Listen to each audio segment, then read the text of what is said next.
Pakistan, A Hard Country by Anatol Lieven. Presented by the Learner's Library. Contents. Part 2, Structures. Chapter 3, Justice. Chapter 4, Religion. Chapter 5, The Military. Chapter 6, Politics. Pakistan, A Hard Country by Anatol Lieven. Part 2. Structures 3. Justice. From the unwritten comes the law, which is sanctioned by use, because long-lasting customs, which are approved of by agreement of those who are used to them, resemble laws. Code of Justinian. A visit to the Momen Tribal Agency in September 2008, described further in Chapter 11, summed up for me the attitudes of most ordinary Pakistanis to the official judicial system, and how the Pakistani Taliban have been able to exploit this to their advantage. As Tasmir Khan, a farmer, told me, to the approval of the other local men sitting with him, Taliban justice is better than that of the Pakistani state. If you have any problem, you can go to the Taliban and they will solve it without you having to pay anything, not like the courts and police, who will take your money and do nothing. 40. Strikingly, his views were supported by the steward and the mullah of the local Malik landowning family whom I was visiting, and in whose dusty, sun-drenched yard we were sitting, men who were, if by no means members of the elite, then not part of the truly downtrodden masses either. The steward, Shezad, spoke approvingly of a recent case of Taliban justice. Last week, a woman and her husband from Shapkadar were killed. She was a prostitute and he was selling her. So the Taliban warned her twice, then arrested them, killed the husband, cut off her nose, gouged out her eyes and drove a car over her.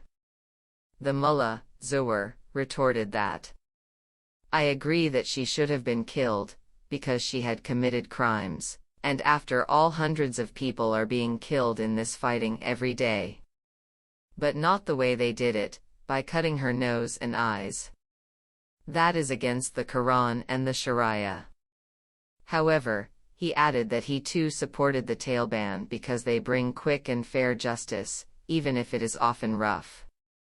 The Taliban's work in our area has been good. If you have a problem, you can go to them and they will decide your case justly in 3 days. If you go to the police station, they will take all your money and decide the case in 20 years. In Pakistan, only the rich get justice. So people are coming here from Charsada and even further to get justice from the Taliban. From this, it can be gathered that the harshness of Taliban justice, so often denounced in the West and by Pakistani liberals, does not necessarily repel local people, whose local traditions of justice are themselves often very harsh indeed, especially as far as women are concerned. As the mullah pointed out, the punishment of the prostitute and her husband was closer to the Pashtunwali, the traditional ethnic code of the Pathans, than to the Sharia. Even clearer was the entire local population's absolute loathing for the state judicial system, and this was an attitude which I found among ordinary people across Pakistan. However, it would be wrong to see the Pakistani population simply as innocent victims of a vicious judicial system run from above, for the benefit of the elites. Rather, justice in Pakistan is an extension of politics by other means, and everyone with the slightest power to do so tries to corrupt and twist the judicial system to their advantage in every way possible. Thus, cases brought before the state judicial system are key weapons in the hands of individuals and groups fighting for national and local power, and in both the state and the traditional systems of justice, outcomes are determined largely by political considerations. That means kinship, wealth, influence and armed force, but also sometimes and to some extent the ability to win over public opinion in general. The means to do this have changed over time, with the modern media now playing an important role in some cases. In the various traditional systems of justice, the powerful always had colossal advantages, albeit occasionally qualified by considerations of religious morality expressed through the influence of the Sharia. In the Pakistani state judicial system derived from the British, to this built-in bias against the poor and weak is added the appalling slowness and complexity of the system, and the ruinous costs extracted by a largely predatory judiciary and police.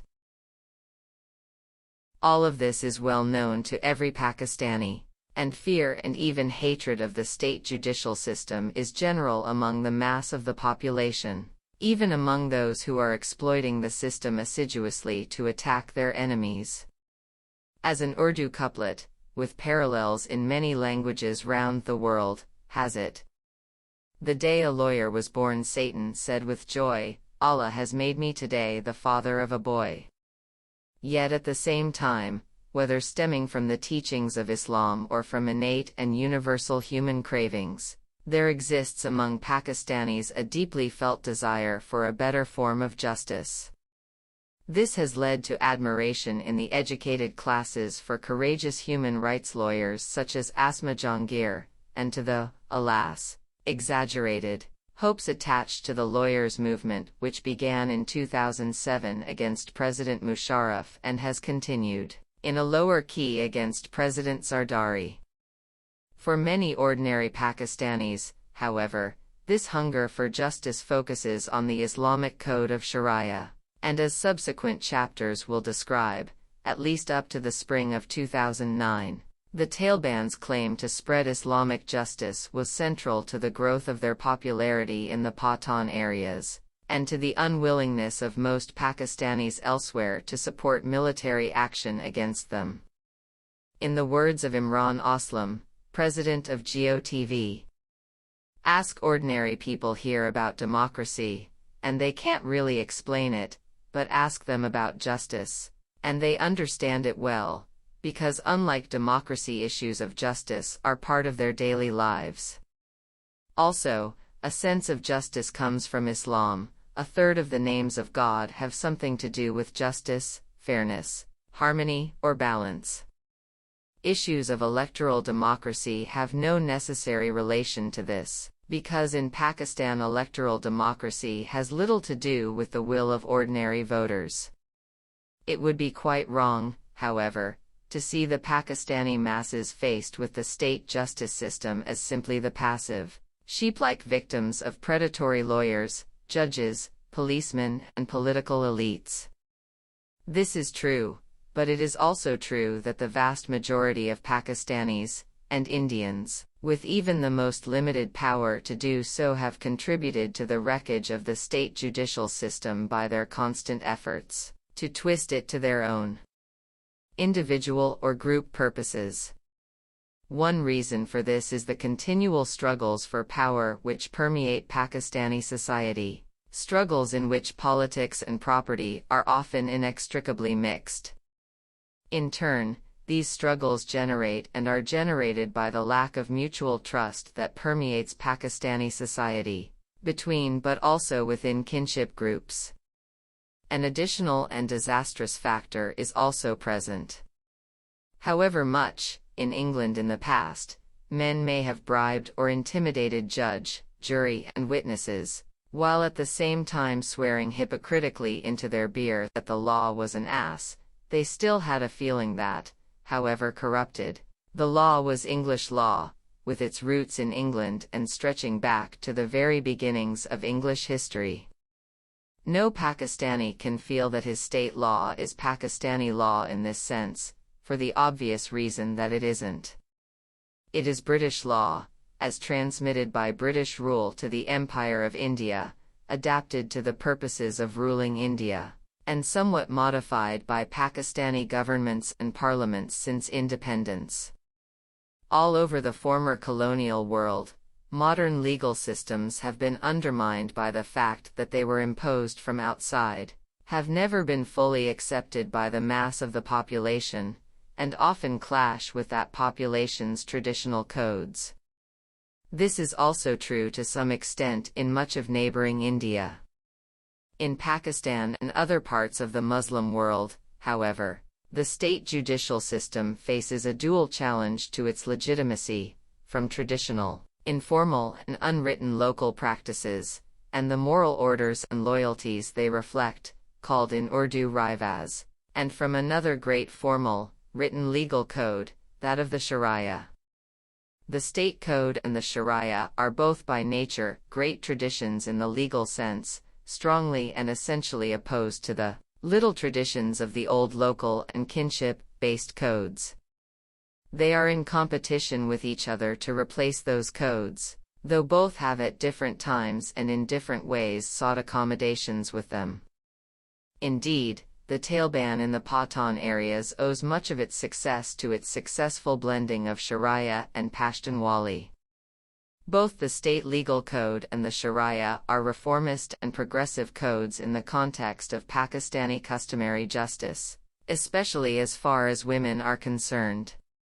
As will be seen in subsequent chapters, the most ghastly atrocities against women in Pakistan have been committed as a result of judgments under customary laws, not the Sharia.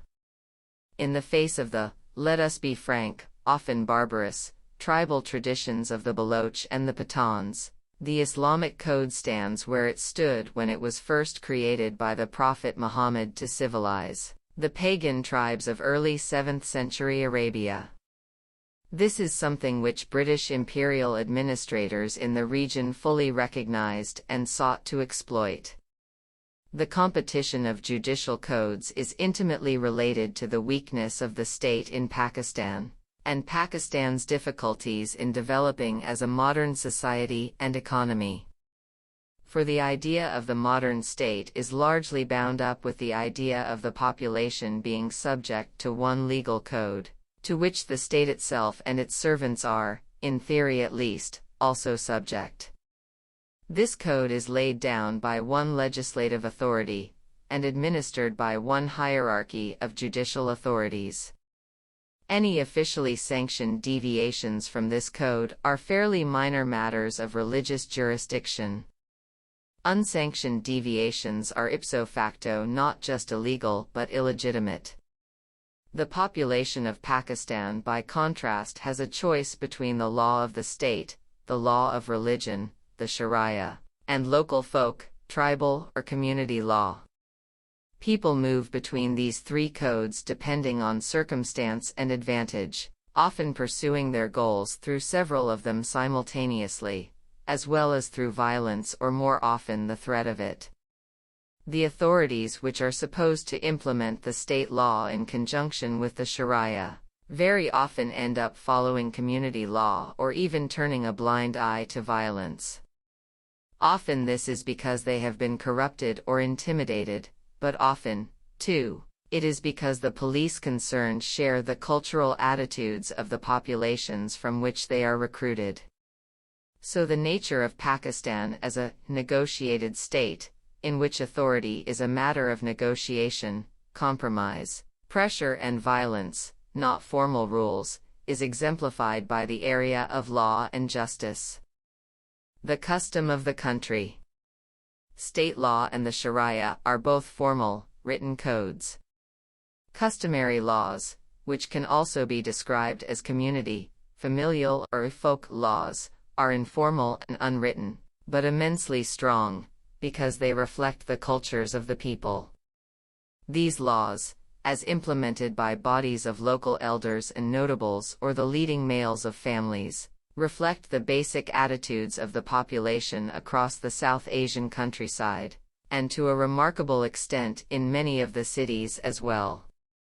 These laws are weaker in northern Punjab than elsewhere, but still present even there, as Muhammad Azam Chaudhry's study of justice in a village in Faisalabad district makes clear. For a very large part of the rural population, these codes, and not the state law or the Sharia, govern rules of inheritance, the regulation of marriage and sexual relations, and the punishment of a range of crimes, or the resolution of a range of local disputes. Local people, and Western commentators, are generally convinced that these laws correspond to Islam or are even part of the Sharia, which is not at all the case. The most famous, the most extensive, and the best studied example is the Pashtunwali, the ethnic code of the Pathans, but every traditional Pakistani, Indian, Bangladeshi and Nepali community has its own version. The only large population in Pakistan which has completely shed allegiance to traditional codes are the Mohajirs of Karachi. Precisely because they were migrants who moved during and after 1947 from very different areas of India. These informal systems of justice take many different shapes, but in all cases both the shapes and the outcomes are closely influenced by local kinship and power relations. In the Western systems of justice derived from or influenced by Roman law, and in all the legal codes around the world which in modern times have been based on Western codes, all crimes should be punished, and the purpose of the law and the criminal justice system is, in principle, to abolish crime altogether. These are also the basic principles of the Pakistani state legal system, because this system is based on that of Britain. The traditional codes of Pakistan are based on quite different aims: the defense of collective honor and prestige, the restoration of peace, and the maintenance of basic order. In this, much of Pakistan resembles many other heavily armed kinship-based societies. Since these kinship groups always really saw themselves at bottom as independent sovereign groups, it is logical that the laws that grew up out of these societies should in key respects resemble traditional international law more than modern national law. That is to say, they are based on diplomacy as much as rules. They usually aim at compromise, not punishment, and the possibility of pressure and violence continue to lurk in the background. This is in part because ideas of honor, izzat or ghairat, and dishonor are fundamental to the culture of most parts of Pakistan. A man, or a family, who fails to avenge certain types of insult or injury by violence will be dishonored in the eyes of their community and themselves, and nothing can be worse than that. Dishonor means lack of prestige, and lack of prestige means that the family's prospects will be diminished in every way. A British colonial judge, Sir Cecil Walsh, described that great and fateful word izzat as follows, in terms which also imply its direct link to violence. Every Indian, from the highest to the lowest, has his izzat, or name to keep. After his son, it is his most cherished possession, and if it is injured, he is an unhappy man. And in such a sensitive race there is nothing easier to injure than the izzat. The injury may be purely imaginary, but it is no less keenly felt. He will neither forget it nor forgive the man who did it. In the evocative local phrase, a worthy and respected man does good izzat, aka izzat karna, or in the Pathan territories, does Pashto, that is to say, follows the path of honor. This is not just a matter of individual actions and decisions, but a whole way of living one's life. Just as a woman is expected to do ghairat in her dress, mode of behavior, and above all, of course, sexual conduct. Walsh speaks of izzat as an individual matter, but it is equally important to families, extended families, and clans. Indeed, most crimes committed in defense of izzat, and for that matter, most crimes in general, are collective crimes, as other family members join in to help or avenge their injured kinsmen in battle, to threaten witnesses, to bribe policemen and judges, or at the very least to perjure themselves in court giving evidence on behalf of relatives. This is not seen as immoral, or even in a deeper sense illegal. On the contrary, it takes place in accordance with an overriding moral imperative and ancient moral law, that of loyalty to kin. As Walsh himself recognized, in England, a very large proportion of crime is committed single-handed, and the average number of offenders per crime must be under 2. The average number per crime in the United Provinces must be nearer 10 than 2. Violence is not frequent, or Pakistan would be in chaos, but it is fair to say that the possibility of it is often present somewhere in the background. Muhammad Azam Chaudhry writes that the decision to go to the police/courts involves a risk of blemishing the izzat. You often hear, if you are a man, brave and strong, come forward and fight directly. Why do you go to Uncle Police, and that the real badla, revenge, could only be inflicted directly or by close relatives and not by the police or courts? But, on the other hand, if going to the police is only for the purpose of harassing the opponent and impoverishing him, it could become a source of adding to one's izzat, especially by winning a court case against one's rival. This competition of winning the cases in the courts between rivals leads to addiction to litigation. During a visit to Sindh in 1990, a member of a great local landowning and political family in Shikarpur told me, "If neighboring landowners see that you are weakening, there are always a lot of people to take your place, and they will hit your interests in various ways, like bringing lawsuits to seize your land or your water. If you can't protect yourself, your followers and tenants will ask how you can protect them. A semblance of strength must be maintained, or you're finished. The trick is to show you're armed. Strength without getting involved in endless blood feuds." Such rivalries between families and clans are also conducted in the law courts, but the ultimate decision always lies with physical force. In the countryside here in Sindh, a man from a strong tribe can go about unarmed, when no one else can. This will only change if a proper judicial system is established here in Sindh. Western education changes attitudes to some extent, but people still feel a strong attachment to their tribe. It does make some of the Sardars more relaxed though, less likely to demand retaliation at the drop of a hat. Junaid, his younger brother, when he presides over jirgas, tries to take a moderate line, and to seek compromise with other tribes instead of blood. Other Sardars and tribal notables do the same. That is why, although the jirgas here are not officially recognized, the government and police use them all the time to settle disputes and prevent them getting out of hand. On the whole, the feudals are more favorable to bring tribal feuds to an end, because they are not carried away by emotion, and see that in the end no one wins. Also, a Kalashnikov can kill more people in a week than were previously killed in a year, so things can more easily get out of hand. All the same, no Sardar, however rich, can afford to be seen as a coward by his people. Aga Tariq, PPP Development Minister, shot a man from a Mughal family in broad daylight 500 meters from here.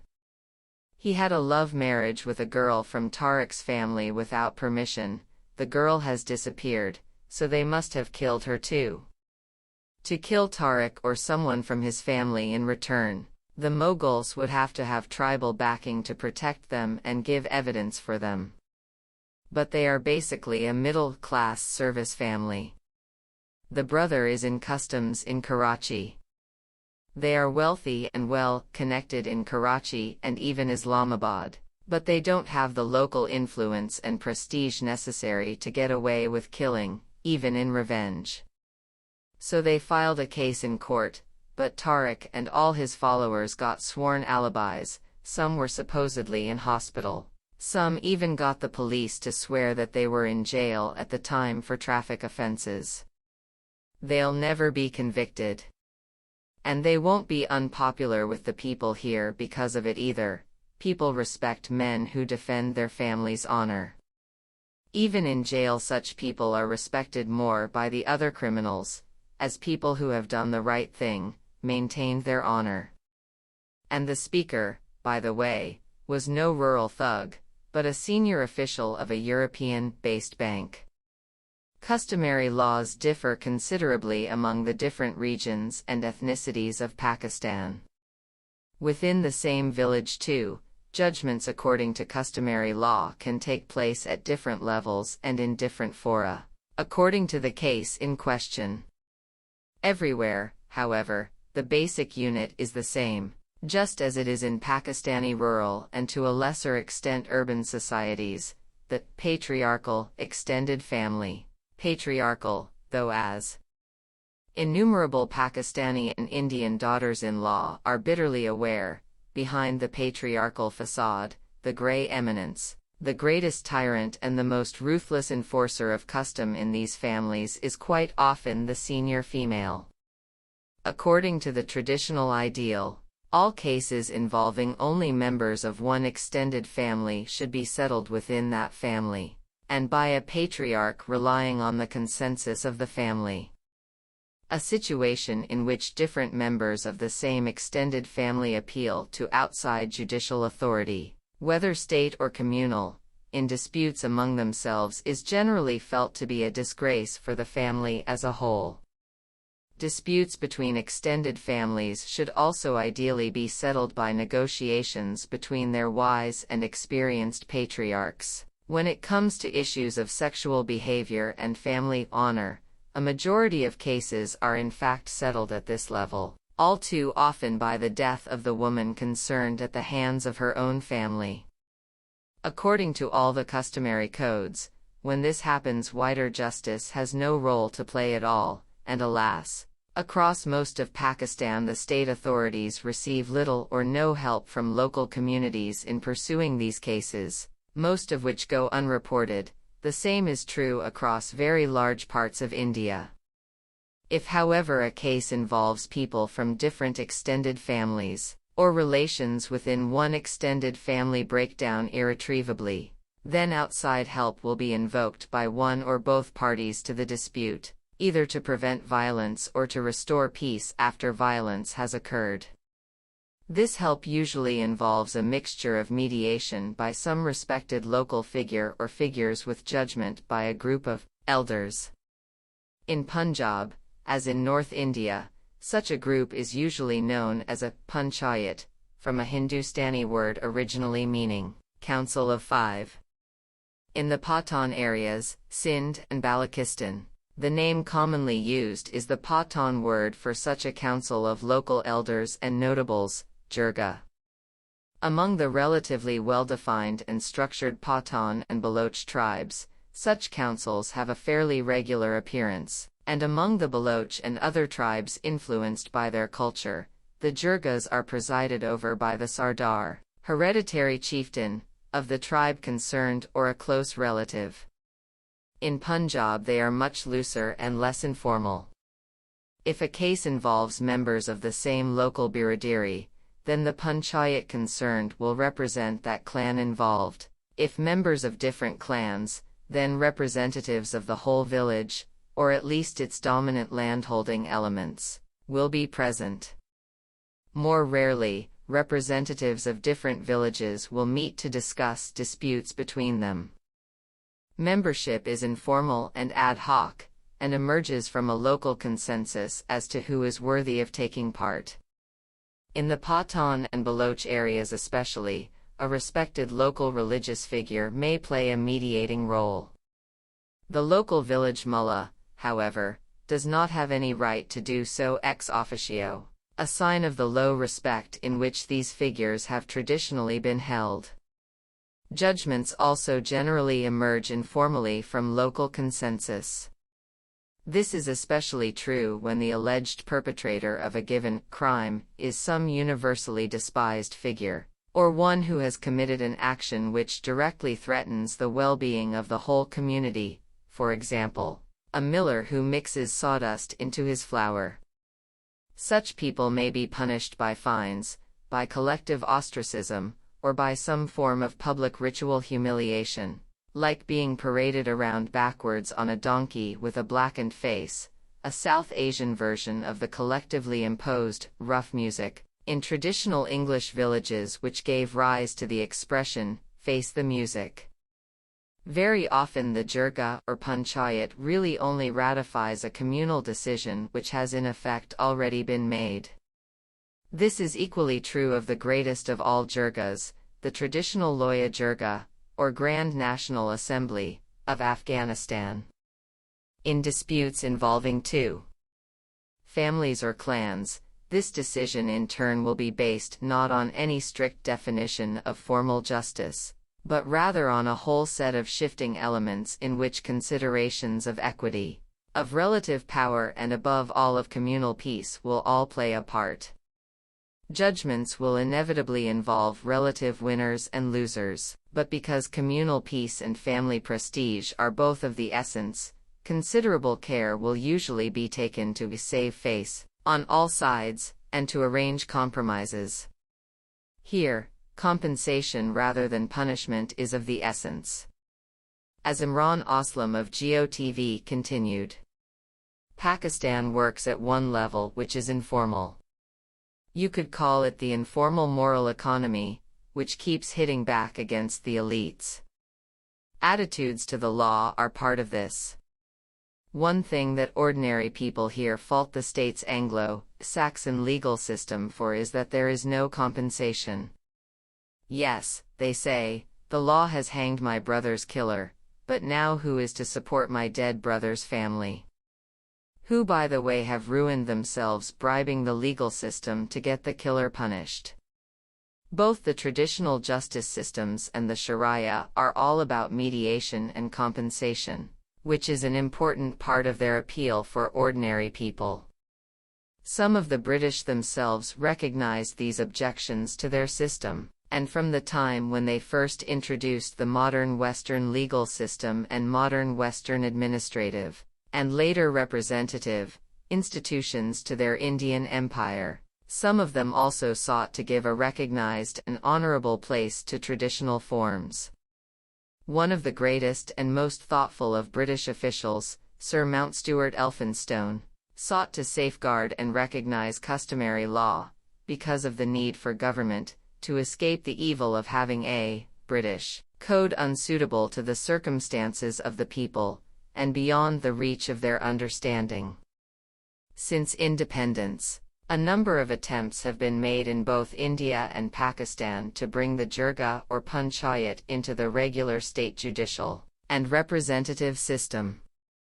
In India, Panchayati Raj, or basic democratic self-government, was for a long time the official Gandhian program of the Congress Party. Attempts under Ayub Khan and Musharraf to create basic democratic institutions in Pakistan, paradoxically as an underpinning of military rule, both failed in the face of the opposition of the political elites. When it comes to the judicial system, this issue in Pakistan must be divided into the informal and the formal level. At the informal level, policemen in much of Pakistan, but especially the tribal lands, frequently resort to customary judicial practices for the simple reason that, as so many of them stressed to me, given the reality of Pakistani society and police weakness, it would be impossible to operate halfway effectively without them. In particular, it is quite impossible to prevent, contain or end tribal feuds without recourse to tribal jirgas. As the chief of police in Larkana district in Sindh told me in 2009, echoing precisely what the police chief in the neighboring district of Shikarpur had told me 20 years earlier. We try to work between the state legal system and the tribal system. When the tribes fight each other, I try to first pressurize them by raids, arresting known violent characters or in extreme cases even the sardars themselves, and holding them for a while. Then, having taught them a lesson about not going too far, I get both sides around a table to negotiate. You can contain tribal violence by prompt police action, but to solve a conflict, you always end up with a jirga, because you can only end feuds if the two sides agree between themselves to end them. We are not like the army, we can't just shoot people until they obey us. In the end we live among the people and have to work with local people. If we don't, the whole system collapses. Statements like this exemplify the nature of Pakistan as a negotiated state, and also the way in which the Pakistani police, and, indeed, much of the civil service, are still basically a colonial-era police force, or even a medieval one, dedicated chiefly not to the pursuit of crime as such, but to the maintenance of basic peace and order. In fact, the Pakistani police still operate on the basis of the British Indian Police Act of 1861, only slightly modified. This act was introduced in the immediate wake of the Indian Revolt of 1857, and its structures and regulations were drawn up on the basis of those governing the paramilitary police force in Ireland, also charged with holding down a restive population. The element of negotiation in police work applies not only to major tribal feuds, but also to quite minor cases. Thus, in the Takal Police District of Peshawar in August 2008, an investigating officer described to me a recent case in which two neighboring families had fought each other. He said that they probably had long-standing issues with each other, but that the fight itself was the product of pure exasperation, heated to boiling point by a local electricity breakdown in the Peshawar summer.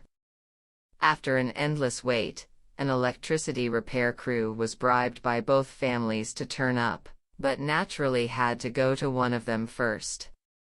An argument erupted which turned to blows, and then pistol shots, leaving two dead on one side. Who started it? I asked. God knows, the policeman replied. They both say the other did. Does it matter? They weren't criminals, just ordinary people who got a rush of blood to the head.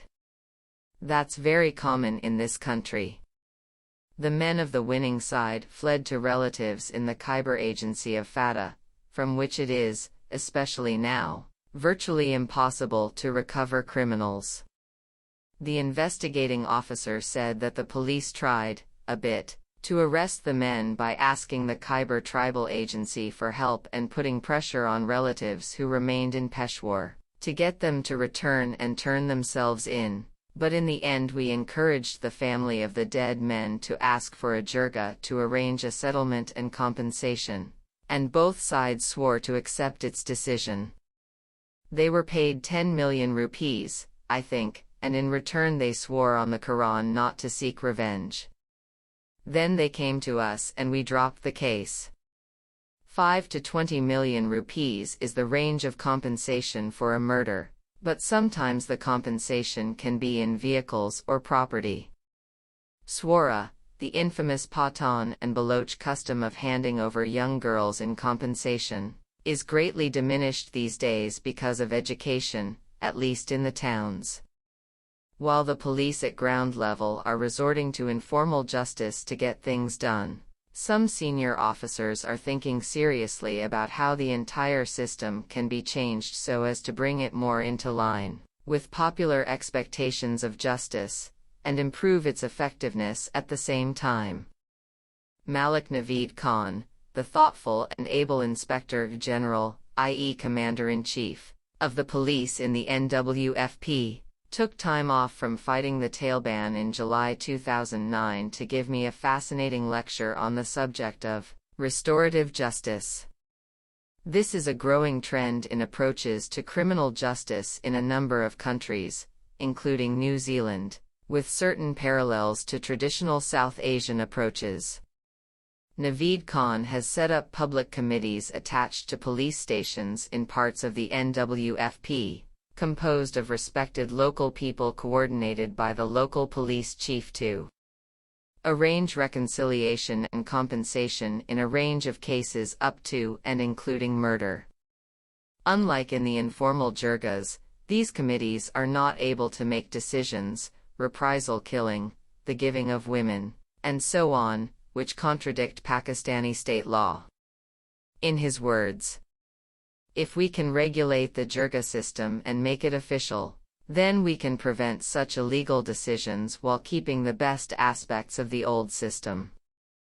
After all, No one but the lawyers really wants to bring cases to court if they can avoid this. It is an immense burden to everyone concerned, including the police, who here in the NWFP are in a life and death struggle with the Taliban. What is more, no one sensible wants to send people to jail, often not even the victims of crime, if they can be compensated by the perpetrator. Prison only turns accidental criminals into professional ones, and anyway, all too often in Pakistan, for whatever reasons, they are let out again after serving only a small part of their sentence. There is, however, a range of obstacles to the full integration of informal justice structures into the formal justice system. The first is obviously the economic interest of judges, lawyers, and policemen, all of whom would stand to see their incomes from bribes and fees greatly diminished. This is related to the point that the informal justice system cannot work properly if disappointed parties are always in a position to appeal from local consensus to the police and the state courts, which, unlike the local community, can bring overwhelming force to bear in particular cases, at least if they are bribed enough. A second obstacle is that because they are ad hoc and informal, jirgas and panchayats usually have to be based on small village or tribal communities in which people know each other, know who has sufficient local respect to serve on a jirga, and also understand well both the personal characters of the parties concerned and the reality of power relations between them. This is less and less possible in Pakistan, where the population, and the urban share of it, are both growing enormously. This problem was brought home to me when in 2009 I visited Mingora, capital of Swat, after more than 20 years. The people of Swat still remember the autocratic but fair judgments of their former ruler, the Wali, under a system in which the ruler presided personally over all serious cases, and knew personally every significant figure in his land. But when the Wali ruled Swat, the whole territory had fewer than 500,000 people. Now Mingora alone, which I remember as a small country town, has almost that number, more than London or Paris in the 18th century. In a population this size, it is impossible to follow the old ways based on personal knowledge and local consensus. The existence of a parallel, legally unrecognized set of judicial institutions relying on local codes obviously calls into question the whole project of creating a unified modern state, which is why since early modern times royal authorities in Europe and elsewhere tried to stamp out these institutions and practices, and replace them with a uniform code and uniform institutions staffed by centrally appointed judicial officials. This has been a challenge for India as well as Pakistan. In the words of the Indian legal anthropologist M. P. Jain, there is one other very important reason as to why custom should now be abrogated. Most of the customs are tribal or communal and sectarian, and so long as custom survives, these class distinctions are also bound to survive. It would lead to a better integration of the people, if the sense of separation of each community arising out of its distinctive customs were removed. Finally, in one key respect, the question of the judicial role of jirgas and panchayats raises in acute form the clash of cultures between the Pakistani masses and the westernized educated elites which dominate the state and the senior ranks of the judiciary, which in turn raises a fundamental question about Pakistani democracy. This question relates to the treatment of women, especially among the Pathans and Baloch, including the Baloch tribes of Sindh and southern Punjab. Tribal jirgas are regularly responsible for ordering punishments of women which are absolutely odious, not only to modern Pakistani state law and westernized sensibilities, but to the Sharia and strict Muslim sensibilities as well, but which, unfortunately, enjoy the support of the vast majority of the members of the communities concerned, or at least the males. These jirga decisions include the execution of women for immorality, and even for perfectly legal and religious marriages with men from other tribes, the giving or exchange of minor girls in compensation as part of the settlement of feuds, and, more rarely, orders of gang rape as a punishment. This last, however, is almost always limited to actions by one locally dominant kinship group to teach another one its place, as in the particularly monstrous case of the rape in 2002 of Mukhtar Mai, a woman of the Gujar Biraderi in the Muzaffargarh district of southern Punjab, on the orders of a jirga of the Mastoi, a local Baloch tribe. This is a tactic often used by superior castes in India as well to crush and humiliate the lower castes. This issue raises yet again the question of whether Pakistan is really, as most observers believe, insufficiently democratic, or whether on the contrary it is in fact too democratic for its own good, insofar as the views of a largely illiterate, obscurantist and often violent population are in a position to prevail over those of the educated elites, and the state is too weak to enforce its own official law. For it should be remembered that in 18th and 19th century Europe, key advances in judicial progress, and administration in general, which laid the foundations for modern European civilization, were carried out by small enlightened aristocratic and bourgeois elites. These often had to use authoritarian methods to crush the resistance of the mass of the population. They certainly never believed for a moment that the masses should be consulted about elite actions. This issue also raises the question of the difference between a truly feudal elite and one based on the leadership of kinship groups.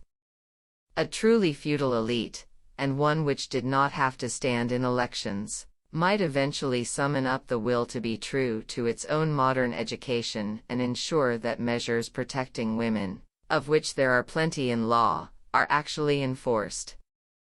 An elite dependent on the consensus of kinship groups to be elected to parliament cannot do so, especially because even in the most autocratic Pakistani culture, that of the Baloch tribes, there is in the end almost always some rival would-be chieftain waiting within the chieftain's family to challenge him, if his support in the tribe dwindles. The reality of all this was brought home to me by the Sardar of one tribe in Balochistan. A Pathan tribe, but which, unlike the Pathans of the NWFP and FATA, had been heavily influenced by autocratic Baloch traditions. If his very candid and all too human account of his approach seems less than heroic, I invite you, dear reader, to ask yourself whether you or I would really do so much better. This Sardar is a Nawabzada, the descendant of a tribal chieftain who fought against the British, but later compromised with them and was given the title of Nawab, another sign of the old frontier tradition whereby yesterday's enemy is today's ally, and vice versa. His tribe straddles the Afghan frontier, but in Afghanistan his influence, though present, is greatly reduced. The Sardar's grandfather sat in the Pakistani Constituent Assembly of 1947. The walls of the Sardar's mansion in Quetta are festooned with the heads of mountain goats and photographs of ancestors bristling with guns, swords, and facial hair. The resemblance in terms of both hair and general expression was rather marked.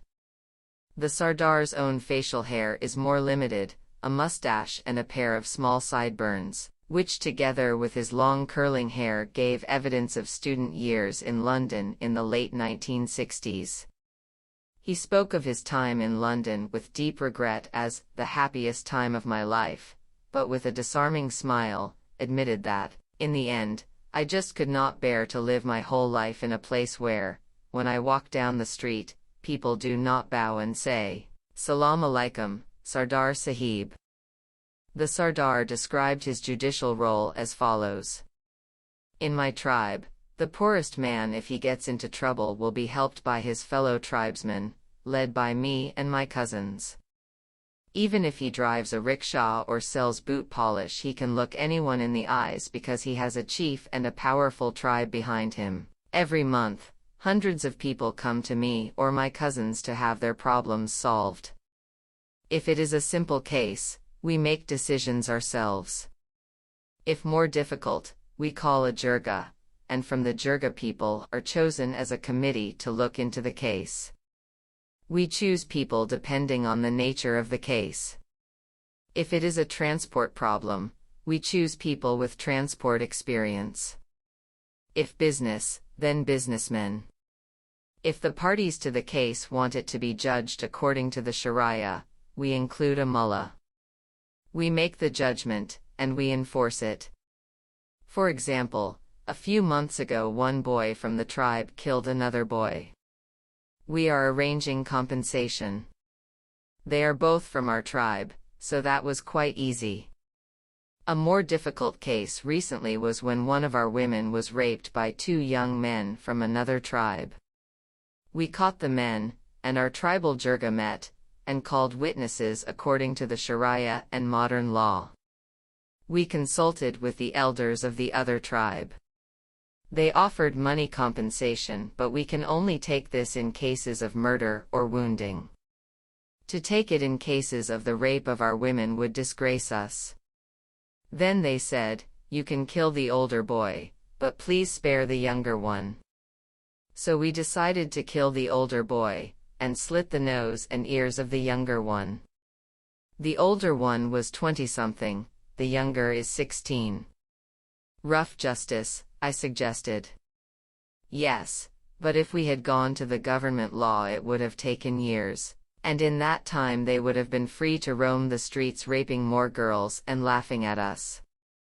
Relations between the tribes would have got worse and worse, and maybe in the end many people would have been killed.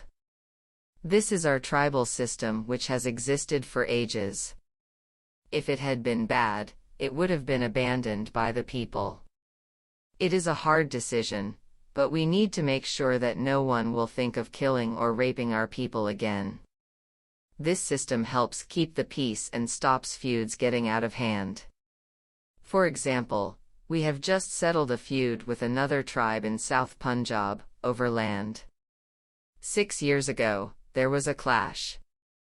2 people were killed on each side, and 4 of our men are in jail in Multan for this. Our jirga has negotiated a settlement with the other tribe, and they agreed to drop the charges. So this week we are going to Multan to bring our men from jail. We will give a feast for the jirga of the other tribe at which we will formally forgive each other, and in 2 weeks, they will give a feast for us. Is this according to Pakistani law? I asked. There is no law. If there were a real law in this country, why would all these people come to me for help? I don't go looking for this work. I have important business in Karachi that I have to leave behind to do this. People come to my cousins and me because they respect us, not just because of our titles but because they know our character and know that we are fair. I depend on my people's respect only. After all, I have no official position, and no support from the police or the courts. I asked him about the punishment of women in honor cases, and how far, since he had previously spoken bitterly about the backwardness and lack of education of his fellow countrymen, he was able to bring his own more enlightened views to bear. Sometimes there is no need to set up a committee of the jirga.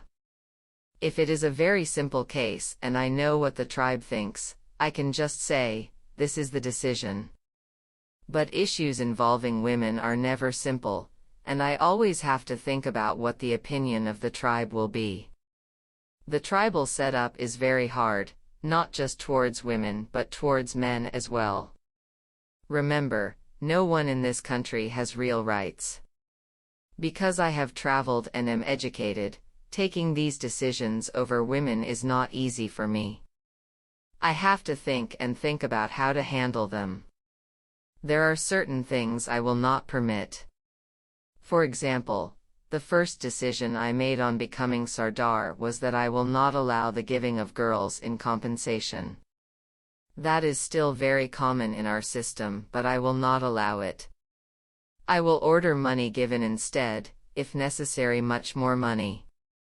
Also, I will not punish a girl for wanting to marry or not to marry someone, as long as it is a proper marriage. If a couple run away together to get married without their parents' permission, I will put pressure on the parents to agree to the marriage, not to kill them. I may fine the boy's family though so as to save the face of the girl's family. With such female problems I am very cautious. To be honest, I try to avoid them whenever I can. If I can solve them without bloodshed, then I do so. Otherwise I send the case to my cousins to decide. And do they share your more enlightened principles? I asked. Well, that is up to them. But I do try, when possible, and this has sometimes involved me in arguments with my own tribe. I can say in the end to the jirga and the parties in a case, I don't agree to your verdict. This is my decision, and if you don't like it, you can go to state law. But I can't do this often or no one would obey me anymore. I only do it sometimes in women's cases, because after all I am a father with daughters. If it's a business issue and I disagree with the jirga, I won't take a stand. After all, businessmen can always get their money back somehow. I cannot say whether this Sardar did in fact try hard in women's cases, but at least he seemed aware that he ought to. As will be seen in Chapter 8, the other Sardars I met in Balochistan simply defended tribal custom tout court. They also claim to be modern and educated men, and, of course, good Democrats. The police.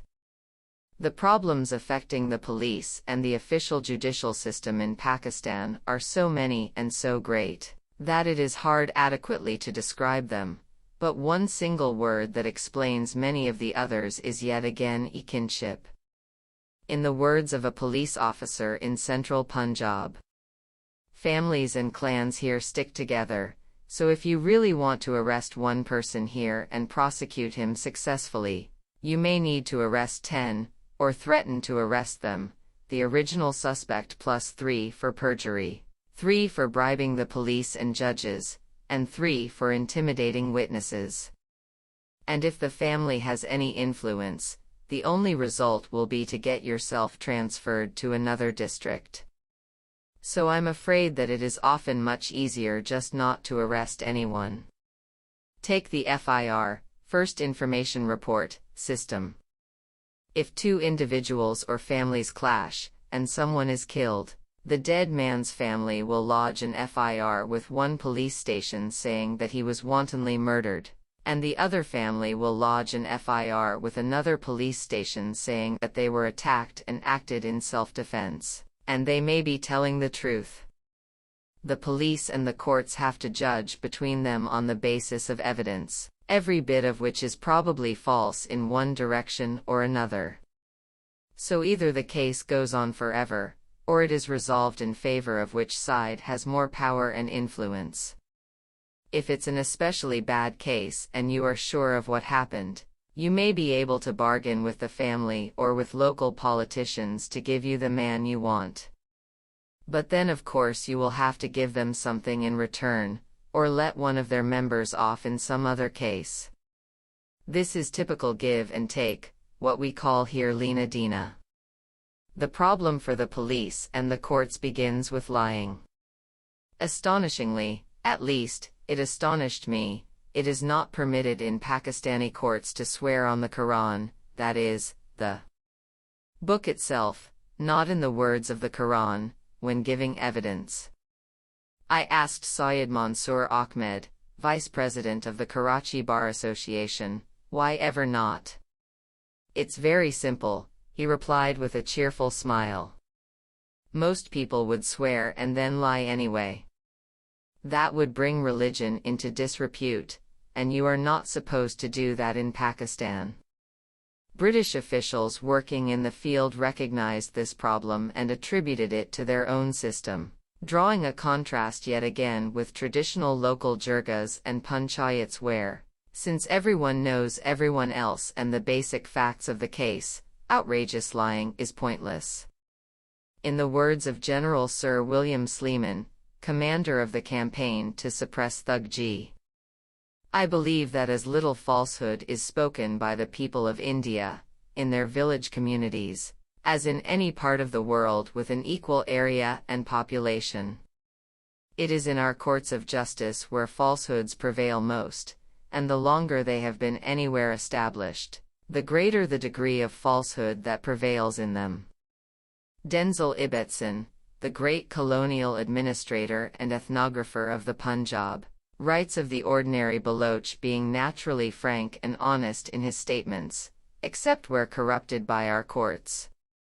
Once again, the people doing the lying and manipulating would in most cases not feel that they were acting immorally, rather, that they were obeying the higher moral law of loyalty to kin.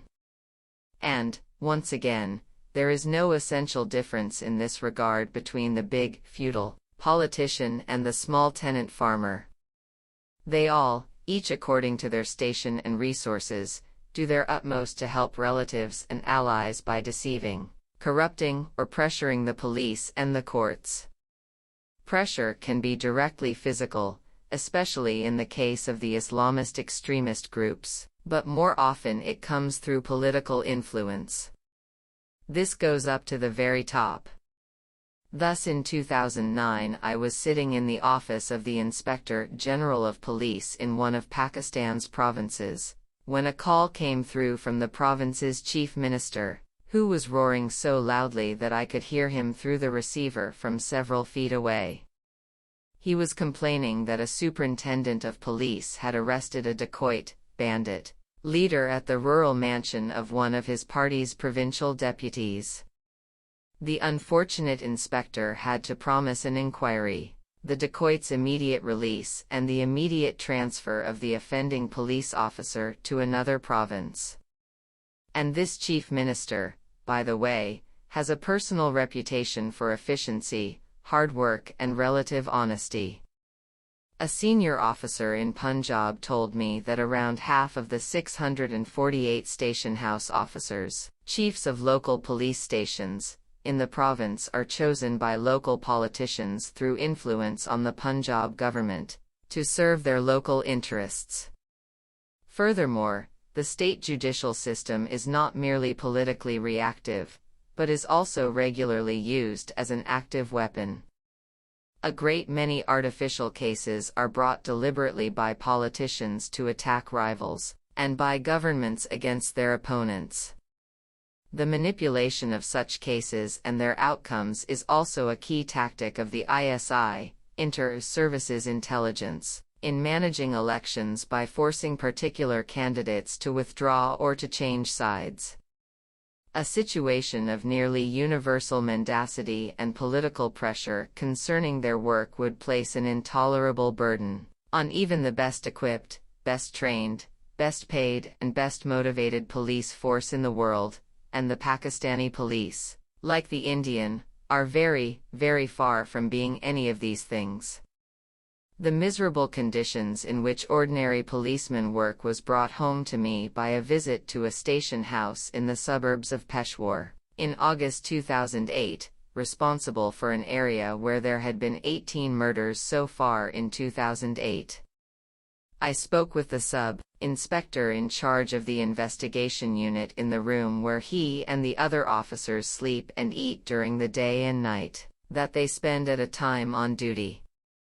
It was a slum, with bare concrete walls, stained with damp from the leaking roof. My visit was during a power cut. The ordinary police of course have no generators, and in the monsoon the whole station was a hot fug of rot and sweat. The officers' clothes hung on pegs, and there was a mirror for shaving. That, with their charpoys, string beds, and a couple of chairs, was all the furniture. The sub-inspector is a big, very tough-looking middle-aged man with enormous fists, not a good person to be interrogated by. I asked him what the police in the NWFP need most. He gave a harsh laugh. Where to begin? First, we need better pay and incentives. Look at the motorway police. Everyone says how honest and hardworking they are. Well, that's easy, they are paid twice what we get. We need better accommodation, look at this place. We need better vehicles, better radios, better arms, bulletproof vests. Tell me, could any police force in the world work well given what we have to rely on? Would you risk your life fighting the Taliban for the pay we get? He told me that at that time there was one fingerprinting machine for the whole of the NWFP, and, as his seniors candidly admitted, it was almost completely useless, both because of the inadequacy of the archiving system and because the ordinary police have no training in taking fingerprints. This is also true for the greater part of Punjab and the whole of interior Sindh. And indeed, all this is irrelevant, since the police have no training in how not to ruin all evidence by trampling over a crime scene. This is generally the case even of the Interior Ministry's special service, the Intelligence Bureau. It helps explain the shambolic nature of the investigation into Benazir Bhutto's assassination, which has generated so many conspiracy theories. To lack of equipment and lack of training can be added lack of numbers. Visitors to Pakistan who see large numbers of police guarding official buildings, or accompanying politicians may think this is a heavily policed society. In the main cities, large numbers of police can indeed be called upon if required, but in the Punjab countryside, there is one police station for approximately every 50 villages. Incidentally, the figures in much of rural India are even worse. Most policemen with whom I spoke had no real idea how many people there were in their areas, or even, very often, how many serious crimes had been committed there over the past year. The result of all this, as well as of lack of incentives, and a certain doziness, exacerbated by the heat, is that most of the time the police are purely reactive. You never see a speeding police car in Pakistan, whereas you do occasionally see speeding ambulances and fire engines, unless, once again, it is accompanying a senior politician. The police wait in their stations for cases to be lodged with them, and, in the case of murder, for bodies to be brought to them, which naturally makes any forensic examination of the crime scene out of the question, even if the police had the training or equipment to carry it out. Since the population is mostly illiterate, the police can often write down whatever they like on the FIR, and get the witnesses to sign it. Unless the police see some money in it for them, this often means that cases are simply never registered at all. A standard part of the police investigation technique is the torture of suspects, relatives of the suspects, and witnesses. Most police officers are completely candid about this in private. A senior officer in Punjab told me, "I am trying to introduce fingerprinting, forensic examination, and so on, but there is a cultural problem." The response of the ordinary SHOs, station house officers, is, "Oh, this is just another hobby horse of our overeducated senior officers. I prefer the reliable method, put the suspect on the mat and give him a good kicking. Then he'll tell us everything." The investigating officer I spoke with in Peshawar described a recent carjacking case, in which the suspect had absconded to the Mohmand agency with the vehicle. So we arrested his father, and put pressure on him to get the car back. If he had been a young man, naturally we would have beaten him till he told us where it was, but, since he was old, we didn't torture him. We just threatened him in other ways, with cases against other people in his family. Everyone in this society is guilty of something. We told him that we would talk to the political agent in Moment and get his family home there demolished if he didn't help us. So in the end he sent someone to bring the car back. Together with the general police tendency to take bribes in return for every service, it is hardly surprising therefore that people avoid the police as much as possible, and try to resolve crimes in informal ways. As to the idea that it makes any difference in this regard whether Pakistan is ruled by a civilian or military government, the Peshawar investigator answered that question categorically. I visited his station house the day after Musharraf's resignation as president. I asked him if his use of torture would change now that Pakistan was a democracy again. If I had turned into a purple elephant, his look could not have been more blank with amazement. I had asked not just a meaningless question, but one with no connection whatsoever to any reality he knew. None of this, however, is necessarily timeless or set in stone. Some dedicated and intelligent senior officers are working hard to improve things, and the National Motorway Police, mentioned by the sub-inspector, are an example of what the Pakistani police can be when the circumstances and conditions are right. Their high pay makes them resistant to bribes, and because they are commanded from Islamabad, they are immune to local political pressure. Perhaps equally importantly, they work in a context, that of Pakistan's splendid modern motorways, with their gleaming service stations and roadside cafes, which gives them legitimate pride in their country and their service. In consequence, they are amazingly honest and efficient. My driver was given a ticket for speeding on the way from Islamabad to Lahore, with no suggestion that he could be let off in return for a bribe, and I heard numerous members of the elite complain with astonishment that the same thing had happened to them. Then again, Pakistan's motorways often seem in a way to float over the country without being connected to it, so it is natural that their police should be the same. The courts. Suspects in Pakistan who survive investigation by the police find themselves before the courts, and may the Lord have mercy on their souls. May God save even my worst enemy from disease and a court case, as a Punjabi saying has it. At least as bad as the problem of corruption is that of delay. Indeed, if there is a classical legal phrase that ought to be nailed above every Pakistani and Indian courtroom, and perhaps to the foreheads of South Asian judges and lawyers, it is, justice delayed is justice denied.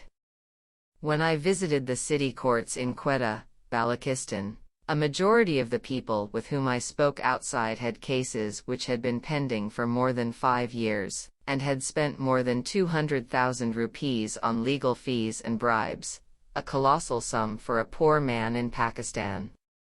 These problems do not apply only to court cases. One old man had had to come every day for 6 days, despite paying several bribes, simply in order to get a property transfer registered. This means that a great many people, especially in the countryside, prefer to arrange all such transfers and inheritance arrangements informally, which means that there can then be no recourse to official law if things go wrong. The inordinate length of time taken by South Asian legal cases is in part related to corruption, but also to a host of other factors in which local influence and intimidation, lack of staff, a grossly overloaded system, cynical maneuvers by lawyers, and sheer laxness, laziness and incompetence on the part of both the judiciary and the police all play a part.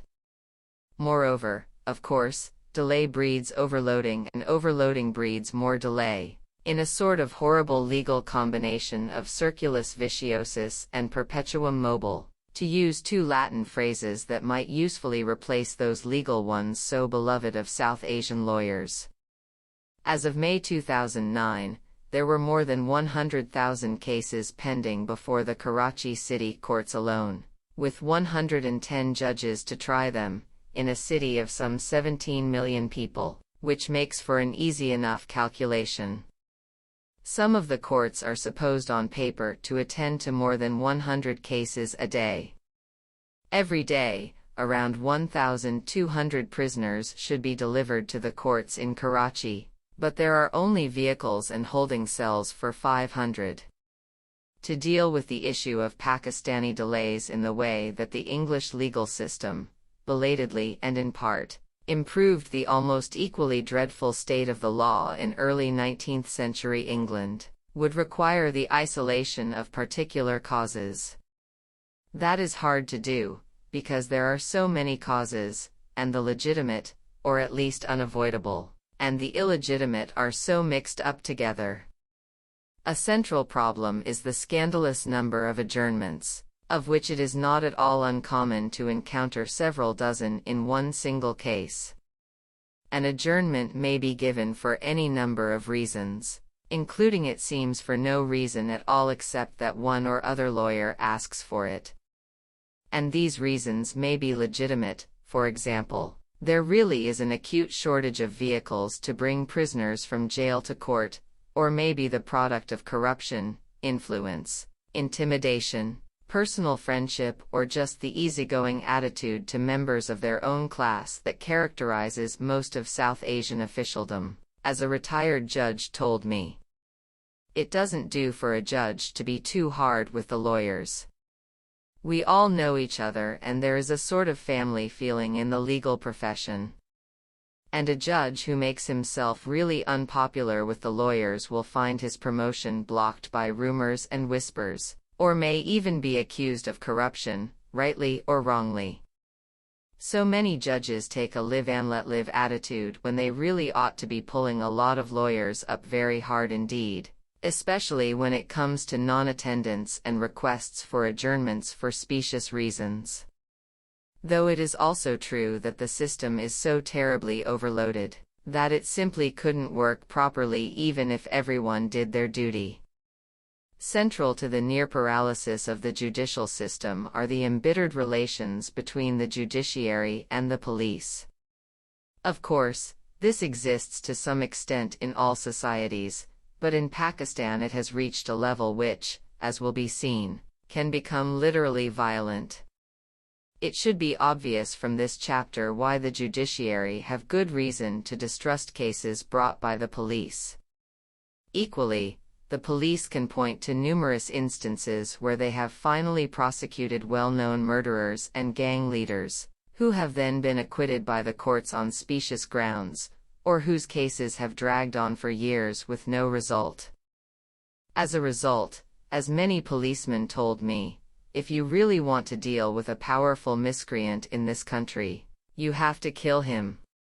This has contributed to the taste of the Pakistani and Indian police, urged on by provincial governments with a particular commitment to tackle crime, for encounter killings, extrajudicial executions by the police under the pretense of armed clashes.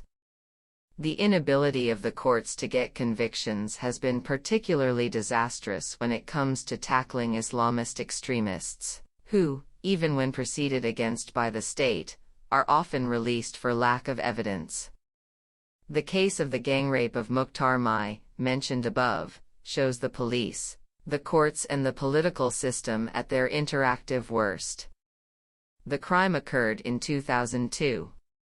In 2010 she is still waiting for justice, and this was both an extremely simple case, legally speaking, and an extremely high-profile one in which the Pakistani and international media and human rights organizations took a close interest, and which the PPP government which took power in 2008 promised to expedite.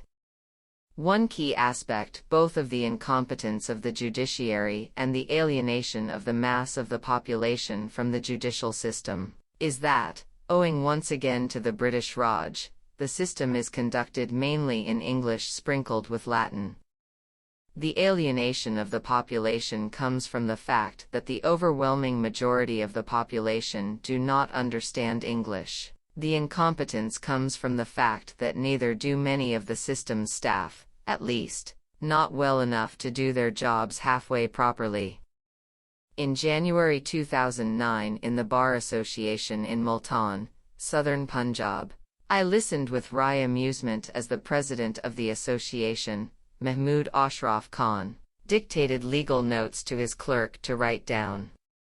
The clerk, or munshi, was an old man with a grey beard and a wool hat, and it may in part have been lack of teeth as well as lack of English that made him stumble over his words. The following prisoners are required to be implemented as respondents, said the lawyer. The clerk repeated slowly, writing as he spoke, "The following prisons are required, snapped the lawyer. Are required to be implemented. Of course, it would have helped greatly if the lawyer had done his writing himself, but that would presumably have offended against one of the most basic and universal rules of South Asia, that the elites do not perform manual labor. In fact, many of the lawyers whom I meet speak, and therefore presumably write, very poor English. As a result of this and the inadequacy of most Pakistani legal training, a great many simply cannot master even moderately complex briefs, or prepare their cases in ways that will allow them to be understood easily and decided expeditiously. This is of course a godsend for defense lawyers. Evidence in the courts can be given in Urdu or provincial languages, but then has to be translated into English to be recorded. In a courtroom in Karachi in May 2009, I watched while a woman gave evidence, in a case of child kidnapping, in Urdu, and the judge translated it into poorish English to a clerk writing beside him in longhand. The case then had to be adjourned because the public prosecutor did not turn up. Everything had to be repeated to make sure that it was accurate, and the judge and the defense lawyer repeatedly corrected each other's English. The lawyers can speak to the judge in either English or Urdu, but the lawyers make their arguments in English and the judge delivers his judgment in English, so that unless someone translates for the accused, they will most of the time not know what is happening to them. I asked a weary but thoughtful woman judge, Amina Nasir Ansari, why the whole system couldn't be moved to Urdu. In the first place, because law is based on precedent, and all our records going back to British days are in English. If we abandoned English, there would be no solid basis for our judgments. We would have to start everything over again, and God knows where that would take us. And secondly, because of the language issue in this country. In Punjab, most courts do in fact operate in Urdu, though everything still has to be translated into English for the records, and all communications are in English. But here in Karachi, if we moved to Urdu, our Sindhi brothers would complain, and vice versa. The basic reason why this court was operating in English was carved into its ornate neoclassical facade, the letters GRI, which no one in the court could decipher for me, but which stand for Georgius Rex Imperator, George V, King of England and Emperor of India. According to old photographs, when the court was first built it stood alone, looking out onto a broad avenue. Today, it faces a traffic-choked road, and its facade towers over a bazaar. Indeed, the bazaar appears to have invaded the forecourt itself, with touts, hawkers, police, prisoners and their families, booksellers and lawyers all surging around in a slow-moving maelstrom. Workers of the Ceylani Welfare Trust were distributing food from a small field kitchen to prisoners and their families, an action enjoined by the Quran, and a small example of the private charity which does so much to soften the hard edges of life in Pakistan. In this busy throng, by far the most exotic sight was the lawyers, who were all dressed in their uniforms of black jackets, white shirts and dark ties, on a day when the temperature in Karachi touched 45 degrees centigrade, like penguins in hell. The women lawyers were also dressed in black jackets, but with white dupattas, scarves. Sitting in the bar room, I asked the youngish vice president of the Bar Association, Syed Mansoor Ahmed, why the lawyers kept their jackets and ties on all the time when they weren't in court. He looked at me in astonishment. "It is our uniform, our identity, our symbol," he replied. I pointed out that my sister, a barrister in London, does not wear her wig outside the courtroom, and certainly wouldn't in this heat. "Yes, but there is a big difference between Karachi and London. There are so many people here who want to be lawyers. We have to show that we are special. I feel that our jackets show that we are advocates, because only advocates are allowed to wear them. Our seniors teach us that it doesn't matter how hot it is, the common people will see the jacket and know that you are an advocate, and respect you." Outside, the wall was plastered with campaign posters for elections to various positions on the board of the Bar Association. "Please vote and support Mud. Adil Khan Advocate, for prestige of lawyers," one of them read. Elitism is one of the curses of Pakistan's official judicial system, but also the source of whatever progressive elements it contains. The police are divided into three cadres, with hardly any movement between them: the ordinary constables and NCOs, the junior officers, and the senior gazetted officers, around 1 in 800 of the total, who are recruited by examination, and rank alongside the senior civil service. This, of course, is derived directly from the British system, where the British senior officers were divided from their Indian officers, and those in turn from the rank and file. Today's senior officers, assistant superintendent and above, have often studied criminology in the West. As for the legal system, this is essentially the English common law, as introduced by the British. For obvious imperial reasons, however, the British Empire left out the ancient democratic element of the English system, namely the jury. Pakistan and India have continued this autocratic tradition, partly because of the ingrained contempt of the elites for the illiterate masses, and partly because of better-based fears that juries would split bitterly, and then violently, along lines of kinship, sect, or ethnicity.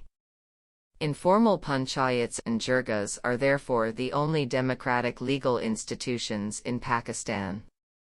But there is a problem, which raises key issues of democracy and progress in Pakistan. Leaving aside their domination by local elites, these informal courts are at best only representative of half the population, the male half. Women are virtually never represented. On the other hand, in the official legal system, women have a small but slowly growing place. Some 500 lawyers in Karachi are women, out of 9,000 in all, and there is a sprinkling of women judges.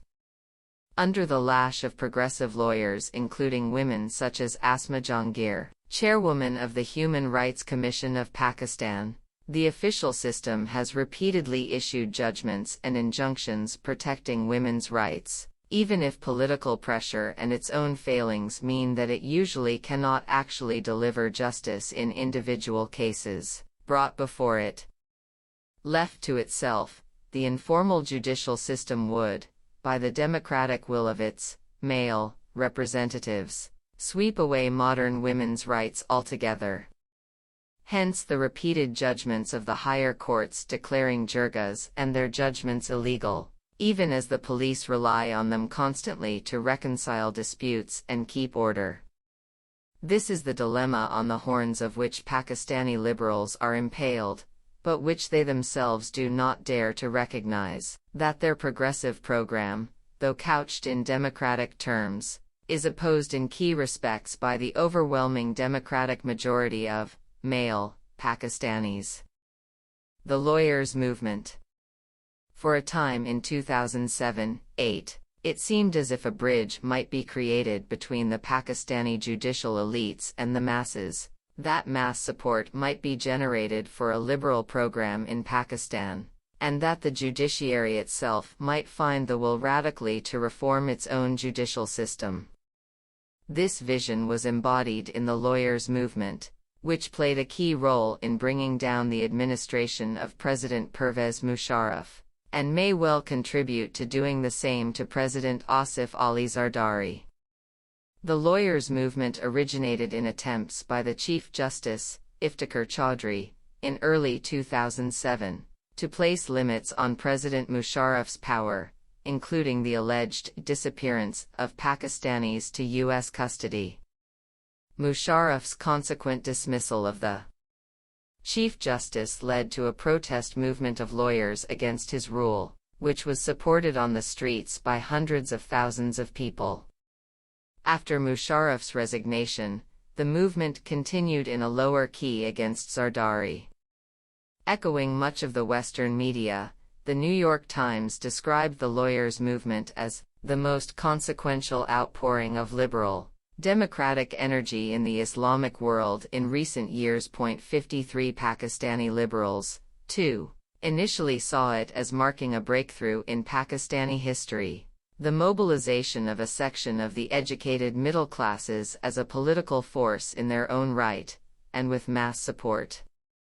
It may be that in the long run the lawyers' movement will indeed be seen to have marked the start of a new and better era in Pakistan's history. As of 2010, however, it seems that many of the media analyses of the movement have missed a number of important aspects of what has happened.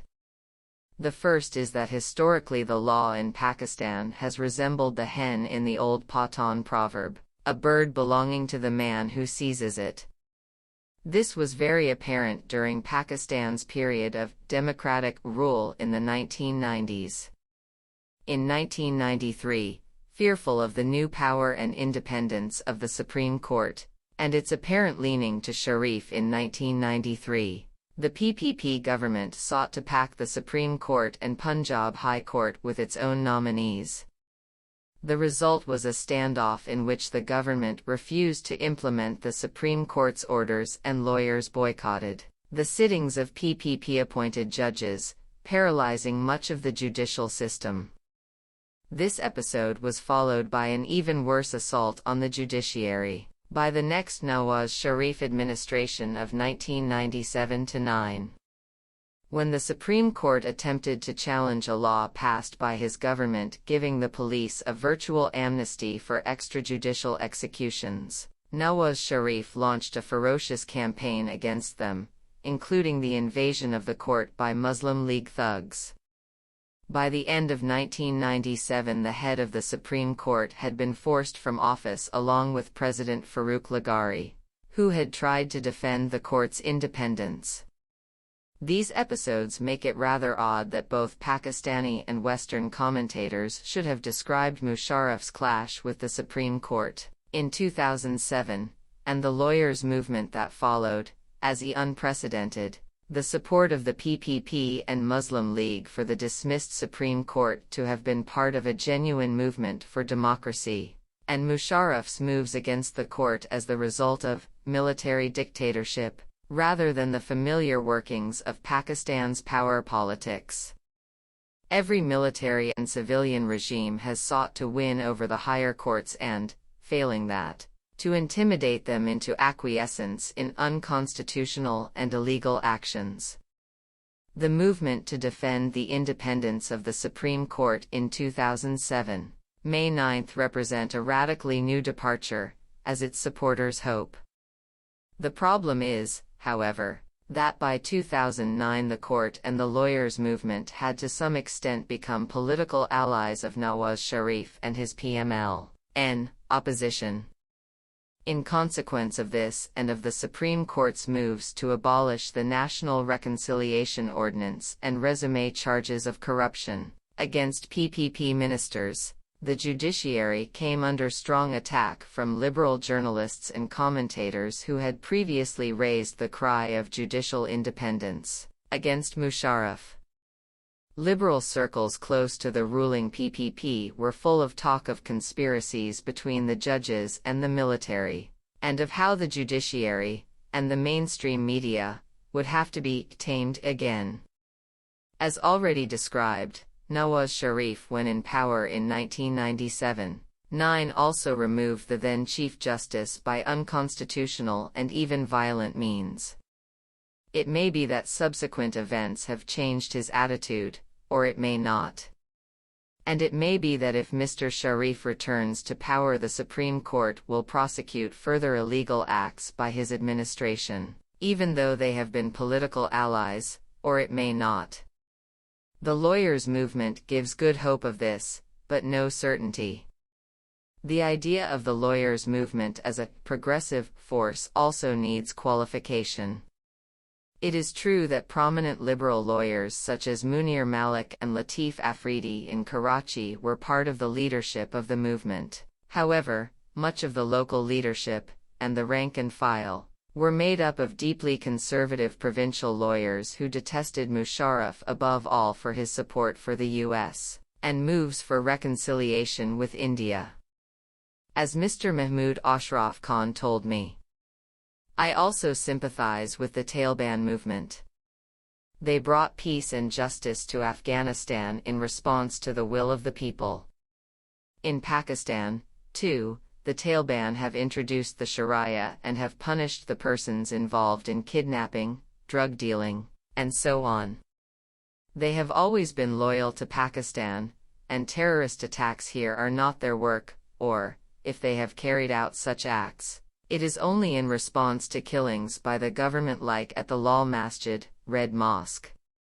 If your family and friends are killed and the legal system cannot help, then you have the right to fight back. At the Lal Masjid, thousands of innocent women were killed. I believe that this was really done by Jews and Christians to create civil war in Pakistan. They say that the Taliban are burning girls' schools, but very little of this is being done by the Taliban. Most is being done by other forces to discredit the Taliban. India has dozens of consulates in Afghanistan, not to help the Karzai administration, but to help the Taliban to destroy Pakistan. So if the Pakistani courts have repeatedly released extremist leaders and terrorist suspects, this is not just because they have been intimidated by the extremists or the government. Considerable sympathy on the part of judges and lawyers is also often present, as for the assassin of Governor Salman Taseer in January 2011. I also have to say that both conservative lawyers like Mahmood Ashraf Khan and liberals like Munir Malik, in their conversations with me, displayed on many issues a contempt for logic, rationality, and basic rules of evidence, no worse than the rest of the population, but these people are senior lawyers. Mr. Malik too shared to the full the belief that the US, India, Israel and other countries were, for reasons that he could barely explain himself, supporting the Pakistani Taliban, and were responsible for their terrorist outrages. Just as important as any of this, indeed, fundamental to Pakistan's hopes of progress, is whether the lawyers' movement represents a solid mass movement for reform, or just another desperate search for a magic key that would miraculously solve Pakistan's problems, without anyone having actually to work steadily to achieve change.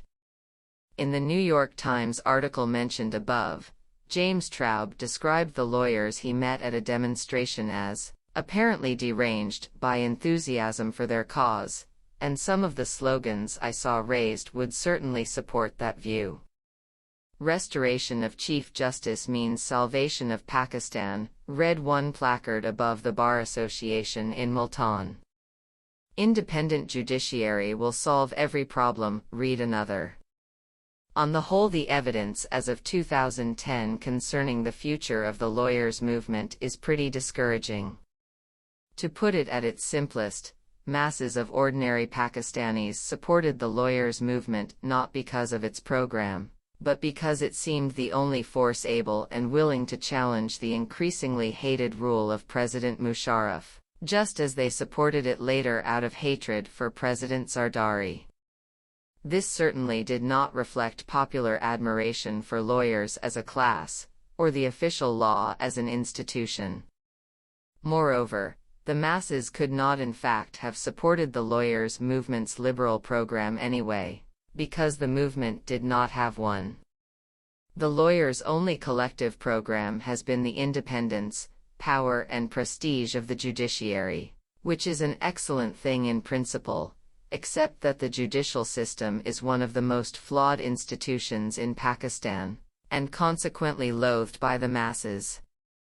Unfortunately, although individuals such as Mr. Ashraf Khan have brought forward some very valuable proposals for judicial reform, the lawyers' movement as a whole has not generated any serious movement among lawyers for reform of their own judicial system, something that is absolutely essential if mass support for the movement is to be maintained in the long term, but would be very uncomfortable for many lawyers.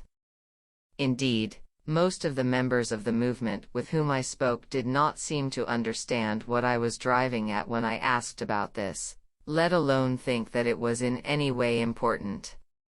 In his suo motu, by his own motion, i.e., not in response to a case brought before the court, judgments in 2007-9, Chief Justice Chaudhry undoubtedly righted a number of individual wrongs, and garnered a great deal of popularity by hauling police chiefs and bureaucrats before the court and humiliating them publicly. He also appears to have a genuine commitment to the supremacy of the law, at least as defined by himself. His personal style in this, it must be said, was entirely autocratic, as was that of other senior leaders of the lawyers' movement whom I met, on both the conservative and liberal sides.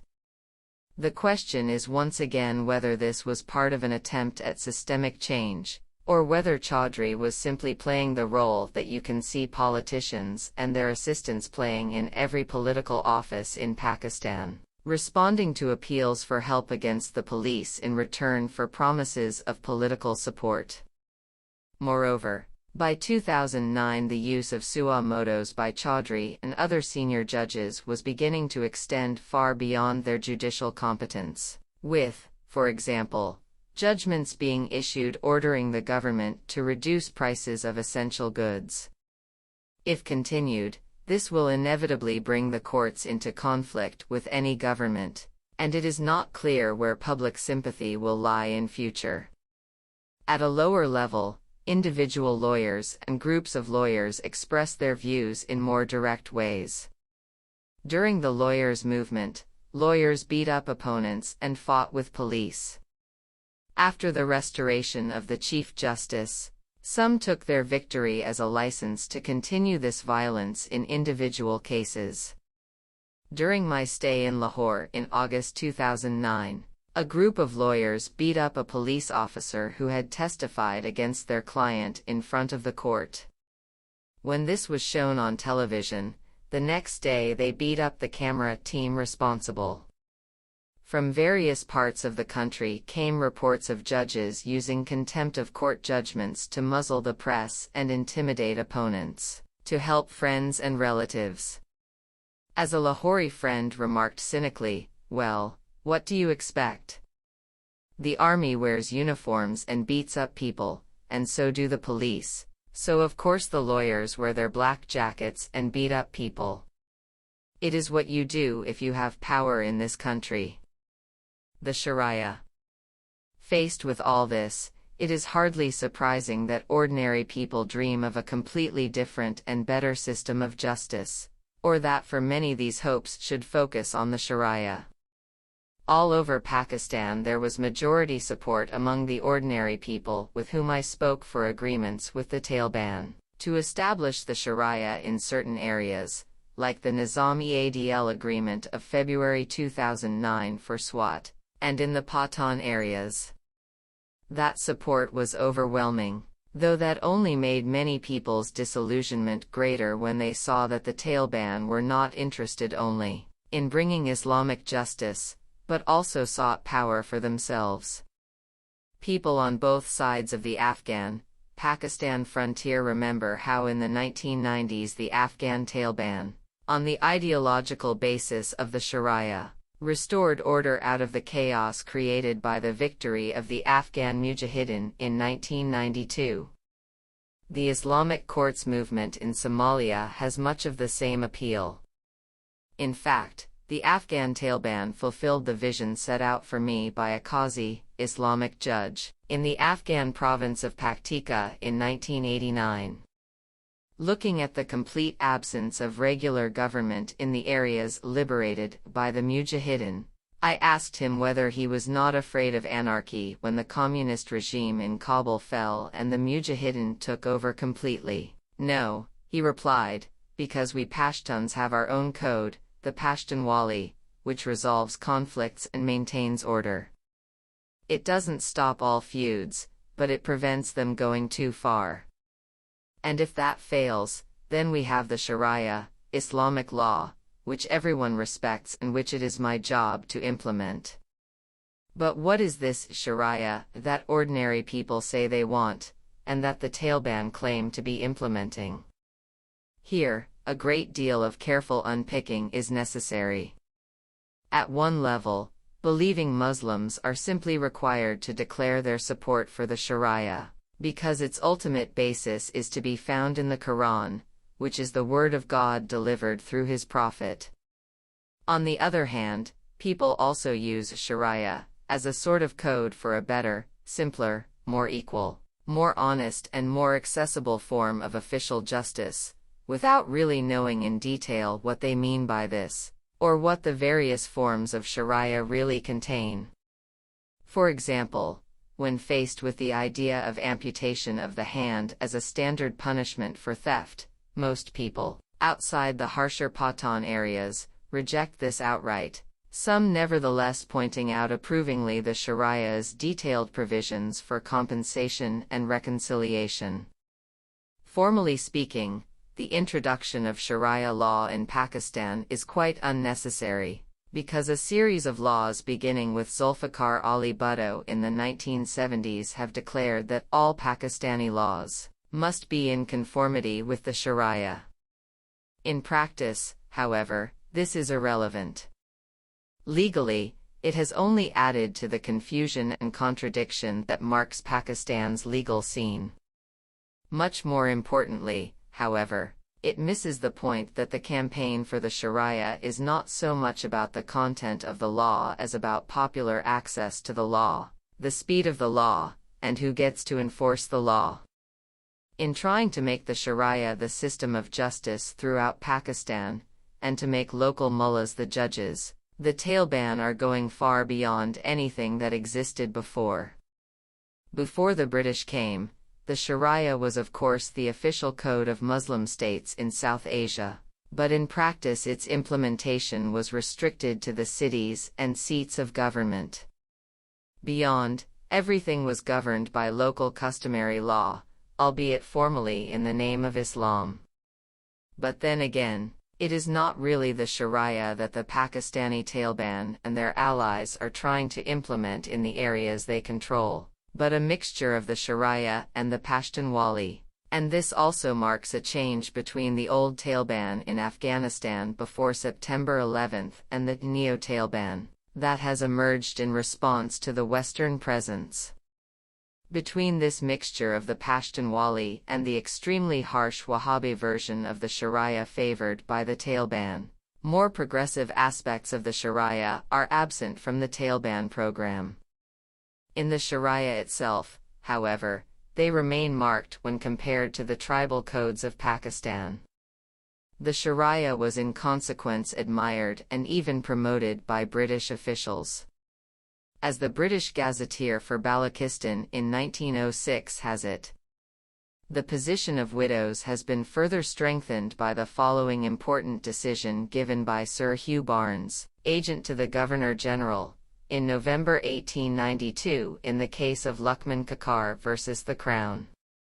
As regards a widow's power of choosing a husband, Muhammadan law must not be overridden by local inhuman and ignorant custom and, in all disputes regarding widow remarriage brought before the courts in British Balochistan or the agency territories, the courts of law should follow the provisions of Muhammadan law, insofar as that law gives to widows full liberty and discretion to marry whom they please, and no case of this kind should be submitted to a jirga for settlement without a clear direction that on this point of a widow's freedom of choice, No curtailment whatsoever will be permitted of the liberty and discretion which Mohammedan law allows her.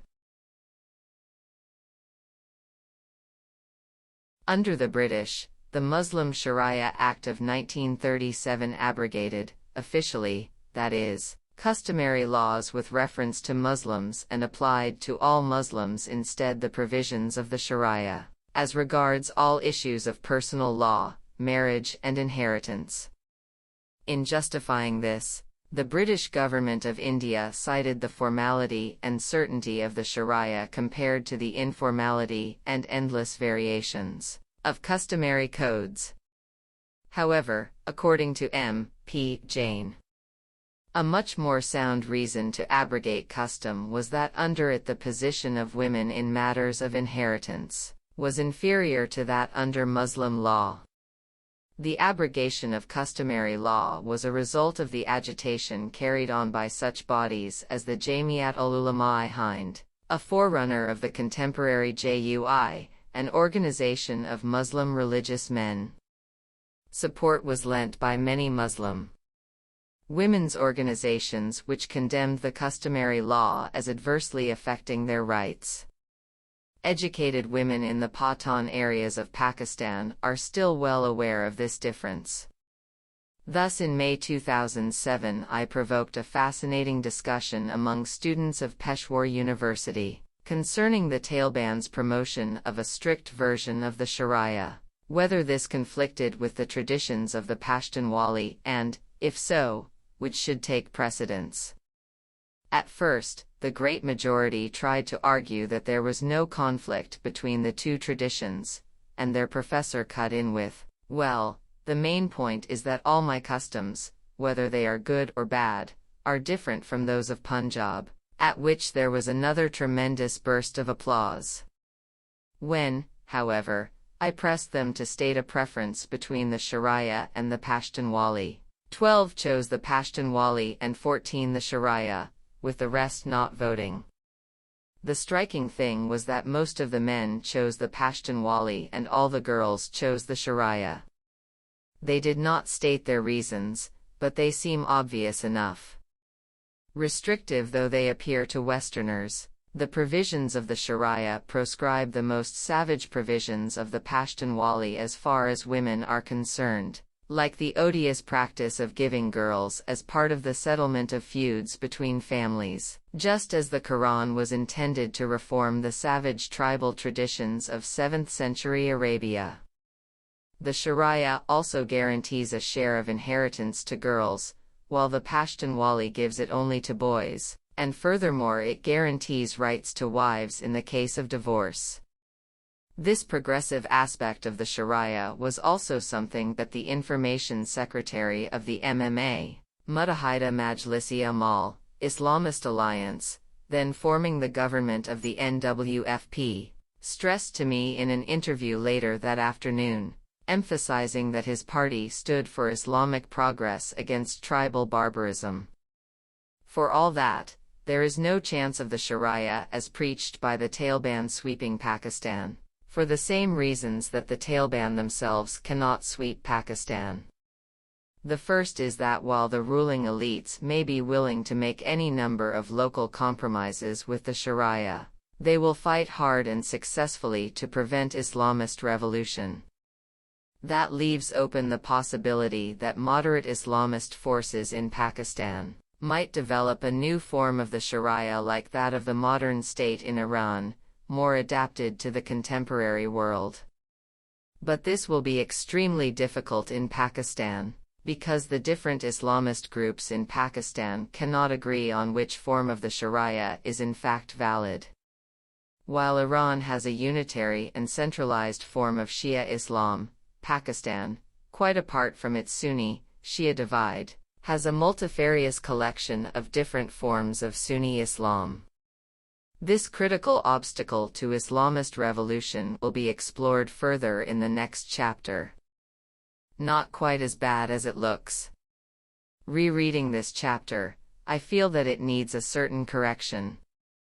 Naturally, a description of a country's criminal justice system will focus on crime, But it would be a mistake to draw from the above the idea that Pakistani society is in a state of permanent chaotic violence. A number of things need to be kept in mind.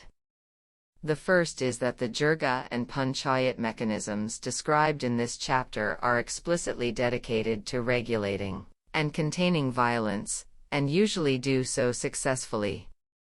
Local saints and their descendants also play a part in this regard. As Stephen Lyon has pointed out, one also needs to watch out for local hyperbole. If you believed all the stories you hear concerning violence in the countryside, there would hardly be a man left alive or a woman left unraped. Political violence aside, most of Pakistan is not in fact very violent or crime-ridden by the standards of many U.S. cities, let alone those of Mexico or Brazil. In fact, given levels of poverty, the level of ordinary crime, as opposed to crime stemming from politics, religion, or honor, is in many ways remarkably low.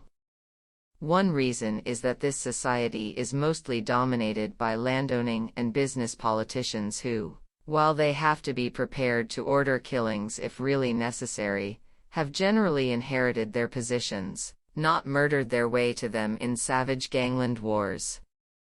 They generally have to obey some sort of local moral consensus, which approves courage in defense of your izzat, but which certainly does not approve unrestrained murder and theft. Another factor is the relative, though of course only relative, lack of extreme class divisions, mentioned in the introduction. It is quite true that in much of Pakistan, tribes and chieftains operate as autonomous armed forces, but that was true of medieval Europe, and it did not prevent the great achievements of that period in terms of both culture and commerce. To paraphrase the words of various feudal acquaintances and tribal chieftains, for by far the greater part of the time, the point of armed force is not war but deterrence, to show that you are strong so as not to have to fight. In a paradoxical way, therefore, to use violence may be a sign of weakness, and also of lack of self-control.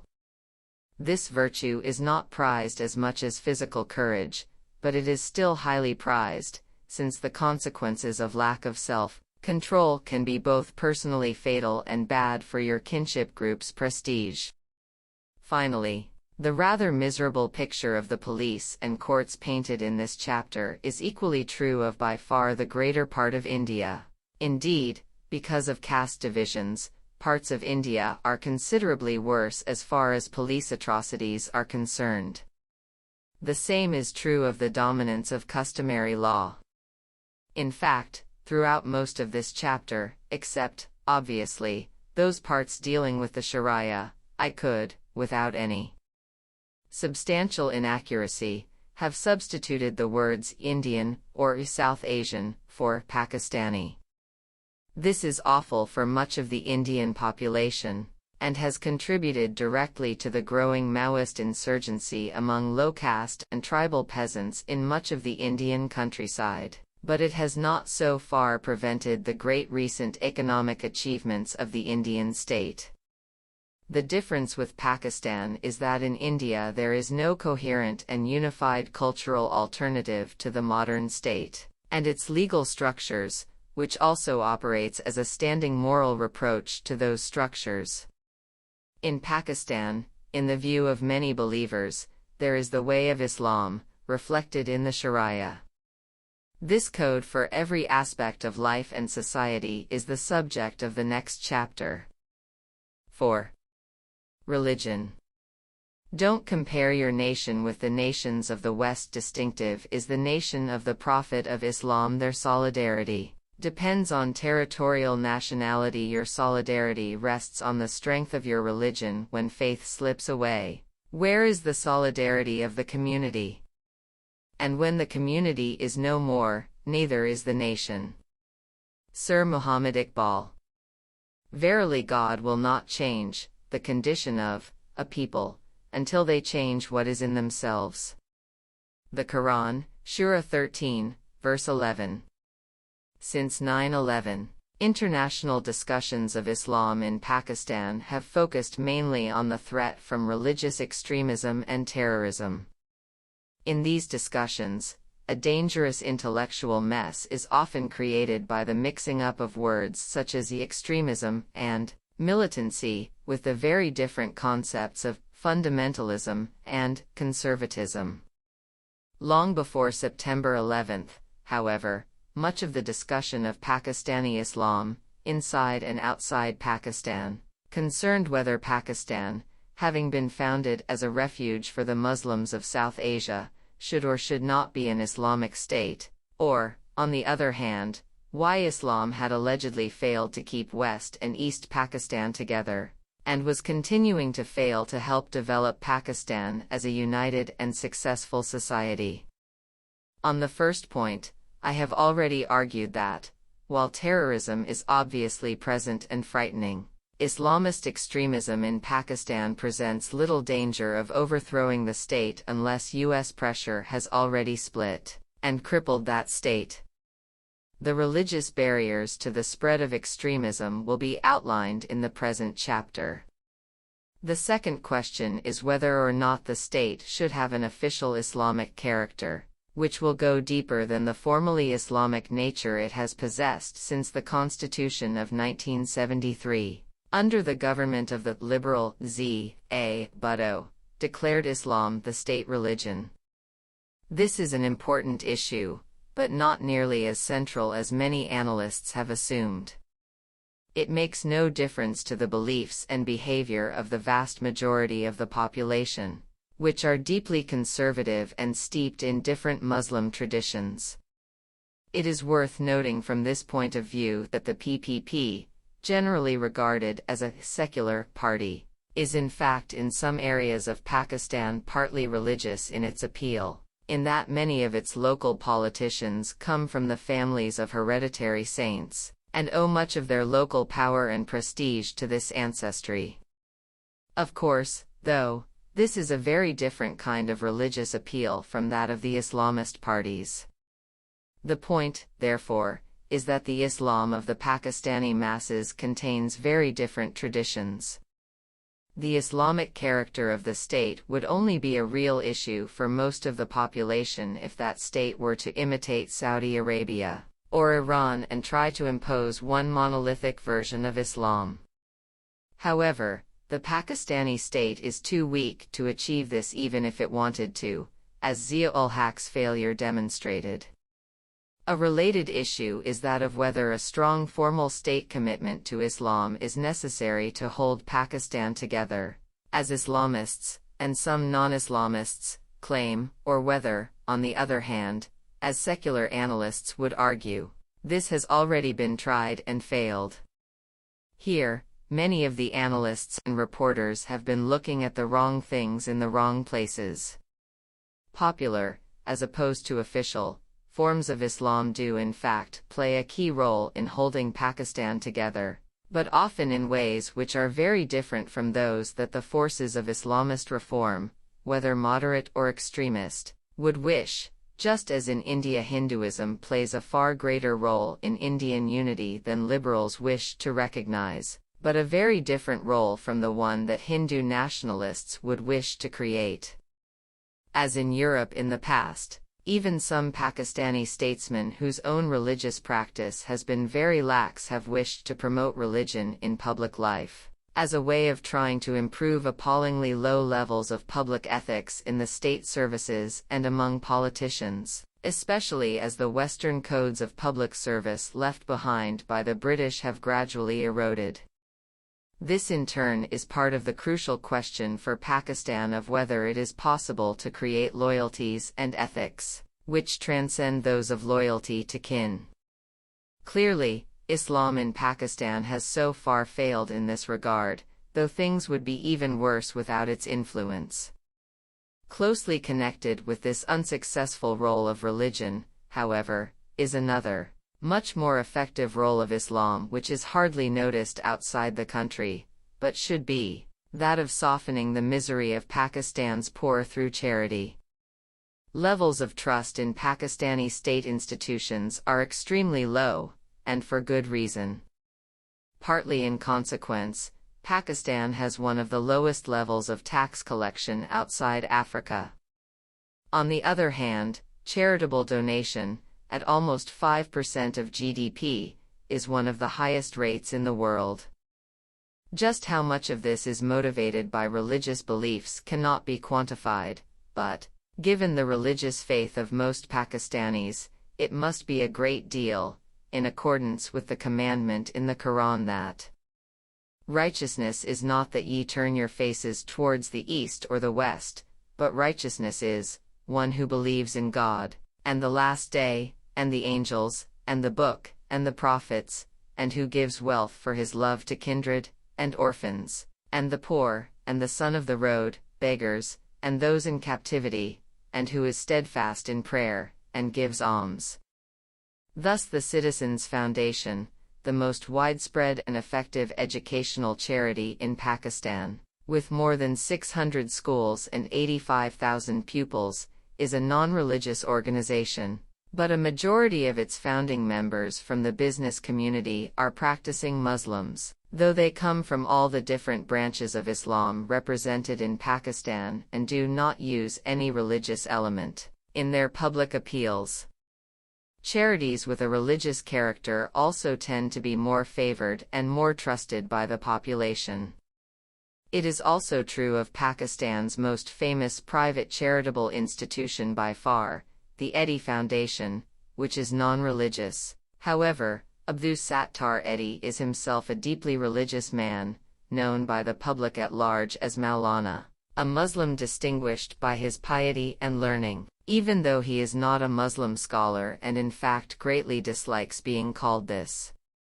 There is no sight in Pakistan more moving than to visit some dusty, impoverished small town in an arid wasteland, apparently abandoned by God and all sensible men and certainly abandoned by the Pakistani state and its own elected representatives, and to see the flag of the Edhi Foundation flying over a concrete shack with a telephone, and the only ambulance in town standing in front.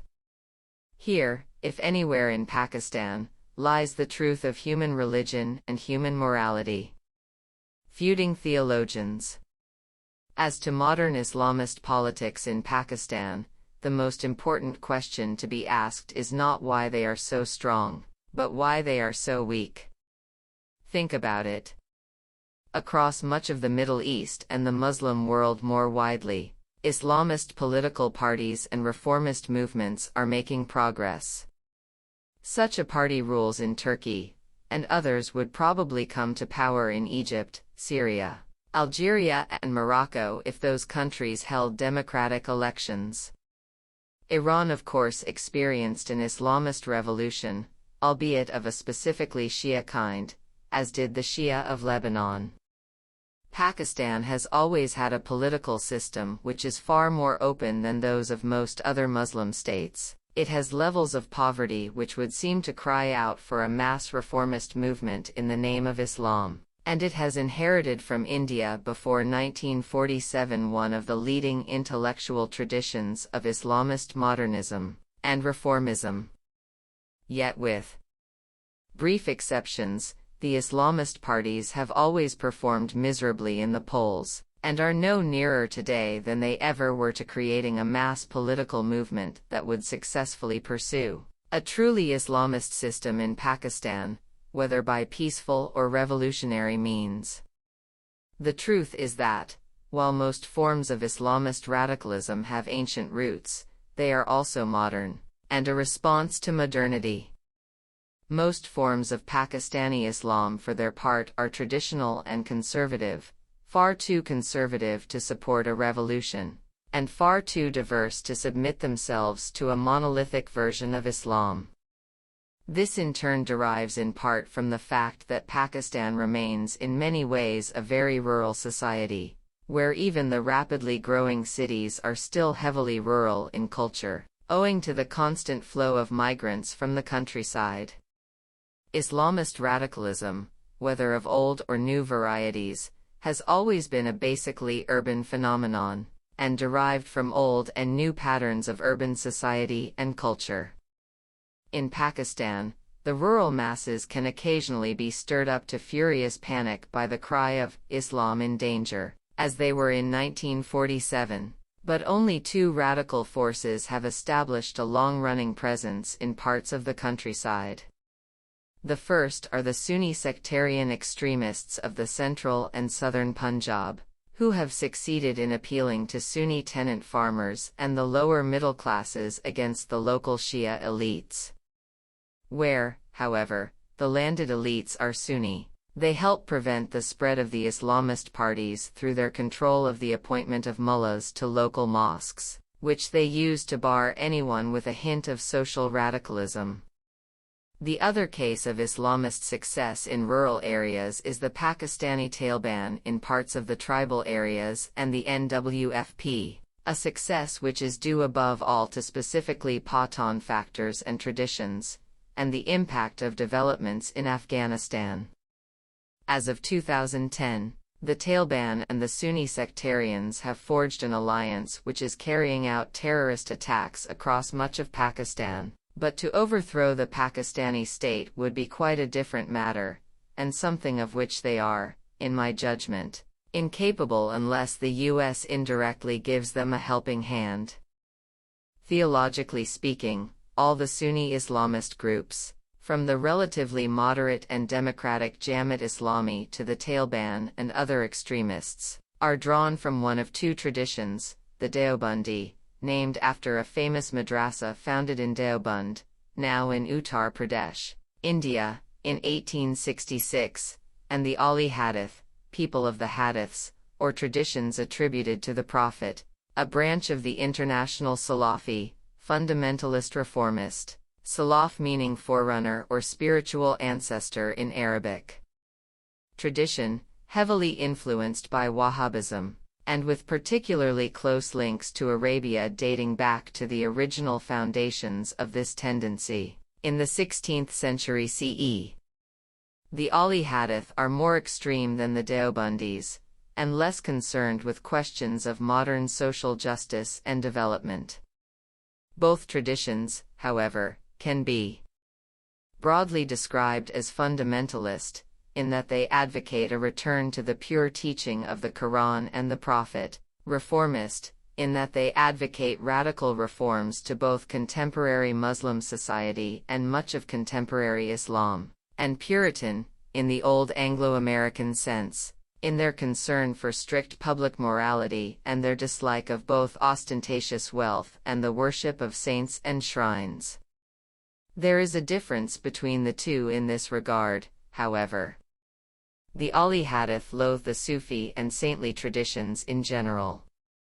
The Deobandis, whose tradition is largely descended from the thought of Shah Waliullah, himself a member of the Naqshbandi Sufi order, praise the saints themselves, and used to claim miraculous powers for their own greatest Deobandi teachers, but condemn the ways in which the saints are worshipped, and the belief that they can intercede with God.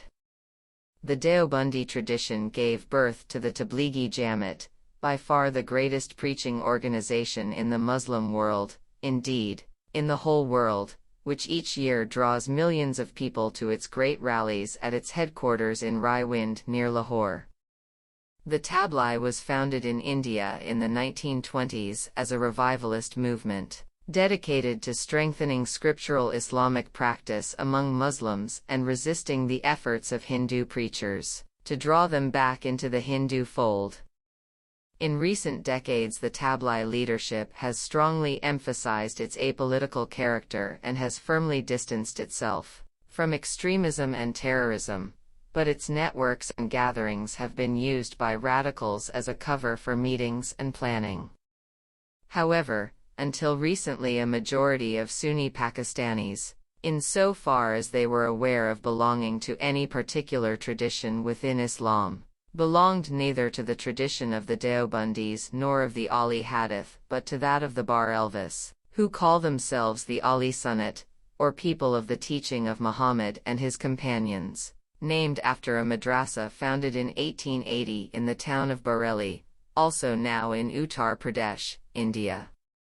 Barelvi religious attitudes, which are linked to those of leading Sufi orders, are far closer to popular Islam as it has usually been followed in South Asia. This popular Islam includes in particular a belief in the intercession of saints with God, the validity of miracles by the saints, worship at the shrines of saints, though not strictly speaking worship of the saints, and local traditions attached to the saints. The Barelvis therefore might be called Catholics to the Deobandis and Ali Hadithas Puritans, with the crucial distinction that far from being grouped in one hierarchical organization, the Barelvis are a very loose and vociferous grouping which cannot really be described as a movement at all. Their rivals, though historically fewer in number, have generally had the edge when it comes to organization. Despite repeated attempts, the Barelvis have never created a large and enduring political party of their own, though they have played a leading part in all the wider Muslim mass movements in India and Pakistan. Barelvi parties formed part of the MMA Islamist alliance which governed the NWFP and Balochistan from 2002 to 2008, and supported that alliance's calls for the introduction of Sharia law and a variety of Islamic regulations. However, both of Pakistan's main Islamist parties today, the Jamaat Islami, JI, nationally and the Jamiat-e-Ulama-e-Islam, JUI, in the Pathan areas, are drawn from the Deobandi tradition. The greater radicalism and anti-Westernism of the Deobandi theological tradition can be traced in part to its urban, social and institutional origins, which differ from those of the Sufi and Barelvi traditions. British rule made little difference to the practice of Islam in the South Asian countryside. Except in the case of the most outrageous abuses, the British never meddled with the shrines, and as long as local peers did not rise in revolt the British tried to co-opt them. It was quite otherwise in the cities. As the last chapter, on justice, described, the role of formal Islamic justice in the countryside was always very limited.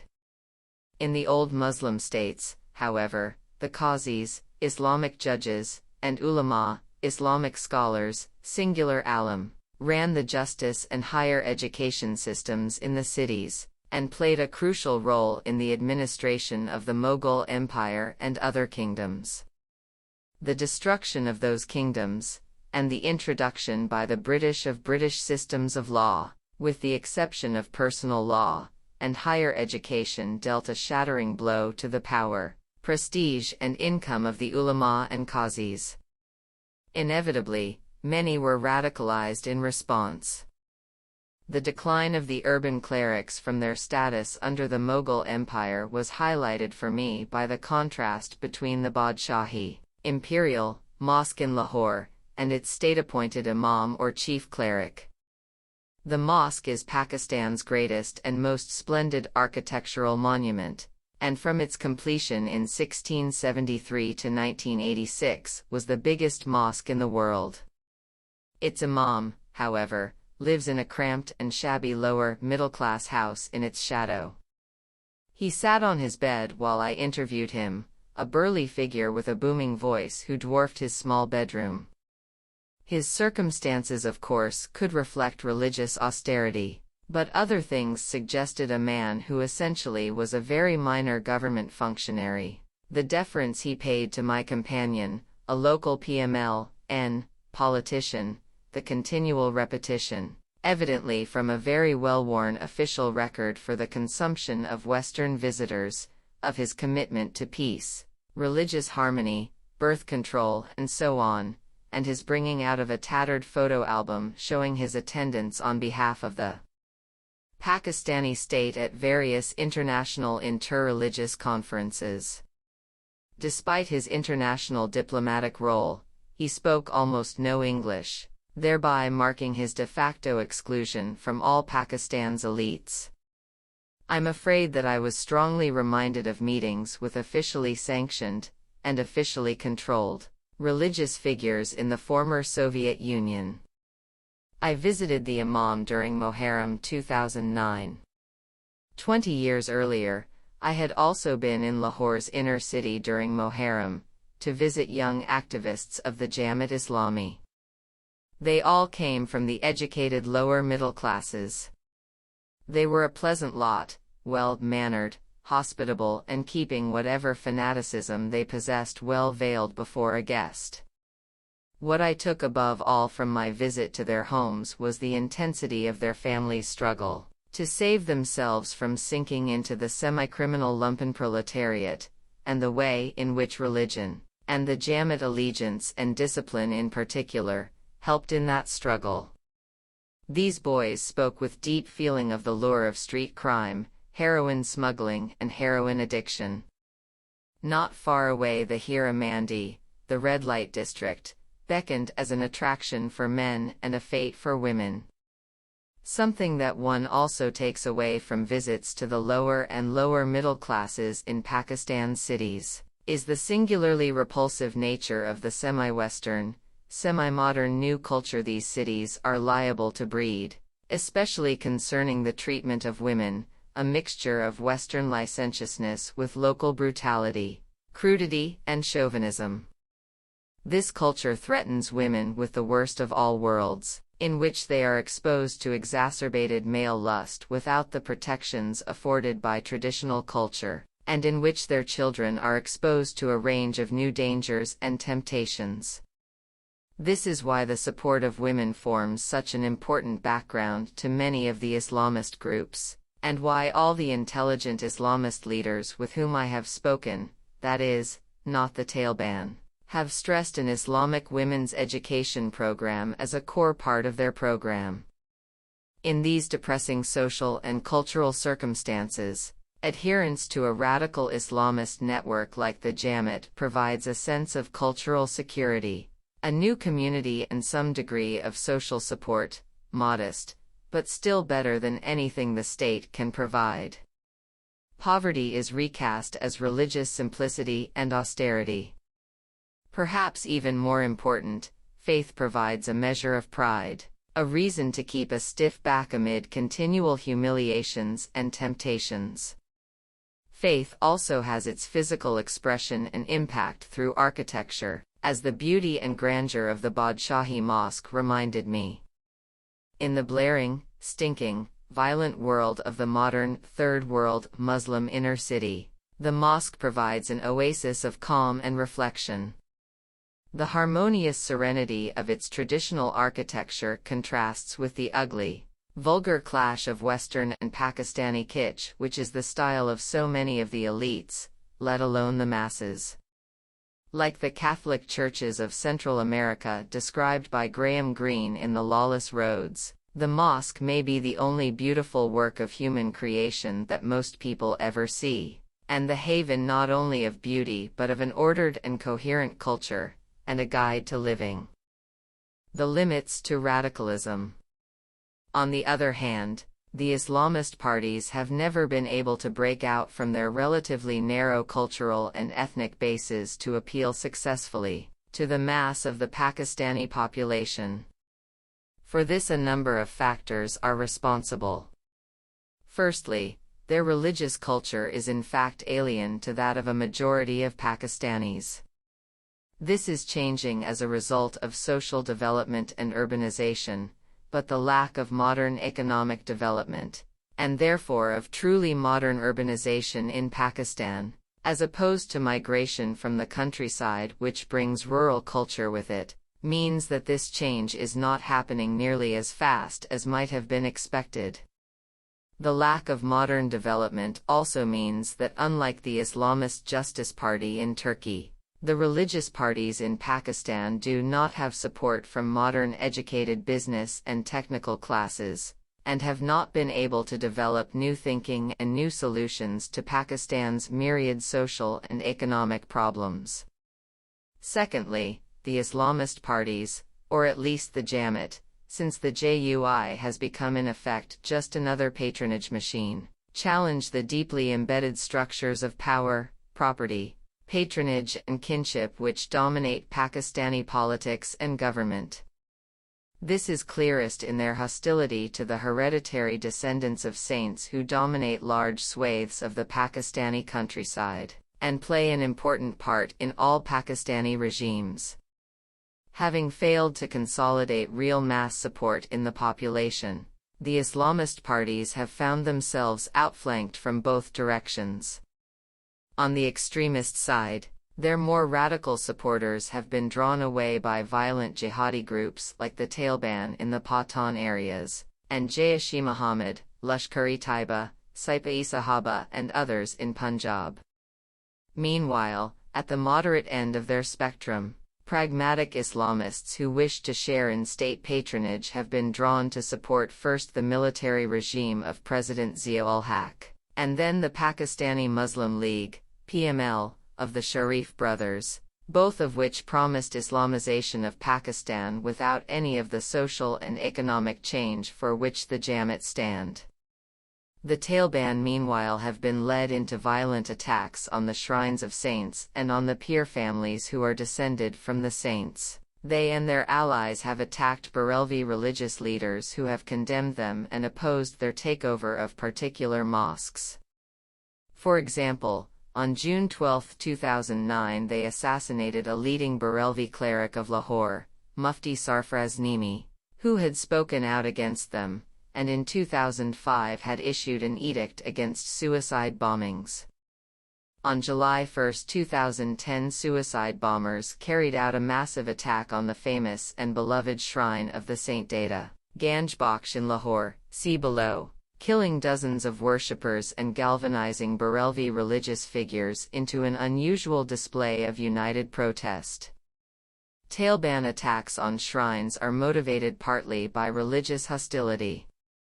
The Wahhabis have been bitterly opposed to shrines since their very beginnings in the 18th century, and first leapt to international notoriety when they captured Mecca and Medina and destroyed the shrines and tombs there, not sparing even that of the Prophet himself.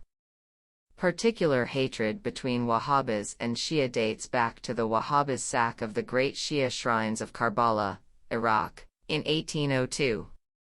In Saudi Arabia today, shrines continue to be banned and Sufi orders persecuted. Taliban hostility to the shrines also stems from the role played by these families in the local elites, which means that the Taliban have to attack and destroy them in order to seize local power. However, as of 2010, the evidence suggests that far from gaining wider support, these attacks have in fact alienated large numbers of people who were initially attracted by the Pakistani Taliban's support for the jihad in Afghanistan, advocacy of the Sharia and actions against local criminals. As I was told by people I interviewed on the street in Peshawar in the summer of 2009, among Pathans this was especially true of the Taliban bomb attack on March 5, 2009 which damaged the Peshawar shrine of the Pathan Saint Pir Rahman Baba, Abdur Rahman Momand, 1653. 1711 CE, who like a number of Sufi saints is revered not only for his spiritual power but as a poet of the local vernacular language, and has been called the Pashto Nightingale. Data Ganj Bakhsh too is beloved by Punjabis and indeed by Muslims all over South Asia.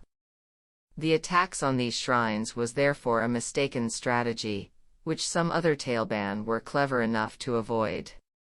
Thus at the shrine of Pir Haji Sahib Taranji in the Momand tribal agency, some of whose descendants will be described in a later chapter, the local Taliban were careful not to attack the shrine but to co-opt it, stressing that the saint had been a leader of jihad against the British Raj just as the Taliban were fighting the British and Americans invaders and oppressors in Afghanistan, and their slaves in the Pakistani government.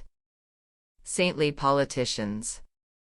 In attacking the saints, the Islamist extremists, though they refuse to recognize this themselves, are striking at the very roots of Islam in South Asia. One might say that the beginnings of South Asian Islam were the book and the saint.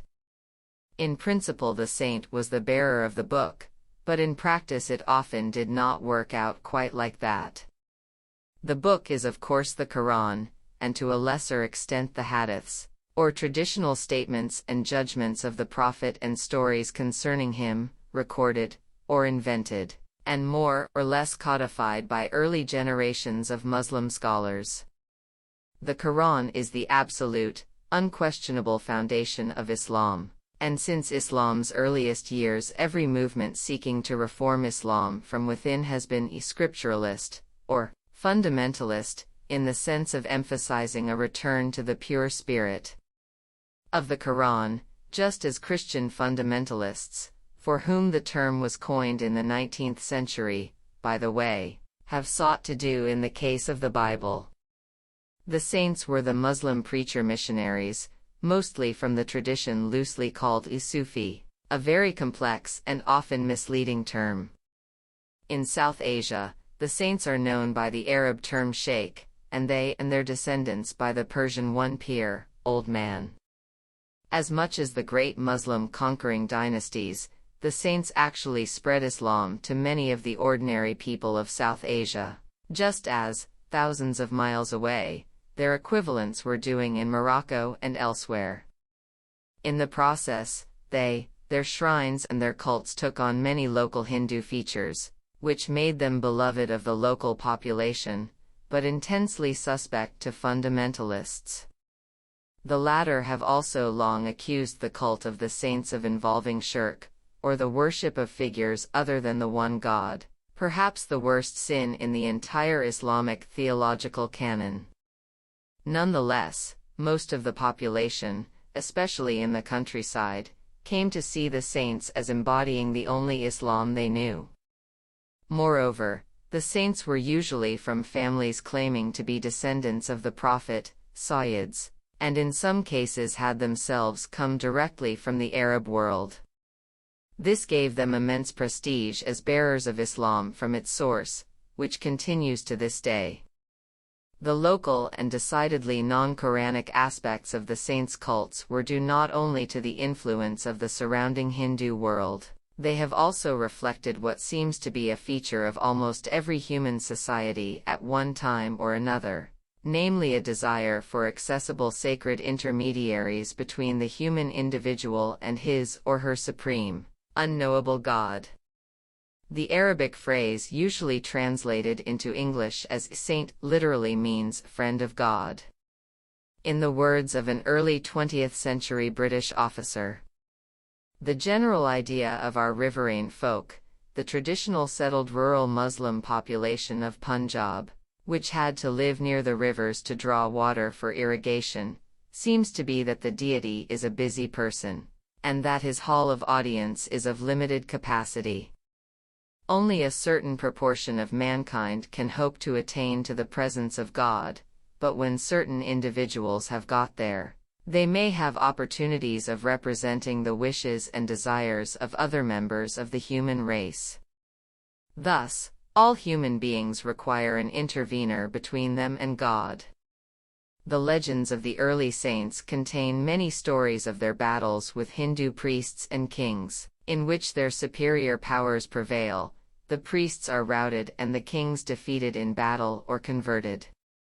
Most of what is now Pakistan was converted to Islam only very slowly, however, and long after it was conquered by Muslim dynasties.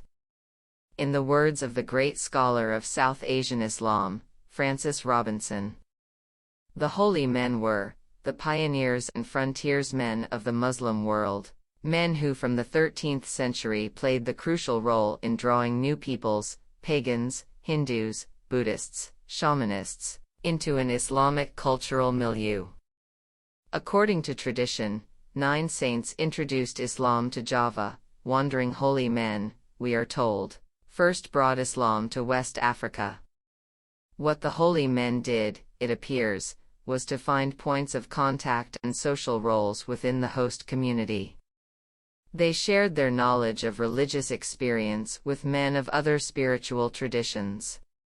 They helped propitiate the supernatural forces which hemmed in and always seemed to threaten the lives of common folk. They interpreted dreams, brought rain, healed the sick and made the barren fertile. They mediated between rulers and ruled, natives and newcomers, weak and strong. 60. Stories of miracles grew up, first around the saints and then around their tombs, and, as in the Christian world of the Middle Ages, the tombs became shrines, khanqahs, and places of pilgrimage, where people hoped to benefit from access to the saints' barakat, or spiritual power. The death anniversaries or urs of the saints, from the Persian word for marriage, commemorating their marriage with God at death, became great fairs. As with Hindu temples and Sikh gurdwaras, the langars, free kitchens, attached to the shrines play an important part in feeding the local poor, as well as pilgrims. Muslim Pakistan, like Hindu India, is bound together by pilgrimages and allegiances to shrines and saints which stretch across provincial and linguistic boundaries.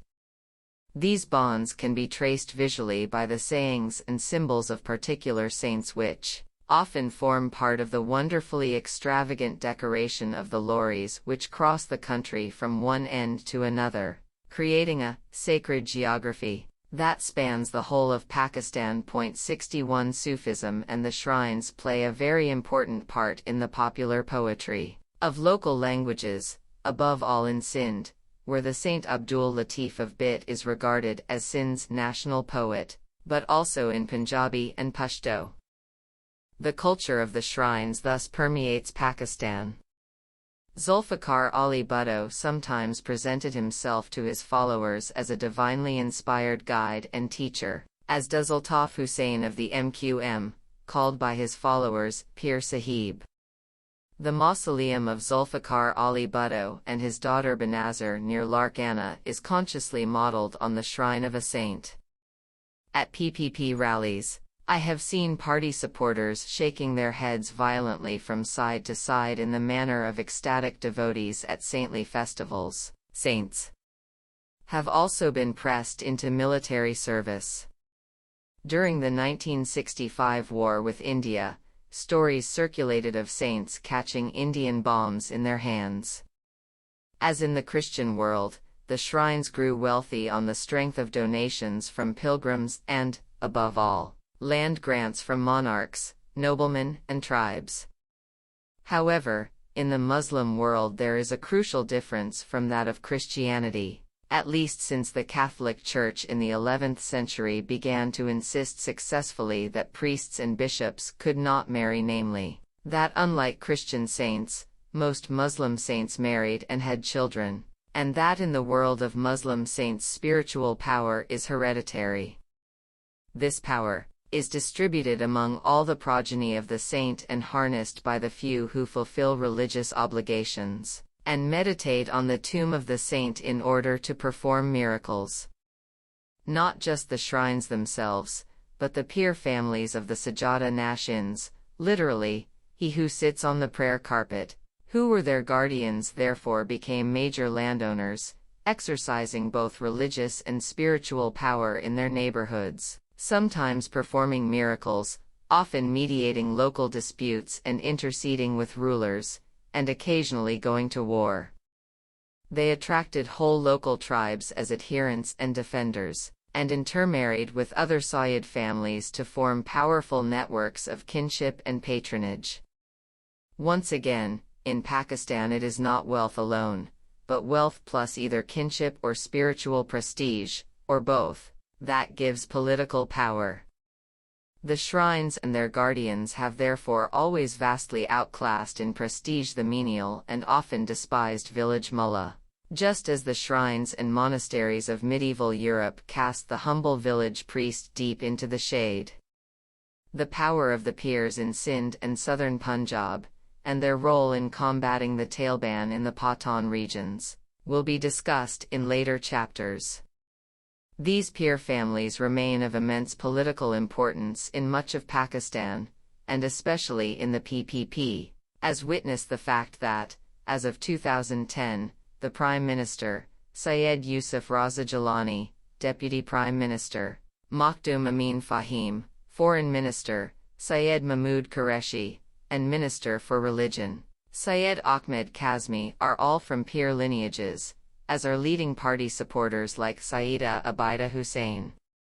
However, members of peer lineages are also to be found in prominent positions in other mainstream parties, like Makhdoom Faisal Saleh Hayat of the PML, Q, and Makhdoom Javed Hashmi, Makhdoom Ahmed Mahmood, and, greatest of all, the Peer Pagaro of Sindh, all of whom at the time of writing are supporting the PML, N.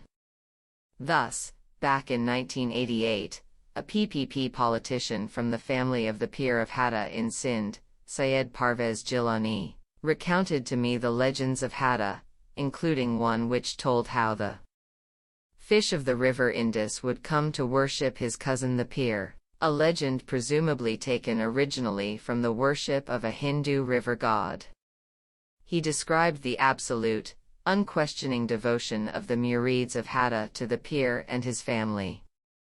Then, as a good PPP politician, he added, "The difference between us and the other peers is that we are in favor of bringing education to our murids, and that we have always played a democratic role. We were always for the PPP. That is why the defeat of the Peer Pagaro does not worry us. Our people would never betray us, because we have always worked with the masses and spoken for the rights of the poor. And we have always spoken out on Sindhi issues." The point is of course that, as this interview clearly indicates, in practice the peers and their families cannot genuinely advance either local education or local democracy, as this would strike directly at the cultural and social bases of their own power. This brings out again the tragic tension in Pakistan between the needs of modern progress and the needs of social and political stability, the traditions and structures which prevent Islamist revolution and civil war, also help keep much of the population in a state of backwardness and deference to the elites.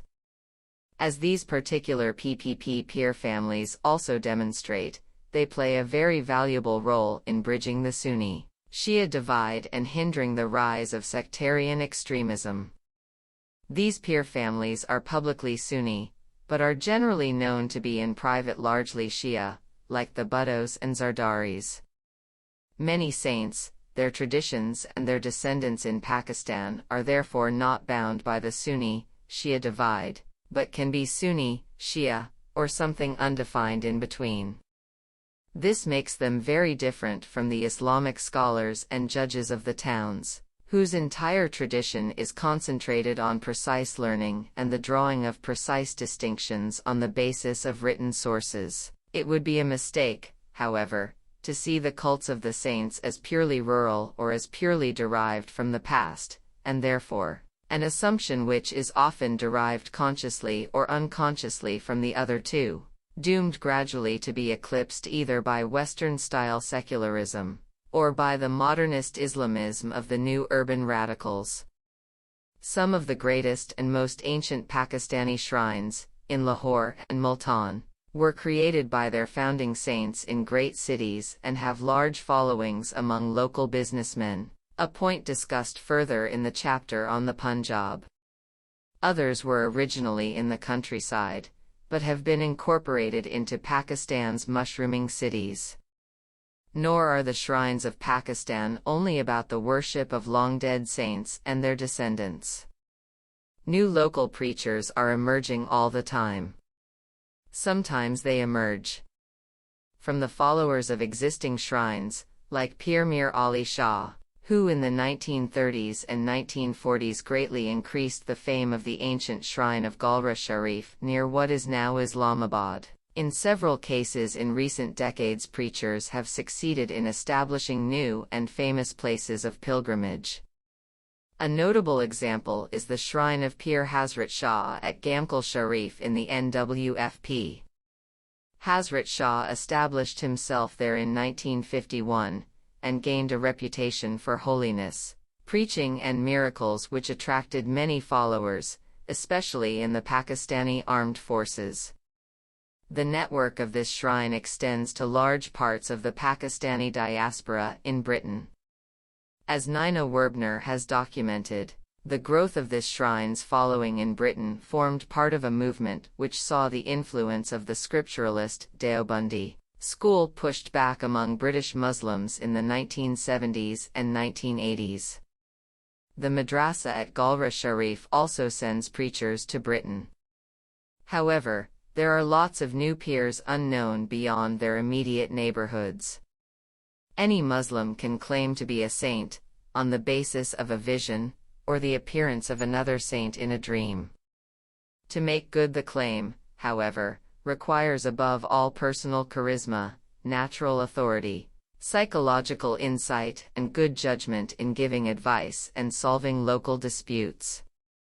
An ability to perform miracles or, depending on your point of view, a lot of luck are definite assets. Most such newly emerged figures never do become more than small local holy men. A few attract much more considerable followings. Often, this will be a process stretching over generations, with an impressive disciple succeeding the original peer and attracting yet more support. Thus Pir Hassan Baba, a new saint in Lahore, who died in the 1950s, was the chosen successor of a previous sheikh, and Pir Hassan's prestige in turn was consolidated by his successor, Hafiz Muhammad Iqbal, who died in 2001. Together, they attracted a considerable following in the Lahori middle classes and intelligentsia. Hassan Baba was by origin an Englishman drawn like many others to Sufi mysticism. Their followers are building a shrine for them on the site of the small, ordinary house where Hassan Baba, a small government clerk, lived and preached from the 1930s to the 1950s, and where they are both buried. Reflecting the class and culture of its devotees, the shrine, which I visited in August 2009, is a beautiful building constructed from traditional materials, and designed by a leading Lahore architect, and follower of these saints, Kamil Khan. Nothing like this has been built in Pakistan or India since the fall of the Mughal Empire, the engineer, Rizwan Qadir Khwaja, told me.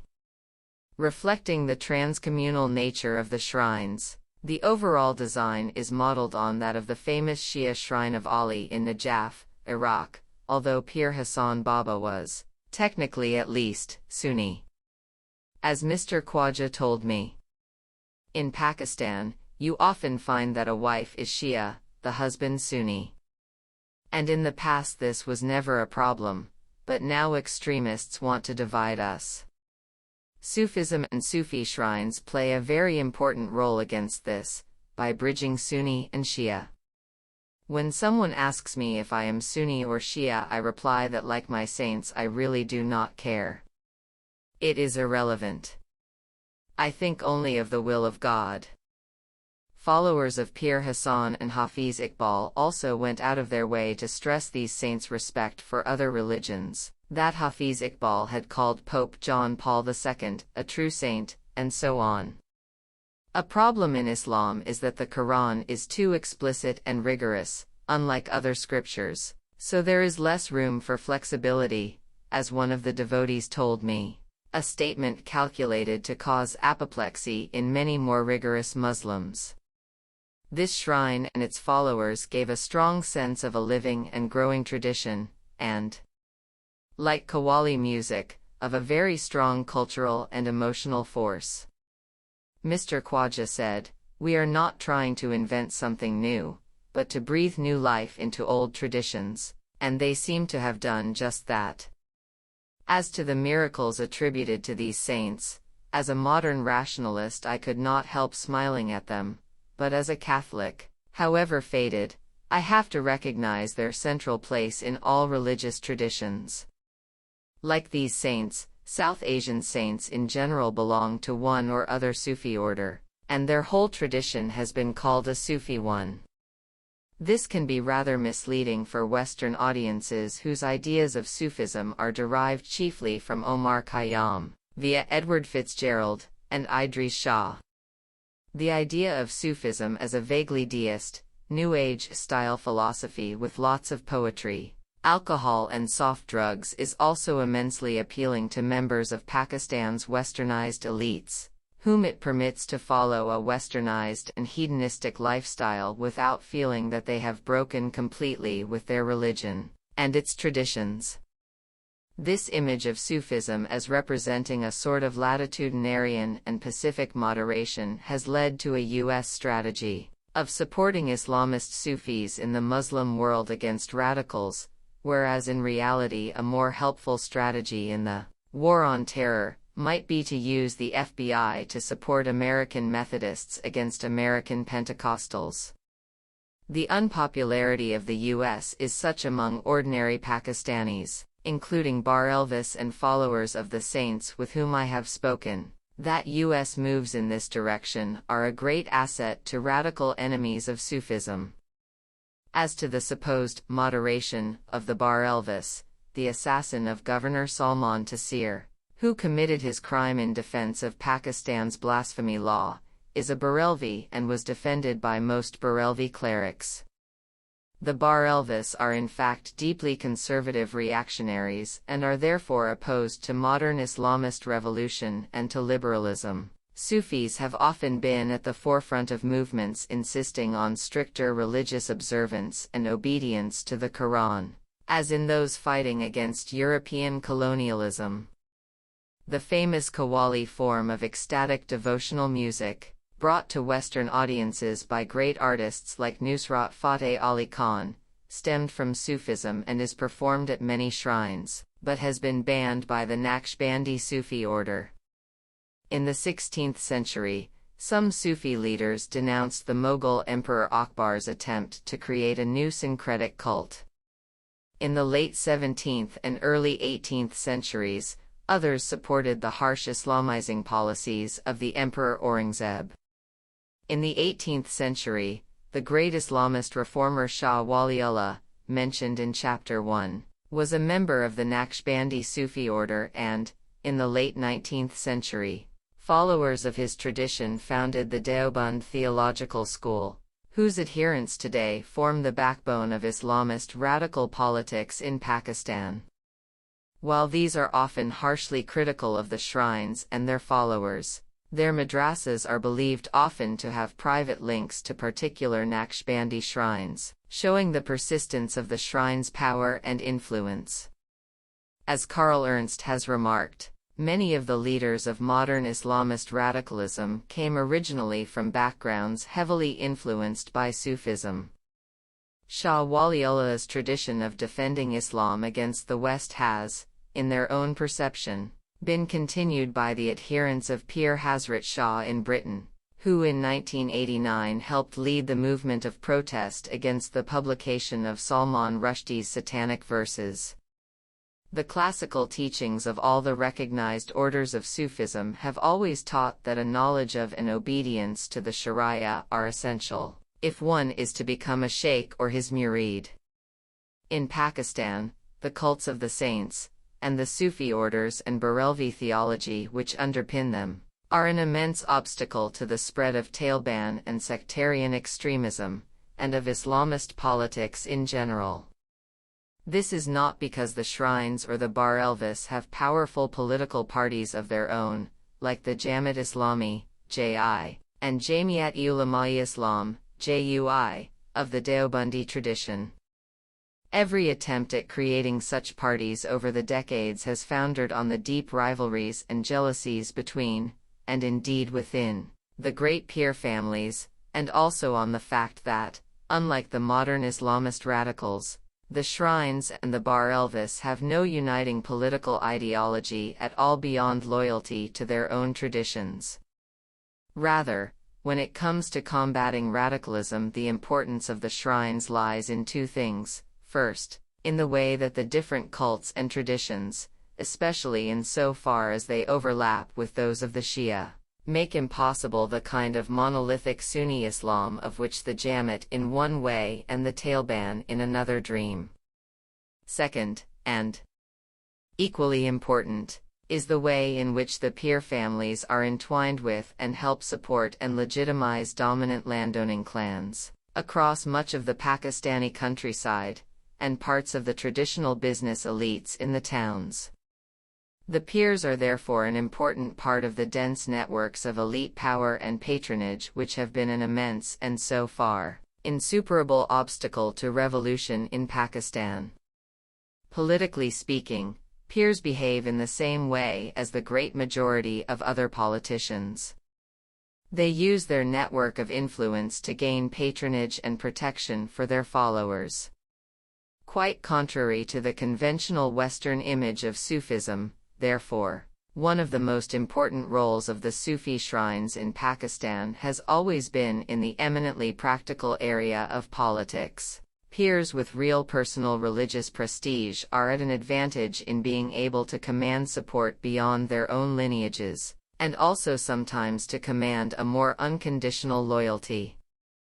Often a key step in the rise of a newly emerged urban peer is when he gains a local politician as a follower. Just as in the past, a saint's reputation would be made by the public respect of a local prince, or even, in the greatest cases, the Sultan himself.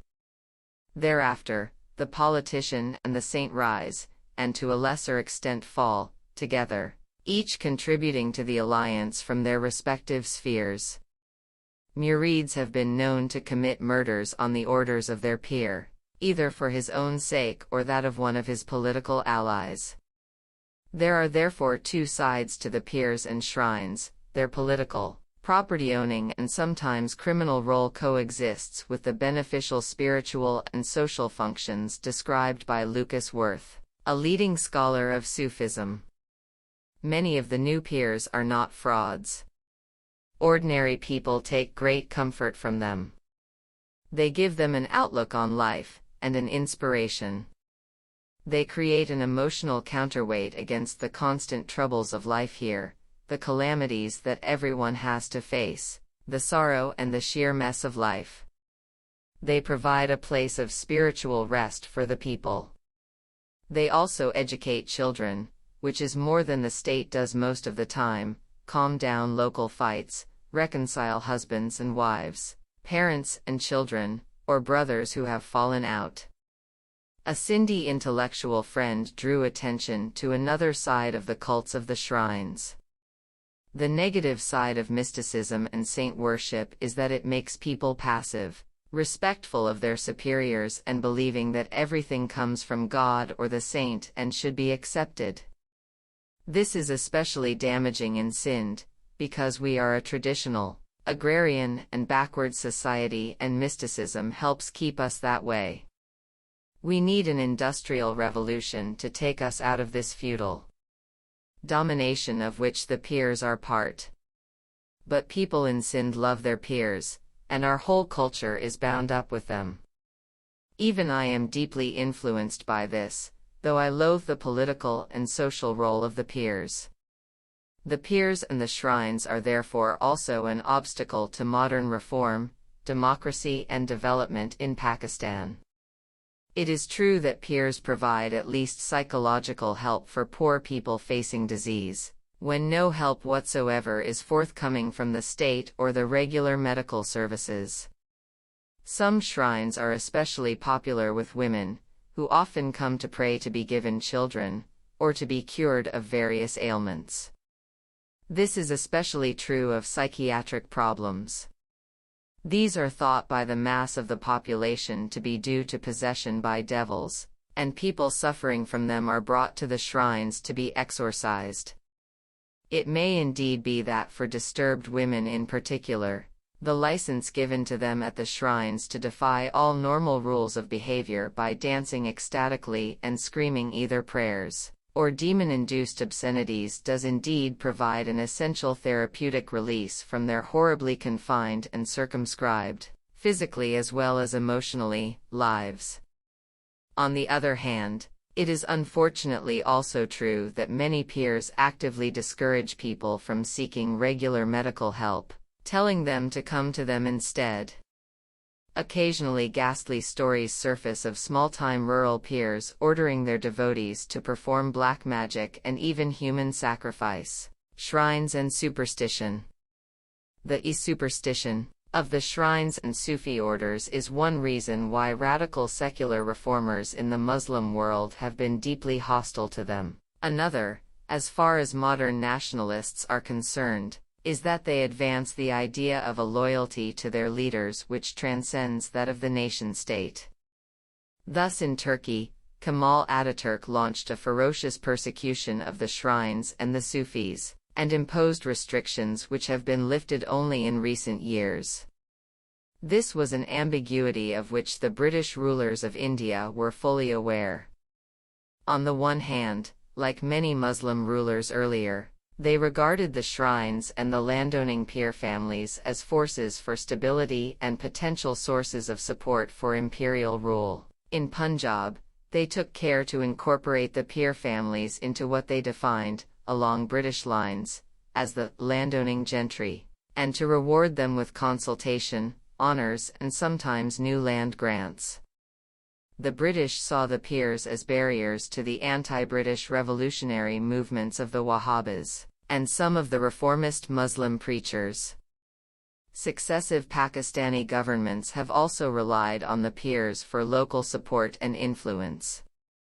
General Zia-ul-Haq, with his personal sympathy for modern Islamist culture, was believed to be hostile to the shrines, but took little action against them, beyond following previous unsuccessful policies of trying to regulate and partially control their finances through the Waqf Board, Statut Zero Re body which administers religious endowments. On the other hand, in their Protestant souls the British shared the Islamist reformers' views concerning the culture of the shrines, and despised the superstition, obscurantism, corruption and intoxication which they saw flourishing at the shrines and among their adherents, and, indeed, the parallels they drew between popular Muslim worship of the saints and the failings of popery in the West were often quite explicit. In Major O'Brien's view, all Punjabi Muslims alike are sunk in the most degrading superstition, and are in the most abject submission to their spiritual pastors or peers. The political needs of imperial rule aside, British officialdom much preferred the scripturalism, legalism and relative modernity of the urban Islamist reformists, and, as the last chapter described, sometimes favored the Sharia against the local customary law, on progressive grounds. Certainly some of the great shrines in Pakistan could be described, like Russia's, as an offense against the Protestant state of mind. This is especially true of those with large followings of Qalandars or Malangs, the South Asian equivalent of the dervishes of the Arab world and Turkey, wandering holy beggars with certain affinities to the Hindu sadhus. Much of the contempt felt by the British and the Islamists for the shrines stems from the character of the Malangs, and especially the Must Malangs, must indicating a mixture of intoxication and madness. Like many educated Sufis, Mr. Khwaja of the following of Pir Hassan Baba expressed strong disapproval not only of the scripturalist enemies of Sufism, but also of many of the Pakistani peers and their followers. Unfortunately, at the lowest level, some of the new saints and many of the Malangs are fakes and are just in it for business. There are so many of them out there bringing a bad image on us. Malangs sell drugs, run prostitution rackets and things like that. And the political hereditary peers are also a problem. They discredit the Sufi tradition with their corruption and politicking. A true Sufi saint cannot be fat, healthy, and rich. He has to be poor and simple, and living in poor conditions. But humanity has always worshipped false gods, and Pakistan is no different. Surely if you look at the hereditary peers, you can see clearly all the false gods that they worship. Some of the Malangs I have met, especially at smaller rural shrines, do indeed tend to support British and Islamist prejudices, filthy, stoned to the gills, and surrounded by retinues of giggling half-naked little boys as degraded-looking as themselves. 1. Malang, however, justified their use of drugs to Catherine Ewing in words some of which could have come from recent reports by medical experts to the British and American governments. Alcohol works on the outside, it makes a man violent and blinds his senses. Charas, hashish, works in the inside. It makes him peaceful and opens his spirit to God. So a malang should avoid alcohol as he should avoid women. Alcohol will cut him off from God, but charas brings him close to God. That is why we malangs use it. This is part of the malangs' proclaimed belief that their exclusive concentration on God and their particular saint requires them to place themselves outside the world and the world's normal social rules. The malangs and kalendars therefore are known as the Beshar, without law, Sufis, as opposed to the Pirs, who marry and have children, and follow, in theory, the rules of the Sharia. At some of the large urban shrines attempts have been made to prevent the public smoking of hashish by devotees. This is especially true of the clean, orderly shrines round Islamabad and Rawalpindi, with their strong following among officials, others such as Gamkal Sharif with strong military connections, and all shrines that I know of belonging to the Naqshbandi order of Sufis. At other great shrines, however, especially during their annual urs, and at the sessions of prayer, chanting and dancing that take place every Thursday evening, to refuse to inhale hashish you would have to give up breathing altogether. This is certainly true of the two great shrines in Sindh, Bitcha and Saiwan Sharif. On visiting Saiwan, I couldn't help grinning when I thought of the contrast between the prevailing physical atmosphere and the would-be spiritual atmosphere, one of unutterable official pomposity, which breathed from the booklet about the shrine and its saint, full of pious phrases from ministers, that I had been given by the local government. Saiwan Sharif is situated on the right bank of the Indus in central Sindh and, like Hatta, is associated with some legends derived from Hindu river worship. A village of low-caste Hindus still exists nearby. Saiwan's founding saint was Sheikh Syed Usman Marwandi, 1177–1274, a Persian known as Lal Shahbaz, the Red Falcon, calendar, having, according to legend, once turned himself into a falcon to rescue his friend and fellow saint, Baba Farid of Pakistan, from execution. Most of the leading saints of Sindh, including Shah Abdul Latif, were from the tradition Lal Shahbaz calendar founded. Politicians take good care to honor the saint, and the golden gates of his shrine were donated by Zulfikar Ali Bhutto.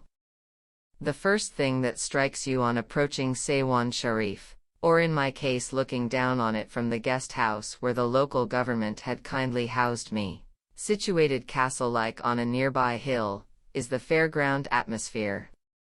The shrines of the saint and his leading disciples, and many of the streets between them, are lit by thousands and thousands of colored fairy lights.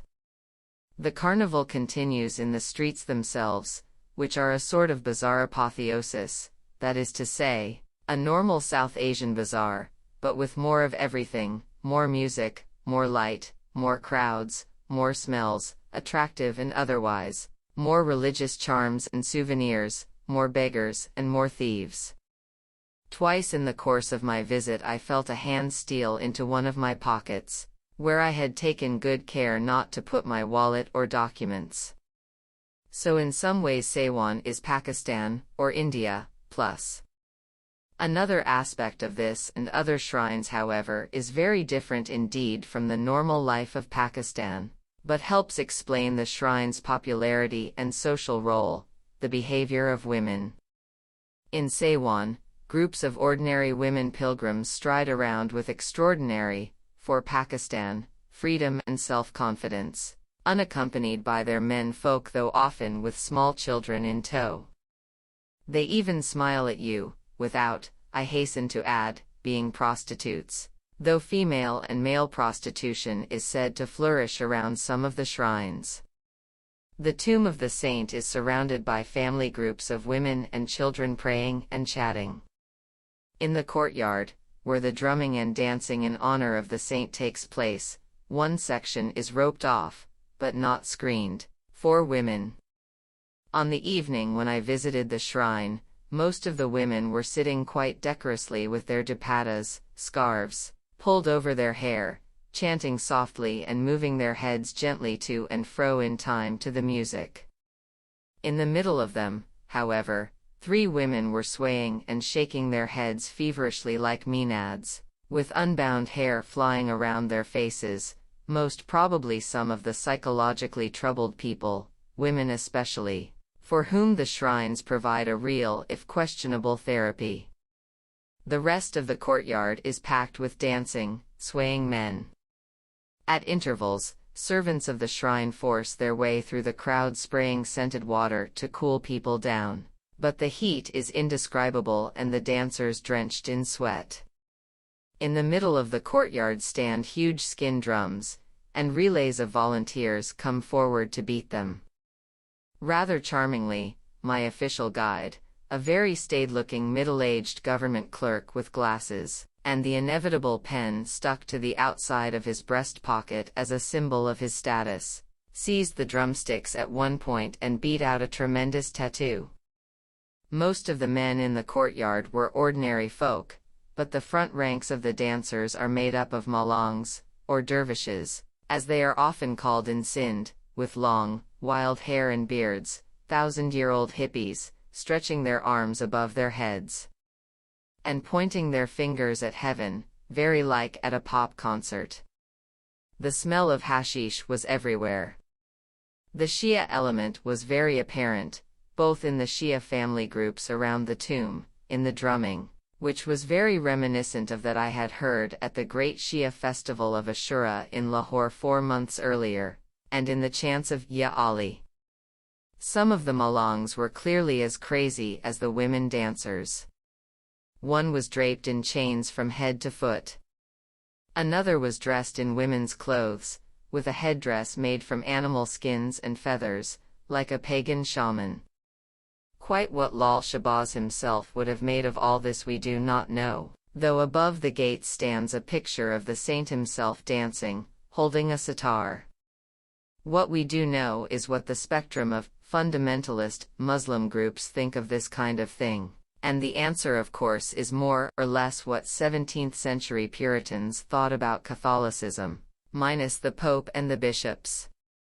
As should be clear, the scenes at some of the shrines in Pakistan contain just about all the elements necessary to make a Puritan feel nervous.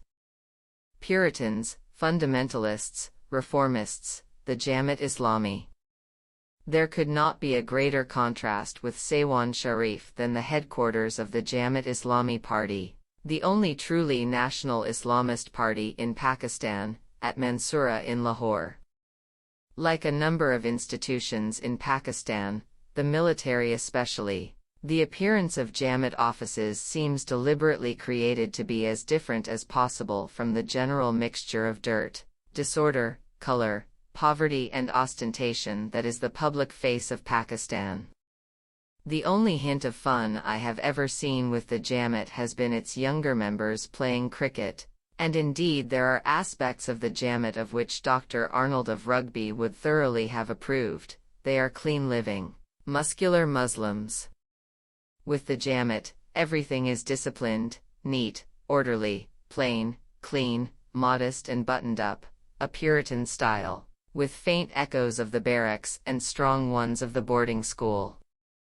Its members also dress and behave in this way, a style which reflects both their ideology and their generally lower middle-class urban origins and culture.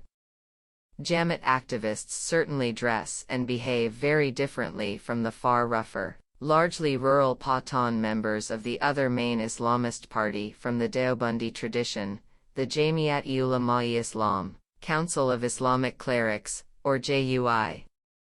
The JUI's parent party in undivided India, the Jamiat-e-Ulama-e-Hind, was founded in 1919 as part of the Khilafat movement against British rule. The JUI split off in the 1940s to support partition and the creation of Pakistan. In Pakistan, however, the JUI has become an almost exclusively ethnically Pathan party. And so I have dealt with it in a later chapter, on the Pathans of Pakistan. In addition, the JUI no longer has a significant intellectual aspect, and has to a considerable extent become just another Pakistani patronage machine on behalf of its followers, as one of its leaders candidly admitted to me. The Jamaat-Islami is a very different kind of party, much more impressive and in its way more frightening, so impressive indeed that its lack of political success is all the more striking. The Jamaat has excellent Islamist intellectual credentials, having been founded in Lahore in 1941 by Syed Abu Allah Maududi, 1903–79, one of the leading thinkers of the international Islamist canon. Indeed, in some ways the Jamaat is too intellectual for its own good. Maududi and the Jamaat were strongly influenced by the Deobandi tradition of hostility to British rule, and attachment to the idea of the universal Muslim Ummah. They also deeply distrusted the secularism of Jinnah and other Muslim League leaders. On these grounds, they initially opposed the creation of Pakistan, preferring to struggle for a more perfect Muslim society within India.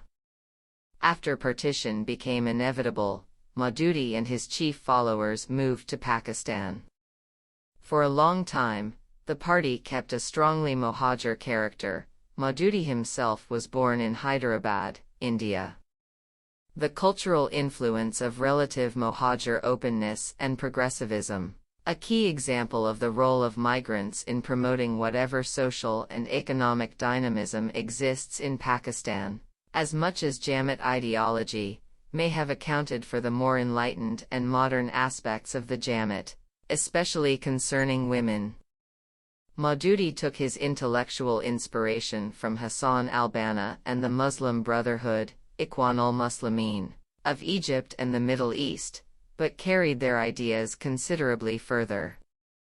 His plan for the Jamaat was very much that of al-Banna for the Ikhwan, a Salafiyya message, a Sunni way, a Sufi truth, a political organization, an athletic group, a scientific and cultural link, an economic enterprise and a social idea. As these words indicate, the Islamist vision of this tradition is an all-embracing one, based on the belief that Islam is a system for the whole of human life.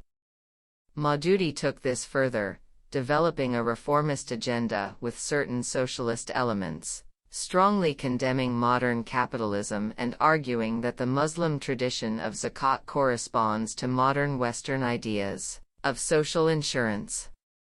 The Jamaat statement on its website, in rather poor English, for the Jamaat, emphasizes above all issues of social injustice, suffering and corruption.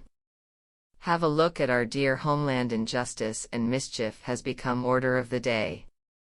God created man equal, but a handful people have grabbed more land they needed and amassed money in excess of their needs for.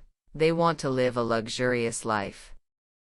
And such people have enslaved other fellow human beings by keeping them poor and ignorant. We have weakened our fellow compatriots by denying them their due rights, and thus have deprived their lives even of trifle joys. Corruption together with adulteration is prevalent. Bribery is must even for a legal thing. Police always acts beyond any norms of decency, and emptying the purses is the only way to get justice from a court of law. Standard of the education is all-time low, and morality and ethics too are no better. Obscenity is all-permeating. The armed forces, instead of conquering the enemy, have conquered its own nation many a time by declaring martial law in the country. Bureaucrats who are supposed to be public servants have become public bosses. Gulfaraz, a Jamaat student activist studying political science at Peshawar University and with the neat, Islamic modern Jamaat look, trimmed beard and spotless kurta, emphasized hostility to feudalism and the feudal domination of the other parties as one of his key reasons for joining the Jammet. This is the root of all our problems, that this small group of feudals and their businessmen allies control everything. It is because India got rid of them through land reform that India can be a democracy today. In all the other parties, the people who say they want change are in fact from within the feudal system, so obviously these parties can't change anything. That is why we need student unions, trades unions, NGOs that can give rise to new, democratic parties. In Jammet, this feudal and dynastic system doesn't exist. Our leaders are elected all the way down to the student groups, and they never pass the leadership to their children. My reasons for joining the Jammet were first religion, and then social justice and democracy. I only did it after a lot of thought. My family are ANP, and I am the only one of my brothers and sisters to join the Jammet. It happened gradually. I went to college and met Jammet members and was impressed by them and how they worked. Once you are affiliated, you learn political awareness and organization skills as well as religious awareness. Then as student members you go to other colleges to organize public debates and spread the Jammet message. On the other hand, while the Jammet has always strongly denounced feudalism, in practice its support for land reform has wavered to and fro and has never been more than lukewarm at best. The Jammet has enjoyed its greatest success among the educated classes, and has made gaining influence in the universities and the media a key part of its strategy, a sort of Islamist version of the reform Marxist, long march through the institutions. However, this also reflects the party's failure to appeal to the masses in general, or to transcend the 5% or so of the electorate which has been its average for the past 60 years. Although its leaders often come from old ulama lineages, the Jammet remains a party of the aspiring urban lower middle classes, and especially of their educated elements. Apart from the hostility of Pakistan's dominant classes, and lack of a clan and patronage base, the party also suffers from the fact that its entire Puritan and intellectual style is rather alien not just to the mass of the rural population but to the urban proletariat as well, with their vulgar, colorful popular culture, love of Indian movies, extensive use of hashish and alcohol, and surprisingly frank attitude to sex, except of course as far as their own womenfolk are concerned. The fact that the old urban middle classes are constantly being swamped by new migrants from the countryside casts a certain doubt on whether, as some analysts have predicted, Pakistan's rapid urbanization necessarily means an increase in adherence to the Deobandi tradition as opposed to the Barelvi, and with it an increase in support for the Jammet and other Islamist groups. For this to happen, a sufficient number of former migrants and their descendants would have to be not just urban, but upwardly mobile. Anecdotal evidence suggests that the influence of Tablighi Jammet preachers, for example, is strongly correlated with a rise in the social scale from the proletariat to the lower middle class. The problem is that the lack of sociological research and detailed surveys means that this is indeed only anecdotal evidence. The Jammet's disdain for the mass of the population was very evident when I visited their headquarters in the great Punjabi industrial city of Faisalabad, to see if they were benefiting from the workers' anger at power cuts and unemployment. The Jammet's district leader, Rai Muhammad Akram Khan, seemed surprised that I thought appealing to the workers was important, and spoke contemptuously of their lack of education and irreal Islam, including their love of illicit liquor. We don't want to rally the masses behind us, because they don't help us. They can launch strikes and demonstrations, but they are disorganized, illiterate, and can't follow our ideology or stick with our strategy. We want our party workers to be carefully screened for their education and good Muslim characters, Because if we simply become like the PPP and recruit everyone, then the Jamaat is finished. We don't care if we can't take over the government soon as long as we keep our characters clean. Only that will help us one day to lead the people, when they realize that there is no other way of replacing the existing system. The Jamaat believes that the Quran and Sharia, properly interpreted and adapted, hold the answer to every social, economic, and political question. It differs, however, from other Islamist movements in its acceptance of the principle of ijtihad, which allows the reinterpretation of lessons of the Quran and Hadiths, within certain limits, in accordance with human reason and in answer to contemporary problems. The Jamaat shares its belief in ijtihad with the Shia tradition, and indeed, Jamaat leaders have often spoken to me of their admiration for the Iranian Revolution and the system it has created, which they say resembles Maududi's idea of a theodemocracy. One of the more positive aspects of the Jamaat's record has been its strong opposition to anti-Shia militancy in Pakistan. In contrast to Khomeini's movement in Iran, however, but recognizing Pakistani realities, Maududi's and the Jamaat's approach to Islamist revolution in Pakistan has been gradualist, not revolutionary. They have stood in most elections, and condemned the administration of President Zia, which in other respects they supported, for its lack of democracy. This is despite the fact that Maududi imbued the Jamaat with certain aspects of modern European totalitarianism. He was also quite open about the fact that his idea of the Jamaat's revolutionary role owed much to the Russian communist idea of the Bolshevik Party as a revolutionary avant-garde, leading apathetic masses to revolution. The Jamaat, and more especially its semi-detached student wing, Islami Jamiat Talaba, have frequently engaged in violent clashes with rivals. The Jamaat's relationship with democracy is complex. It pursues quasi-totalitarian ends by largely democratic means, and internally is the only party in Pakistan to hold elections to its senior offices, all the other parties being run by autocratic individuals or dynasties. The Jamaat and the Mohajir-based MQM are the only parties to possess really effective party organizations, and the only ones with successful women's wings. Indeed, I have heard it said that Munawar Hassan's wife, leader of the Jamaat Women's Organization, is the real leader of the party.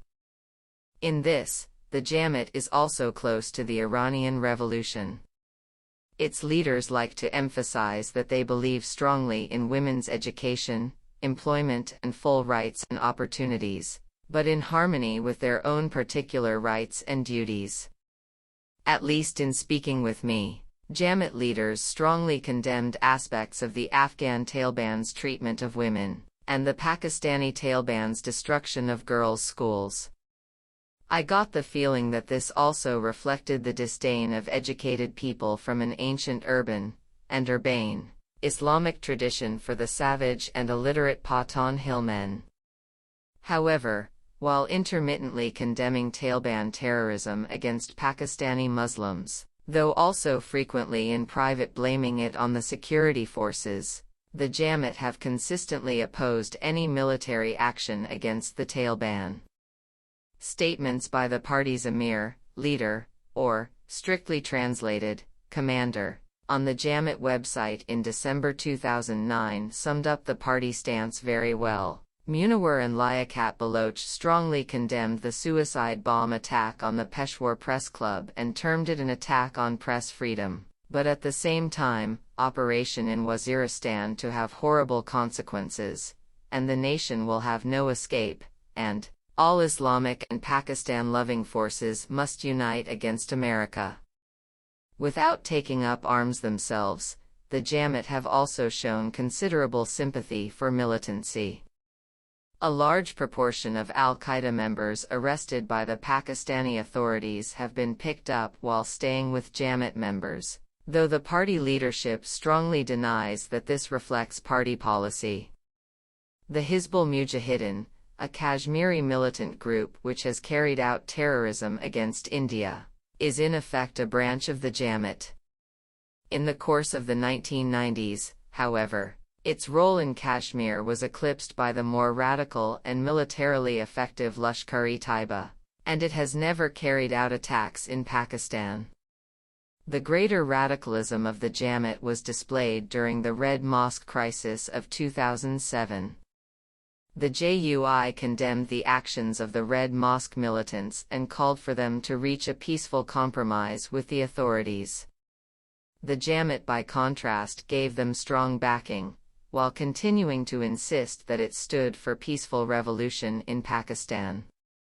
Moreover, a considerable proportion of the leadership of the SWAT wing of the Pakistani Taliban, the former Tehrik-e-Nafaz-e Shariat-e-Mohammadi, of whom more in later chapters, started with the Jamaat, although admittedly they left it because of its insufficient radicalism. The ambiguities of the Jamaat's position, and the divisions among its members, were amply demonstrated when I visited Mansoura in January 2009. First I spoke with the head of the party's youth wing, Syed Shahid Jilani.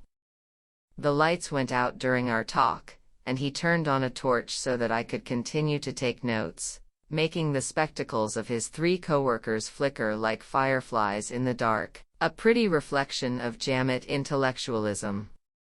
While bitterly critical of U.S. strategy and the U.S. occupation of Afghanistan, Jilani was also harsh in his condemnation of the Taliban.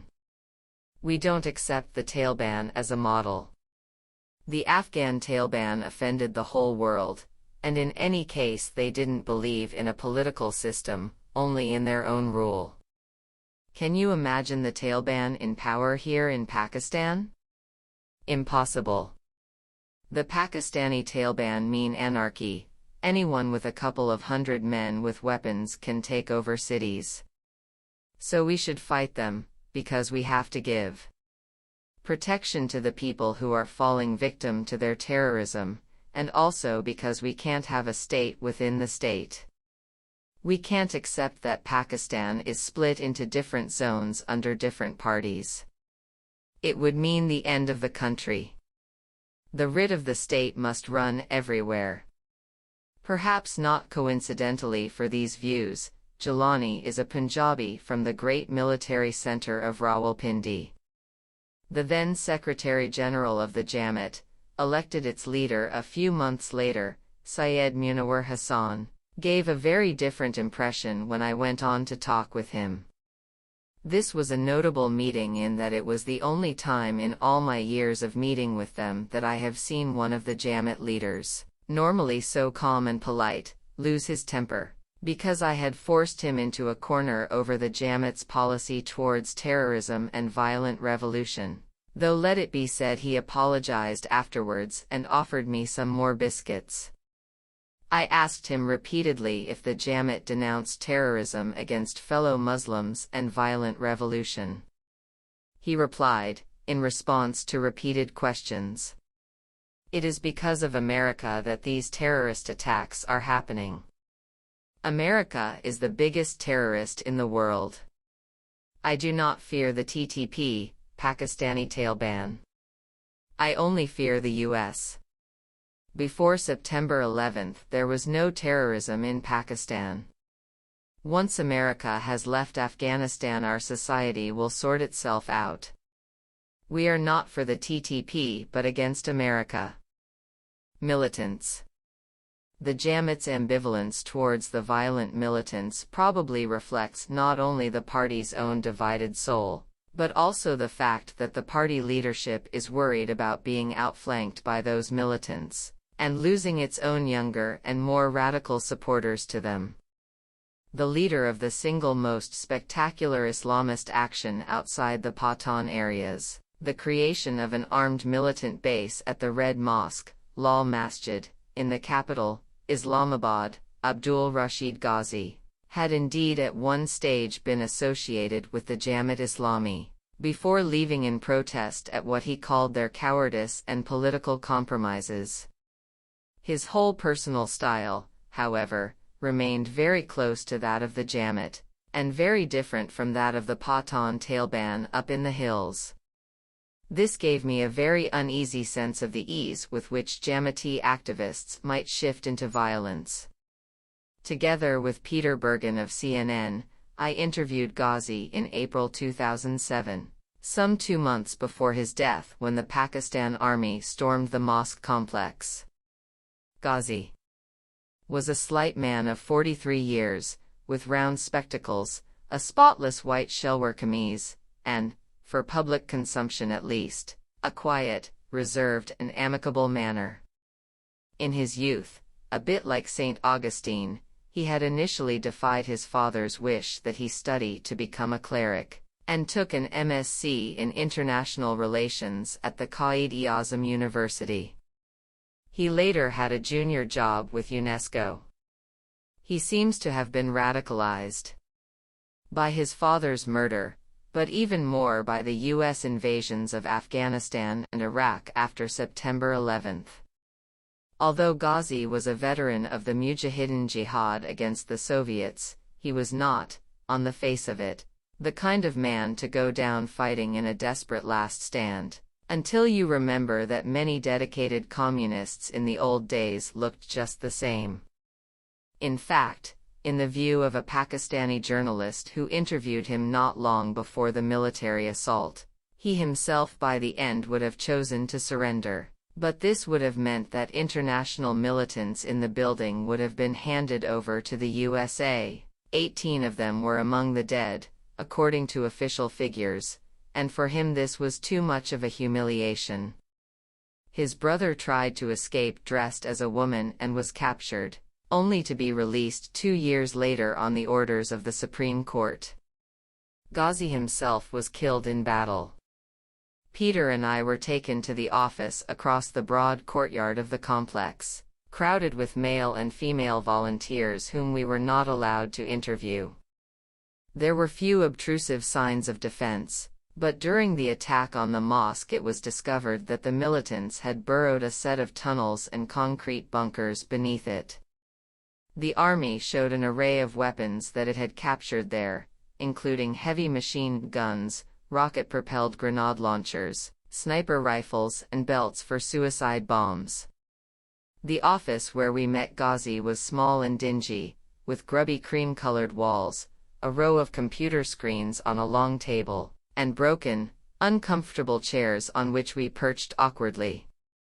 It all felt very far from the luxurious mansion where I had lunched that day with a leading pro-government politician, and the contrast was perfectly deliberate.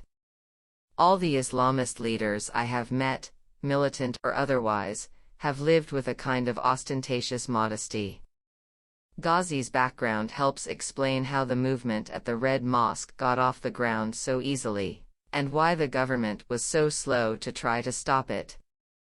His father, Maulana Muhammad Abdullah, the founder of the mosque, had been at the heart of the Pakistani establishment, and the mosque itself was the first to be built in Islamabad when the site was chosen for the new capital in the 1960s. In those days, around here was just jungle. This mosque is older than Islamabad, he told us. In 1998, his father had been shot in the courtyard that we had just crossed, something that Ghazi blamed on the ISI, even as Pakistani liberals were accusing the ISI of backing Ghazi. The overall line that Ghazi put across to Peter and me was very close to what I had heard from Jamaat leaders over the previous days, and indeed since. His words, in certain respects, also reflect those of the leaders of the notorious anti-Indian militant group Lashkar-e-Taiba, see below. Concerning America's role, Ghazi's statements would indeed be agreed with by the overwhelming majority of all classes of Pakistani society. This indicates the greatest opportunity for the more intelligent, non-sectarian Islamist militants. This is not that they will be able to win a majority of the population over to their theological and ideological revolutionary agenda, which is shared by only a small minority of Pakistanis. Rather, They may be able to exploit US and Indian actions to mobilize much larger numbers of Pakistanis behind their Islamic and Pakistani nationalist agendas, which have some degree of sympathy from the great majority of their fellow countrymen.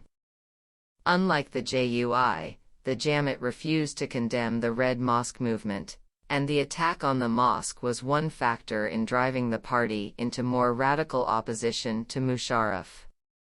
Ghazi's views also illustrate the very great differences between different strands of Islamism in Pakistan, except on one point: hostility to the US, India, and Israel.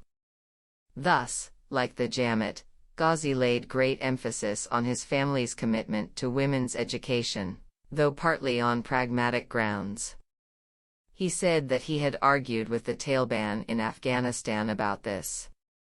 "My father established the first female madrasa in this country. Now, more than 6,000 of the 10,000 students here are women.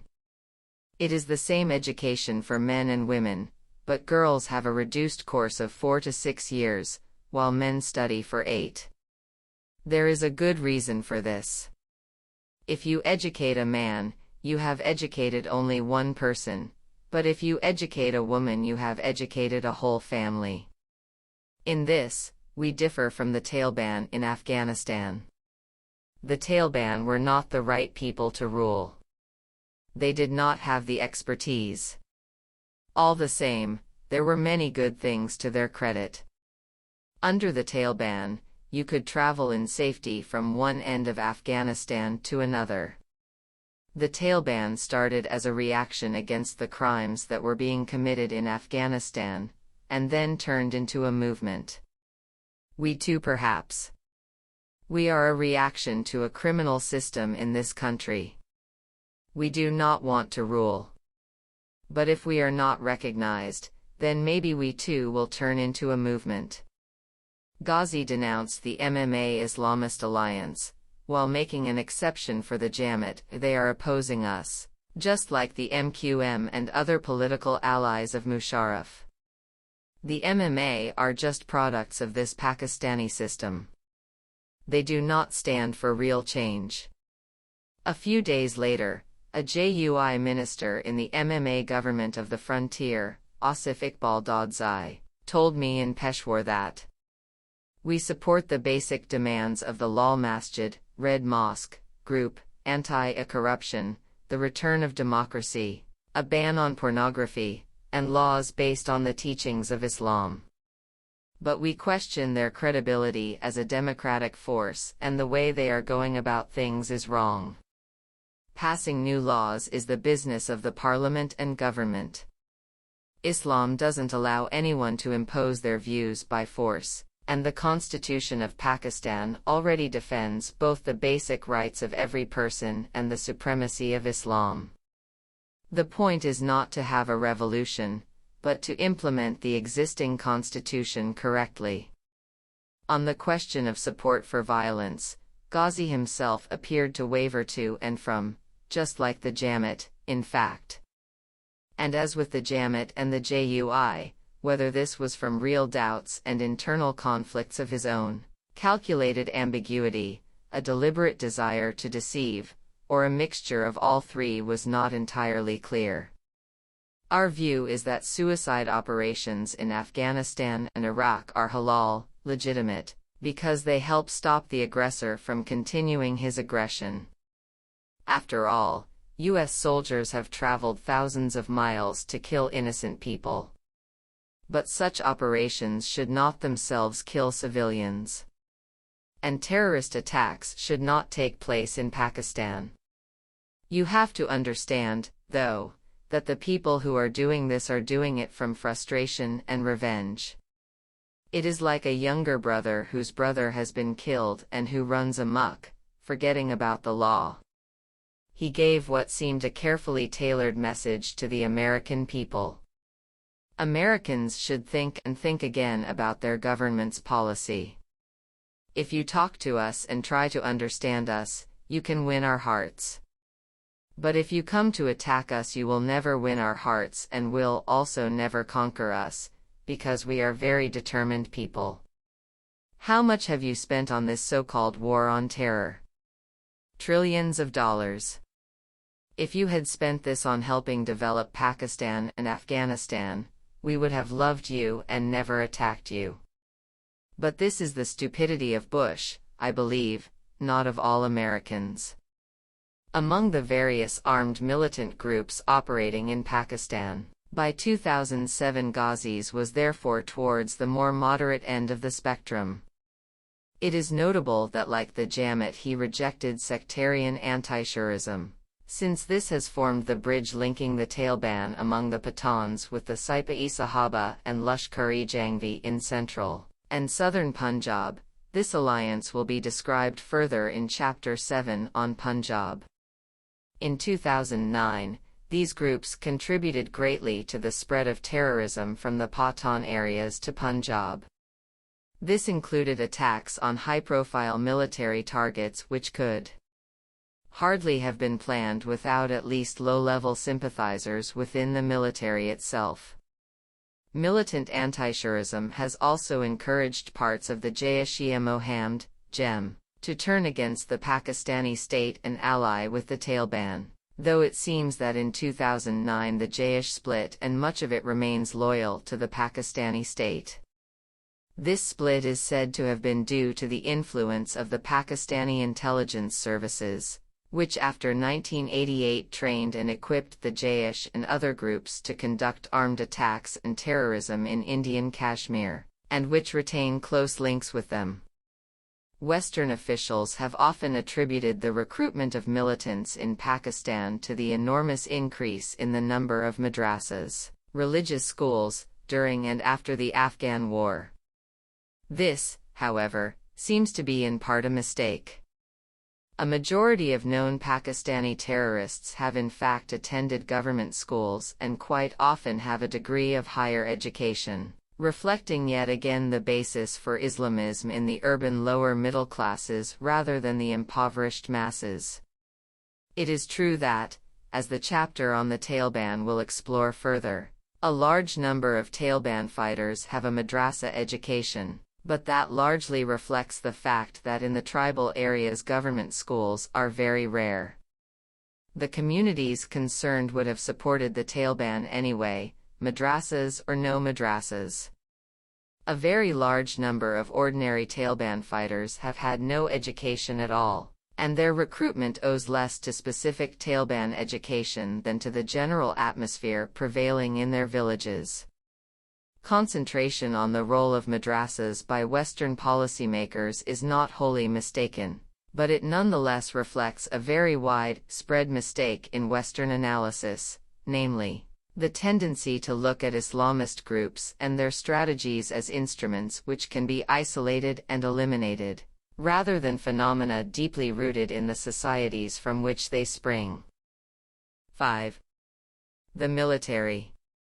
For men may come, and men may go, but I go on forever. Alfred Lord Tennyson, The Brook. Different sections of Pakistani society have different images or mirrors of paradise, which they try to create to the best of their ability on this earth, and that serve as havens from the squalor and disorder, physical and moral, by which they are surrounded. For believers, this image is of course the mosque, or, for the devotees of saints among them, the shrines. As throughout the arid parts of the earth, almost everyone sees paradise as a garden, and those with the money to do so try to recreate on a small scale the great gardens of the old Muslim rulers. For the upper classes, paradise is an international hotel, with its polished cleanliness and luxury, its hardworking, attentive staff, its fashion shows and business presentations, in which they can pretend for a while that they are back in London or Dubai. For the military, the image of paradise is the cantonment, with its clean, swept, neatly signposted streets dotted with gleaming antique artillery pieces, and shaded by trees with the lower trunks uniformly painted white. Putting trees in uniform might seem like carrying military discipline too far, and the effect is in fact slightly comical, like rows of enormous knobbly-kneed boys in white shorts. However, the shade is certainly welcome, as are the signposts and the impeccably neat military policemen directing the traffic in an orderly fashion. The buildings of the cantonments are equally impressive inside. In the poorer parts of Pakistan, the contrast with civilian institutions, including those of government, is that between the developed and the barely developed worlds. In Peshawar, the recently refurbished headquarters of the 11 Corps gleams with marble and polished wood, and has a fountain playing in its entrance hall, while government ministers work from decaying office blocks with peeling walls and broken stairs. In the military headquarters, every staff officer has a computer. In the government offices, most ministers do not, and in many cases would not know how to use them if they did. The cantonments are not just about providing pleasant and orderly surroundings for generals. They also contain a range of services for the ordinary soldiers and their families of a quality totally unknown as far as ordinary people in the rest of Pakistan are concerned. The U.S. Armed Forces, which also devote great attention to looking after the families and dependents of their servicemen, have been called the last vestige of the Great Society in the U.S., a reference to President Lyndon Johnson's social welfare program in the 1960s. The Pakistani armed forces could well be called the only element of a great society that has ever existed in Pakistan. An army with a state. The cantonments were originally built by the British as absolutely conscious and deliberate statements of difference and distance from the society that surrounded them, their straight lines symbolizing order and rationality, and quite apart from the British Indian architecture that still dominates many of the cantonments, this sense of difference and distance is still very present. In the words of a senior officer of Inter-Services Intelligence, ISI, with whom I talked in 2009. Under the British, the military was kept in cantonments very separate from society. That was a good model, because in Pakistan there is a permanent threat of politicization and corruption of the military. We fear this very deeply and try to keep ourselves separate. Within purely military institutions, things are honest and closely controlled.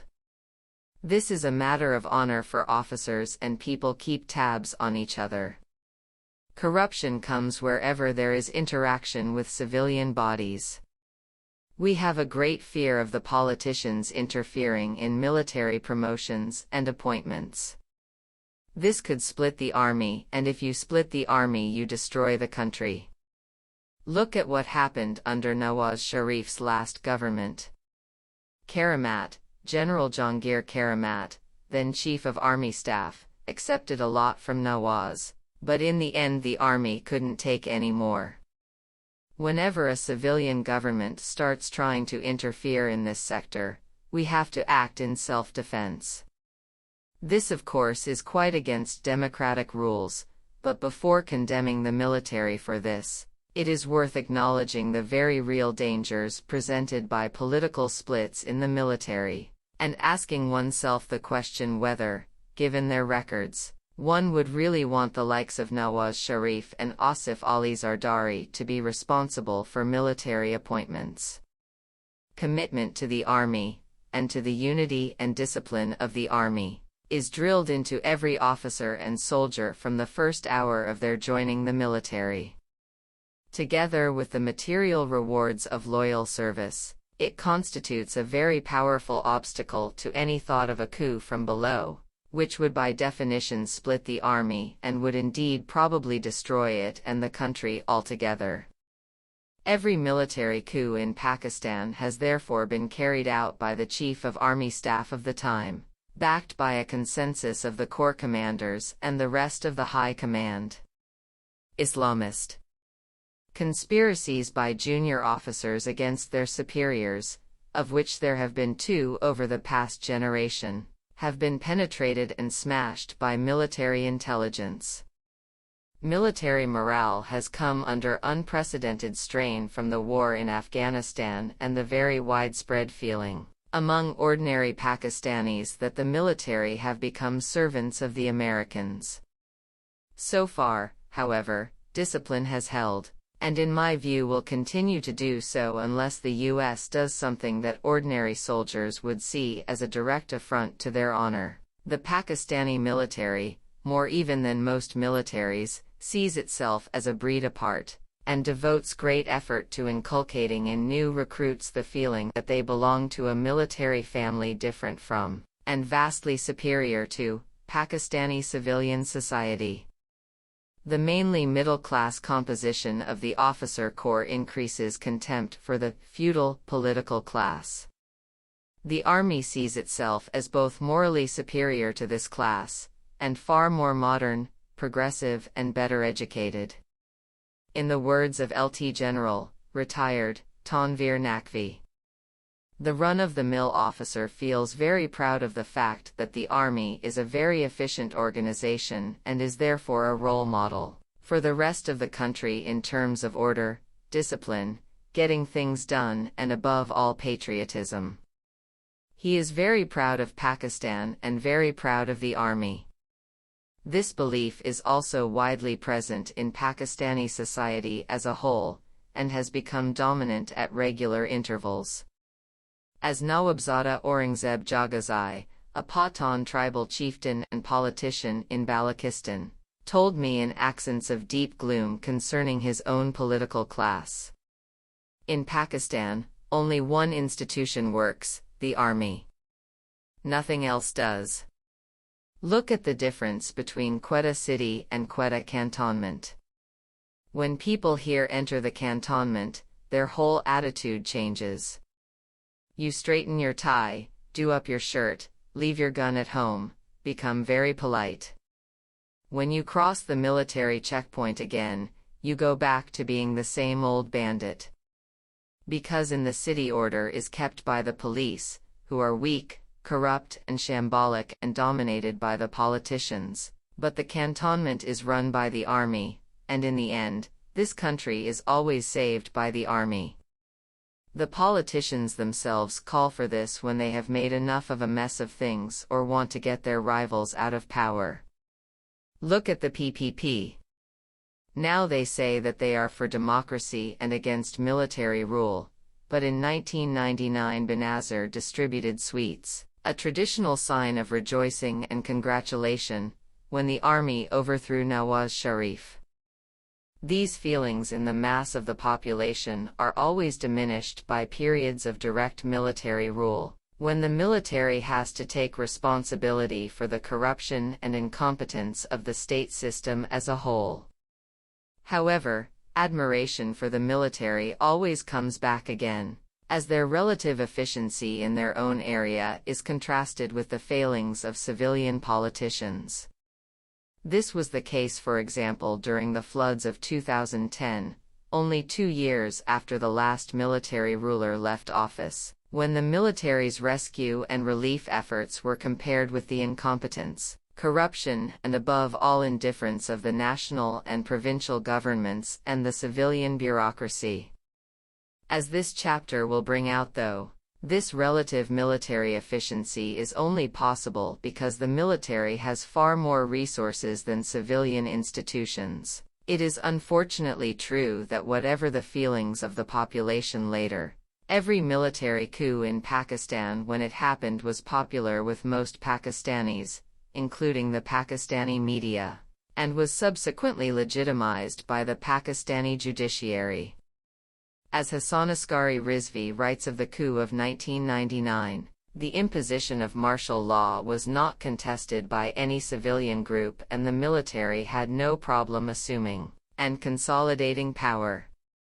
In his book on the Pakistani military, Shuja Nawaz describes how, when his brother General Asif Nawaz was Chief of Army Staff during Nawaz Sharif's first government in the 1990s, some of Mr. Sharif's own ministers would come to see his brother to complain about the Prime Minister and ask the military to throw him out and replace him with someone else.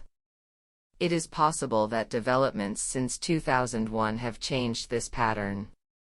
This is due to the new importance of the independent judiciary and media, the way that the military's role both in government and in the unpopular war with the Pakistani Taliban has tarnished their image with many Pakistanis, and because Pakistan's history of military coups has taught both the PPP and the PMLN the dangers of intriguing with the military against their political opponents.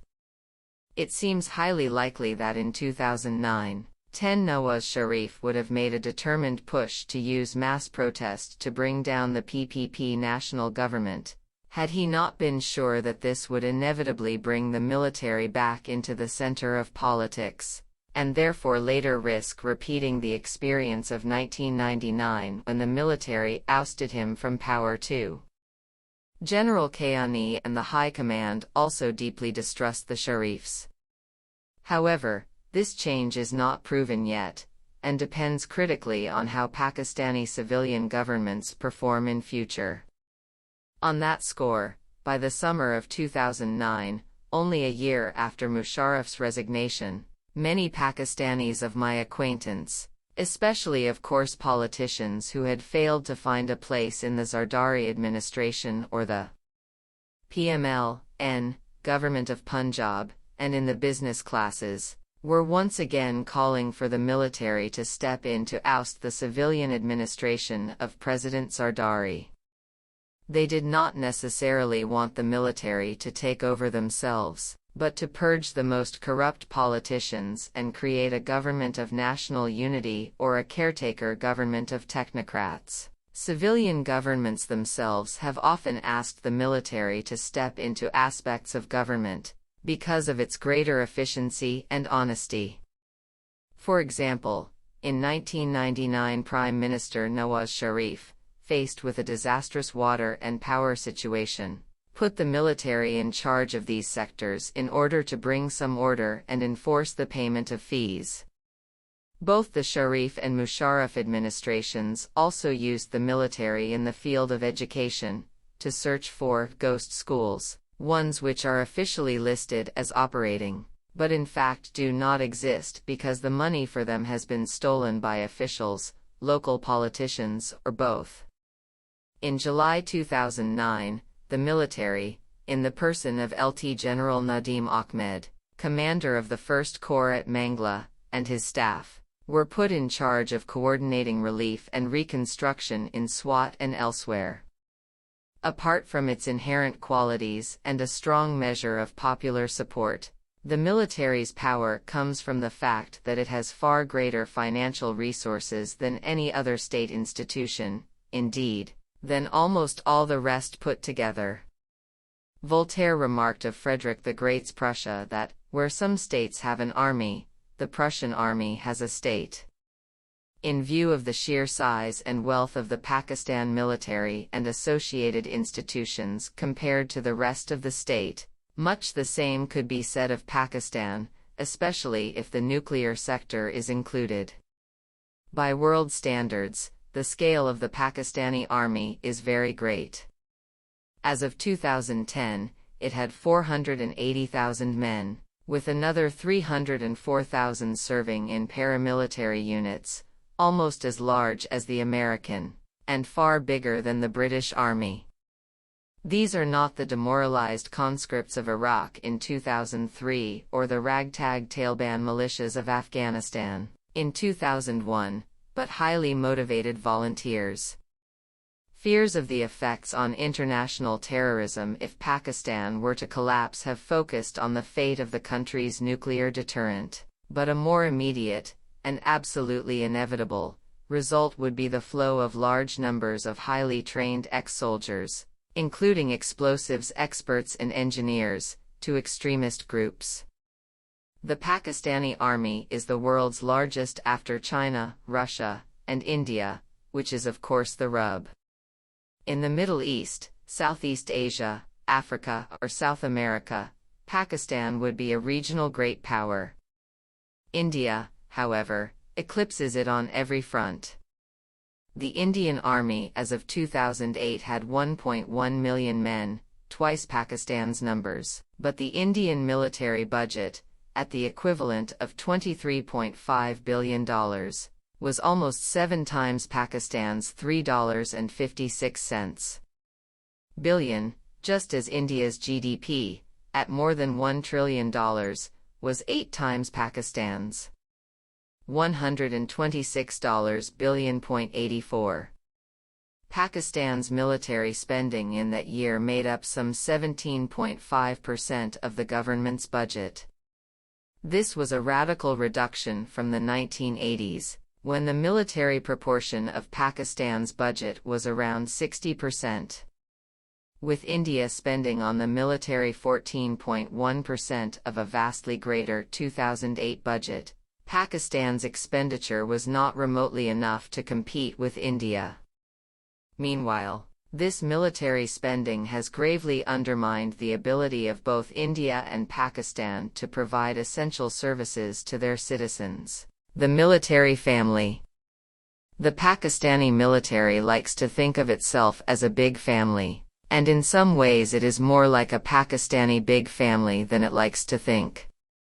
Its success as an institution and power over the state comes from its immunity to kinship interests, and the corruption they bring with them, but it has only been able to achieve this immunity by turning itself into a sort of giant kinship group, extracting patronage from the state and distributing it to its members.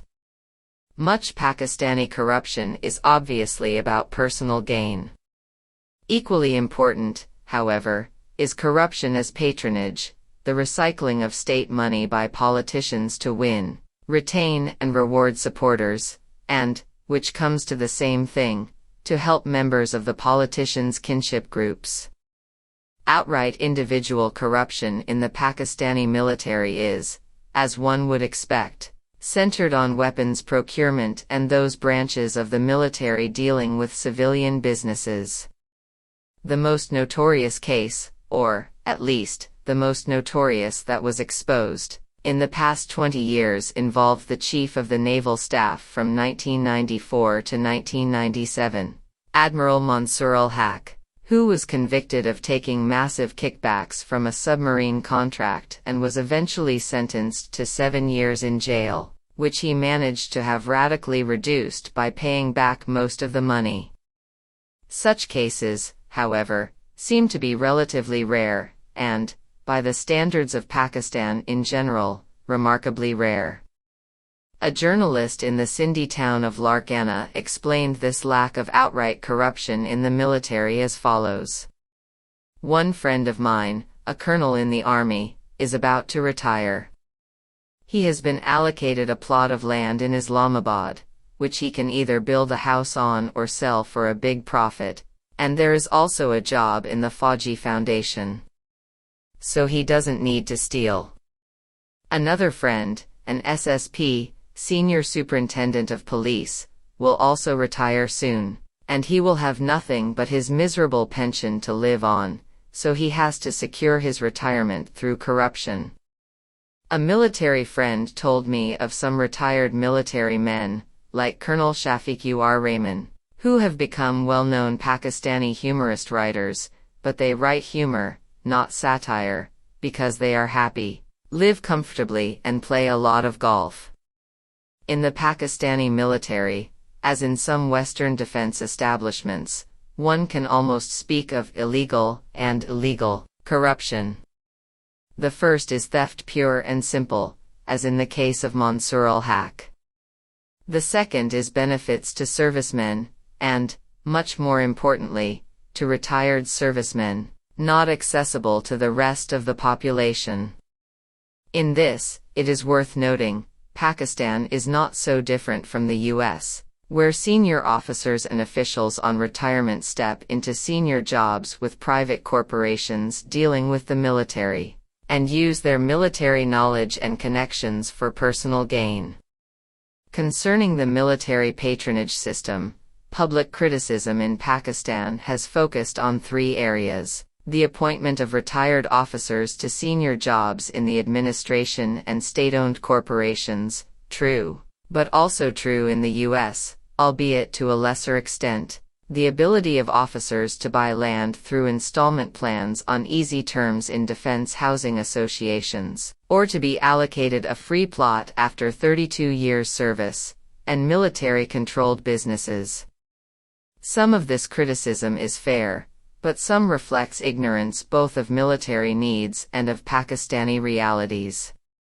Thus the Pakistani military, like all militaries, suffers from the problem of a sharply tapering promotion pyramid as officers and soldiers get older, and the need to retire large numbers of officers in their 40s or 50s, into an economy which cannot provide nearly enough middle-class jobs to support them.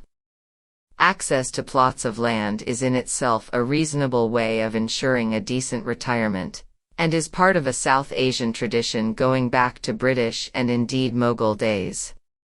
Also reflecting this old tradition is the military's grant of land to wounded soldiers and the families of soldiers killed in action. The state also reserves certain junior categories of state service for ex-soldiers, including 50% of places for official drivers. Officers of the rank of captain or its equivalent are also allowed to transfer to the senior ranks of the civil service and police, if they pass the relevant examinations. Apart from this regular system, however, over the years a great many retired or serving senior officers have been appointed to positions in the diplomatic service, the bureaucracy, state-owned industrial and power companies, and the administration of universities. In February 2008, General Kayani ordered that all serving, but not of course retired, officers resign from positions in the civilian sector. General Naqvi justified the system of land purchase to me in words that have been used by other officers, to justify the patronage system as a whole. The officer in general sees himself as leading a frugal life compared to the civilian officials, let alone the politicians and businessmen. An officer's career may seem privileged, but it involves a nomadic life, living for long years in freezing or boiling garrisons in the middle of nowhere, not being able to look after your children after a certain age because they have to be sent off to school and live with your parents. Wages have gone down radically compared to the private sector over the past 30 years, though you are still quite handsomely rewarded at retirement. That is why it is so important to have the possibility to buy land for a house over a long period and on easy terms. The problem is that the military's power within the state, or importance to the state, has meant that over the years the state has given these defense housing associations, DHAs, free land in what used once to be outer suburbs of cities but are now among the most expensive pieces of real estate in Pakistan. In the case of the Lahore DHA, according to the BBC, the real value of a plot increased in the 6 years from 2000 to 2006, from $65,000 to more than $1.5 million. Inevitably, officers are buying their plots at subsidized rates and then selling them at market ones, and generals, who can acquire up to 4 plots depending on their rank, or even more at the very top. Musharraf had 7, are making fortunes, perfectly legally. Like U.S. generals taking jobs with arms companies, this might be said to come under the heading of behavior which isn't illegal but damned well ought to be, and is indeed attracting some criticism within the military itself. In the words of Major General, retired, Mahmood Ali Durrani, they should have given every officer just 1 plot and then there would have been no criticism, but people got greedy. When I was a captain, I was the only officer I knew who had a car of his own, a present from my father, and I couldn't afford to buy a new tire. Everyone used to bicycle to work. But then society and the middle classes became more affluent, and the officers felt that they had to catch up. The army couldn't afford higher pay, so they looked for other ways. With the exception of the state-owned armaments companies, Pakistan's military businesses were created to look after retired and disabled soldiers. The foundations were laid by the British Military Reconstruction Fund for retired and wounded Indian soldiers during the Second World War. In 1953, the Pakistani military decided to invest their share of the remaining funds in commercial ventures, with the profits still being used for the same purpose. In 1967, the resulting complex of industries and charitable institutions was renamed the Fauji Foundation. By 2009, the Fauji Group, the commercial wing, had assets worth 125 billion rupees, $1.48 billion, and the Fauji Foundation, running the welfare institutions, 44 billion rupees. A popular misconception notwithstanding, the group's commercial activities are not exempt from taxation, and in 2005-06 they paid 32.4 million rupees in taxes. Its spending on welfare, however, is tax-exempt as a charity. The Fauji Board is headed by the Chief Secretary of the Defense Ministry, a civil servant, and made up of serving senior officers. The Chief Executive is a retired general. The Fauji Group started in textiles, and now owns or has shares in fertilizer, cement, cereal and electricity plants, security services and experimental farms. Fauji cornflakes confront many Pakistanis every day for breakfast. As of 2009, the group employed 4,551 ex-servicemen and 7,972 civilians. It obviously is a lucrative, though limited, source of patronage for ex-officers and NCOs. When servicemen retire, only they themselves, and not their families, are guaranteed military health care. The Fauji Foundation, with a budget of around 4 billion rupees a year, therefore provides health care, education and vocational training for the children and dependents of ex-servicemen, and for the parents, widows and families of soldiers killed or disabled in action. Men actually serving are helped by the welfare trusts of the Army, Navy and Air Force, with help for their families' education and support for amenities like sports clubs. The Army Welfare Trust has total assets of some 50 billion rupees, $590 million, and owns among other things 16,000 acres of farmland, rice and sugar mills, cement plants, and an insurance company. Unlike the Fauji Foundation, the welfare trusts benefit from lower rates of tax and other state subsidies. As of 2009, the Fauji Foundation runs 13 hospitals, 69 medical centers and mobile dispensaries, 93 schools, 2 colleges, 1 for boys and 1 for girls, and 77 technical and vocational training centers. Since its creation, it has provided 3.2 million rupees stipends to the children of soldiers. It also runs a private university, with a proportion of funded places for the children of ex-servicemen.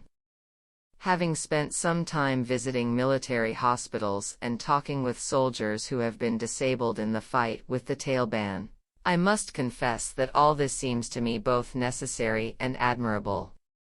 In addition, the Fauji industries have a reputation for being well run and looking after their workforce. The chief objections raised against them are threefold. Firstly, that the military should not be involved in commercial business on principle. This seems to me just another case of insisting that Pakistan rather selectively follow Western models. Since the 1990s, the Chinese military has divested itself of its formerly huge direct commercial holdings, but it has done so by spinning these off into independent companies run by retired officers, similar to those of the Fauji Foundation.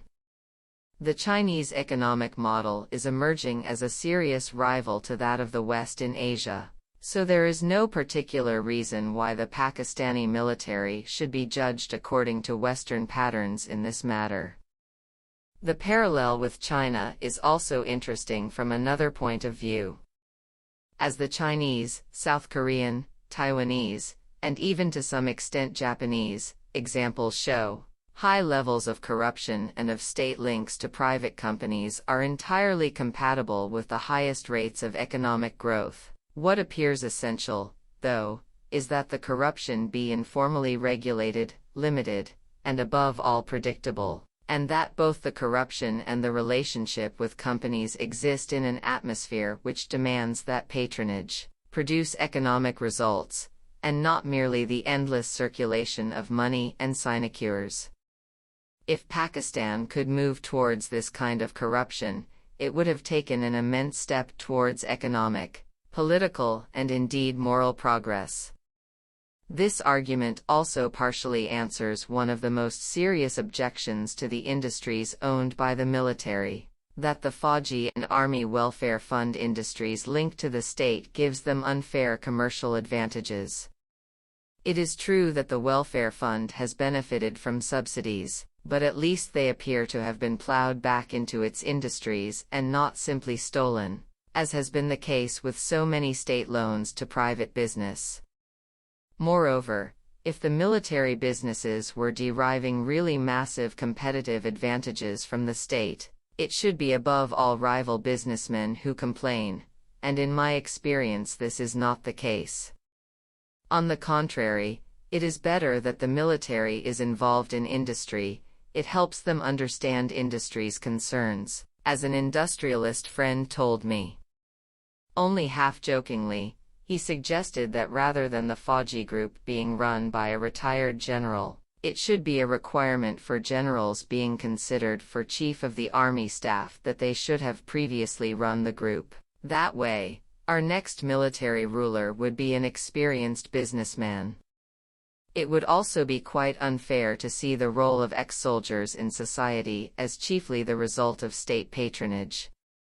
As in some Western societies, but to a far greater extent, retired soldiers are also prized by private businesses and NGOs for the qualities of discipline, honesty, hard work, and indeed higher education that they have acquired during their military service. Qualities which alas are not so common in wider Pakistani society.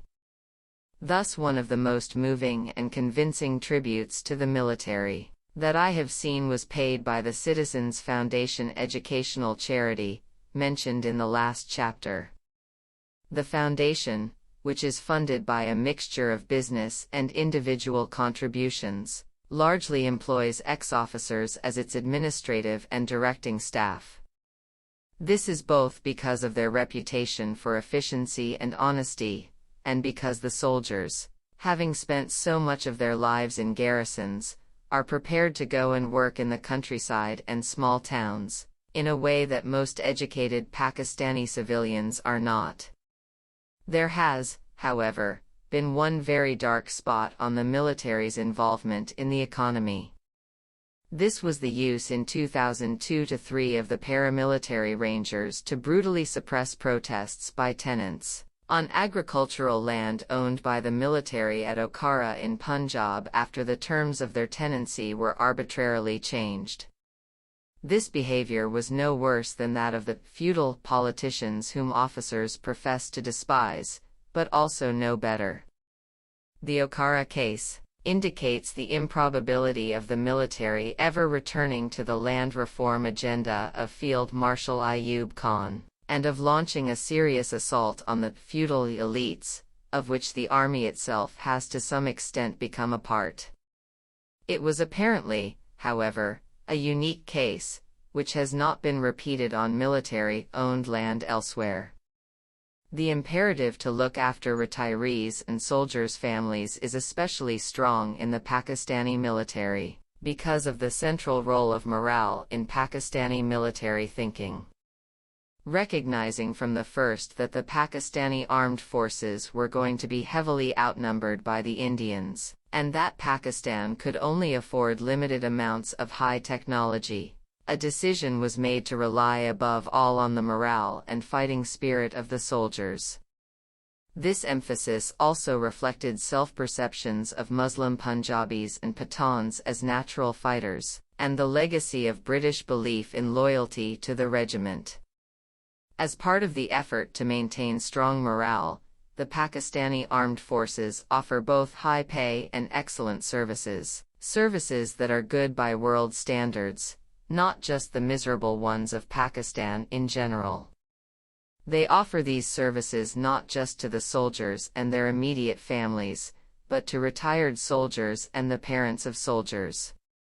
The effect has been to make military service very attractive indeed for many ordinary Pakistanis, and to ensure a high quality of recruits. The family aspect of the Pakistan military was illustrated for me by a visit to the Combined Military Hospital in Peshawar. In July 2009, an old red brick British building with Pakistani additions. Until the fighting with the militants began, its biggest task was delivering babies, 1,321 of them in 2008, because Pakistani soldiers are very vigorous, you see. As Colonel Bushra, the female head of the family wing, and indeed a grandmotherly kind of officer, told me with a twinkle. When I visited the hospital, of its 600 beds, 47 were occupied by the parents of soldiers, some 60 by children, and around 40 by non-military civilians. The hospital and its 70 doctors provide important additional services to the horribly underfunded and overloaded civilian medical services of Peshawar, with specialist pediatric and intensive care units, incubators for premature babies, for when I visited, and so on. It was not just the equipment, but also the cleanliness and general atmosphere of the hospital that were striking after some of the truly ghastly state medical institutions I had visited in Pakistan. And the effort needed to maintain both cleanliness and diligence in the middle of the South Asian monsoon will not need emphasizing to anyone who has lived through monsoons in the plains. As the hospital commander, Brigadier Khalid Mahmood, in an interview on the same day, told me, all this is so that when the soldier is fighting at the front, he knows that his family are being looked after at home. This is crucial for maintaining the morale of the soldiers, on which in the end everything else depends. This means not just medical services, but also education, and help with finding jobs when the soldier retires. The brigadier also exemplified the other family aspect of the Pakistani military. He is by origin an Awan from Gujar Khan in the Patwar region of Punjab, still the most important Pakistani military recruiting ground, and his father, grandfather, uncle and father-in-law were all officers. Most of the wounded officers I met were also from families with previous military connections. To create services and surroundings like this hospital, two things are necessary: a strong sense of collective solidarity and esprit de corps, with the dedication and honesty that this creates, and a great deal of money. Neither element can exist without the other. The Pakistani military is a striking institution by the standards of the developing world, and an absolutely remarkable one for Pakistan. Pakistani military discipline, efficiency and solidarity have repeatedly enabled the Pakistani military to take over the state, or to dominate it from behind the scenes. They have used this power in turn to extract enormous financial benefits for the armed forces. However, the military's collective spirit has meant that in general these resources have not simply been recycled into patronage, or moved to bank accounts in the West, as would have been true of the civilian politicians. They have mostly been used for the benefit of the armed forces, and these rewards in turn have played an absolutely critical part in maintaining military morale, discipline, and unity. The effects have been similarly Janus-faced. The military has repeatedly overthrown Pakistani democracy, and the scale of military spending has severely limited funds available for education, development, medical services, and infrastructure. If continued, this imbalance risks eventually crippling the country and sending Pakistan the way of The Soviet Union, another country which got itself into a ruinous military race with a vastly richer power. On the other hand, the rewards of loyal military service have helped to prevent military mutinies and coups by junior officers, something that would plunge Pakistan overnight into African chaos and usher in civil war and Islamist revolt. As Tan Tai Yong writes of the British Indian Army, in terms very relevant to the forces of Pakistan today in their fight with the Pakistani Taliban. Clearly, the tasks of securing the reliability of the Indian Army did not merely pertain to military discipline and punishment, the maintenance of its social base. The soldier at his home was equally, if not more important, as 1857 showed. One could plausibly argue that it was in the soldiers' homes and villages, and not in the regiments, that the loyalty of the army was often won or lost. Similarly, the maintenance of the recruiting ground did not merely entail ensuring a constant supply of recruits. More than that, it demanded the safeguarding of the interests of the general military population, recruits, serving soldiers, pensioners and their dependents, as a whole. This is hardly an academic issue. Since 9/11, the Pakistani military has been forced into an alliance with the US, which a majority of Pakistani society, including the soldiers' own families, detests. At least until 2007-8, when the Pakistani Taliban emerged as a direct threat to Pakistan itself, much of the military was extremely doubtful about military action against Pakistani militants, seeing this as a campaign against fellow Pakistani Muslims for the good of and on the orders of the US. As a LT colonel fighting the Pakistani Taliban in Buner told me in July 2009, the soldiers, like Pakistanis in general, see no difference between the American and the Russian presences in Afghanistan. They see both as illegal military occupations by aliens, and that the Afghan government are just pathetic puppets. Today, also, they still see the Afghan Taliban as freedom fighters who are fighting these occupiers just like the Mujahideen against the Russians. And the invasion of Iraq, and all the lies that Bush told, had a very bad effect. Soldiers think that the US is trying to conquer or dominate the whole Muslim world. But as far as our own Taliban are concerned, things are changing. Before, I must tell you frankly, there was a very widespread feeling in the army that everything Pakistan was doing was in the interests of the West, and that we were being forced to do it by America. But now, the militants have launched so many attacks on Pakistan and killed so many soldiers that this feeling is changing. But to be very honest with you, we are brought up from our cradle to be ready to fight India, and once we join the army this feeling is multiplied. So we are always happy when we are sent to the LOC, the line of control dividing Pakistani and Indian Kashmir, or even to freeze on the Siachen. But we are not very happy to be sent here to fight other Pakistanis, though we obey as a matter of duty. No soldier likes to kill his own people. I talked to my wife on the phone yesterday. She said that you must be happy to have killed so many miscreants. I said to her, if our dog goes mad we would have to shoot it, but we would not be happy about having to do this. Between 2004 and 2007 there were a number of instances of mass desertion and refusal to fight in units, deployed to fight militants, though mostly in the Pathan-recruited Frontier Corps rather than the regular army. By early 2010, more than 2,000 Pakistani soldiers and paramilitaries had been killed.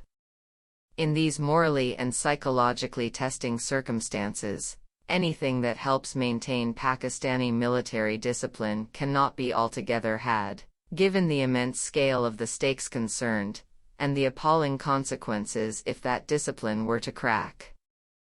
History and composition. Given the circumstances of its birth, it is somewhat surprising that the Pakistani military survived at all, and, at the same time, it was precisely because Pakistan's birth was so endangered that the new state came to attach such central importance to its military, and from the first gave the military such a disproportionate share of its resources. As Pakistan's first Prime Minister, Liaquat Ali Khan, stated in 1948, "The defense of the state is our foremost consideration. It dominates all other governmental activities." This is a statement with which almost all subsequent governments, civilian and military, would have agreed. It is still true today, though the defense of the state is now belatedly being seen in terms of defense against religiously inspired revolt, as well as against India and ethnic separatism. From the first, therefore, the leaders of the Pakistani state felt acutely endangered from within and without, from India of course, but also from Afghanistan with its claim to Pakistan's Pathan territories, and equally importantly by internal revolt. This combination of threats led to the creation of what has been called Pakistan's national security state. The same sense of external and internal threats has led to the creation of a powerful national security establishment, in India also, but on a far smaller scale compared to the Indian state as a whole, and with a far smaller role for the uniformed military. Relative size and geography have contributed greatly to the sense of danger, often spilling over into paranoia, which characterizes the Pakistani security establishment. With the exception of the barren and thinly populated bulge of Balochistan in the south-west, Pakistan is basically a long thin country on either side of the river Indus. Its second largest city, Lahore, is virtually on the Indian frontier, and the crucial highway linking Lahore and Karachi is, for long stretches, within 50 miles of Indian territory. This led in the past to a frequent obsession with strategic depth in the Pakistani military, which has had particularly damaging effects on Pakistani policy towards Afghanistan, seen as a potential source of that increased depth. In February 2010, the then COAS, Chief of Army Staff, General Kayani, publicly defined strategic depth as meaning a peaceful and friendly Afghanistan, and offered to help train the Afghan National Army. However, most of the Pakistani military see such a stable and friendly Afghan state as unachievable, and an Indian-influenced and hostile government in Kabul as a real possibility. So a Taliban-controlled territory under Pakistani influence remains the Pakistani High Command's reserve position. Before being too harsh on the Pakistani military over this, one should remember that it is the job of militaries to be paranoid, and that the U.S. security establishment in its time has generated remarkable levels of concern over infinitely smaller potential threats than those faced by Pakistan. The sense of strategic disadvantage and embattlement has been with the Pakistani military from the start. Partition left Pakistan with hardly any of the military industries of British India, with an acute shortage of officers, especially in the more technical services, and with a largely eviscerated military infrastructure. The institutional and human framework inherited by Pakistan, however, proved resilient and effective. This framework remains that created by the British. As the history of law, democracy, administration and education in Pakistan demonstrates, other British institutions in what is now Pakistan, and to a lesser extent India as well, failed to work, or have been transformed in ways that their authors would scarcely have recognized. The British military system, on the other hand, was able to root itself effectively because it fused with ancient local military traditions rather than sweeping them away, as was the case with education and law. By a curious paradox, the Indian Revolt of 1857, the defeat of which dealt a shattering blow to Muslim power and civilization in South Asia, also laid the basis for the future Pakistani army. The mutiny of most of the soldiers from the traditional British recruiting grounds of Bihar and Awadh left the British extremely unwilling to trust soldiers from these regions again.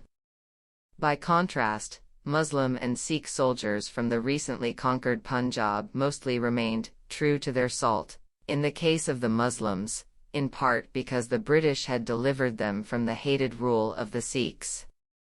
To this was added British racial prejudice, which saw the tall, fair-skinned Punjabis and Pathans as martial races, providing military material far superior to the smaller and darker peoples of the rest of India. This was a strange belief, given that by far the most formidable Muslim opponents the British Raj ever faced, the armies of Tipu Sultan, were from South India, but it is a prejudice that is completely shared by the Punjabis themselves, Pakistani and Indian alike. By the 1920s, Punjab, the NWFP, and Nepal, i.e. the Gurkhas, were providing some 84% of the soldiers of the British Indian Army. On the eve of the Second World War, almost 30% of all soldiers were made up of Punjabi Muslims alone. These in turn were recruited chiefly from the Potwar, Potohar, area of northwestern Punjab adjoining the NWFP, where the chief British military headquarters and depot at Rawalpindi was situated. The Jat, Rajput, Awan, Gakhar and Gujar tribes of this region continue to provide a majority, though a diminishing one, of Pakistani soldiers today. Punjabi domination of the army, not to nearly the same extent of the Air Force and Navy, but these are much smaller services, is a central element in complaints from the other provinces about Punjabi domination of Pakistan as a whole, an issue which will be discussed further in Chapter 7, on Punjab. This accusation is somewhat overstated, at least as far as the senior ranks are concerned. Of Pakistan's 4 military rulers, only Zia-ul-Haq was a Punjabi. The British land grant system, derived from the Mughals but based on the new giant irrigation schemes of the canal colonies, has passed into Pakistani practice. It was intended most of all to provide a loyal and reliable source of recruitment of the Viceroy's commissioned officers, VCOs, who constituted the backbone of the British Indian Army, and under new names continue to play a key role in that of Pakistan. At a time when the officer corps was monopolized by the British, the native VCOs served as the essential link with the ordinary soldiers, colloquially known as Jawans, boys, or lads. This remained true for a considerable time in the Army of Pakistan. The vast increase of officers of middle and even lower middle-class origin means that it is less so today, but the bulk of the soldiers still come from traditional rural backgrounds, have often not traveled far beyond their own villages, and find the rhythms, the disciplines and the technicalities of military life very alien. Though of course this is much less so than in the past, the Pakistani army still makes the process of introducing them to military life a more gentle and prolonged one than in other military services, and one in which the junior commissioned officers, JCOs, and NCOs are central. This in turn is part of the belief in morale and the regiment as family which is central to the whole Pakistani military system, and, once again, is of critical importance today, given the issue of how far the military can be isolated from the feelings and passions of the society that surrounds them. The idea of the regimental family has been tested in recent years by the Army's attempts to create a more truly national army, by increasing the, previously tiny, numbers of Sindhi, Mohajir and Baloch recruits and reducing the dominance of northwest Punjab and the NWFP. This has involved, among other things, the creation of new military cantonments in Sindh and Balochistan, and a propaganda drive to encourage volunteers. As LT Colonel, retired, Anwar Awan told me. 20 years ago, a Sindhi in the infantry would have been seen as like a girl flying a fighter aircraft, absolutely impossible. But now we have 3 girls flying fighter aircraft, and more Sindhis are joining the army. So you see, in the Pakistani military, nothing is impossible. 94. In fact, the effectiveness and determination of this program are difficult to judge. The military are extremely cagey about releasing figures for ethnic proportions in the military, while critics from the other provinces claim that the whole business is mere window dressing. According to Shuja Nawaz, who obtained internal army documents, 65% of the army by 1990 was made up of people from Punjab, some 10% more than Punjab's proportion of Pakistan's population.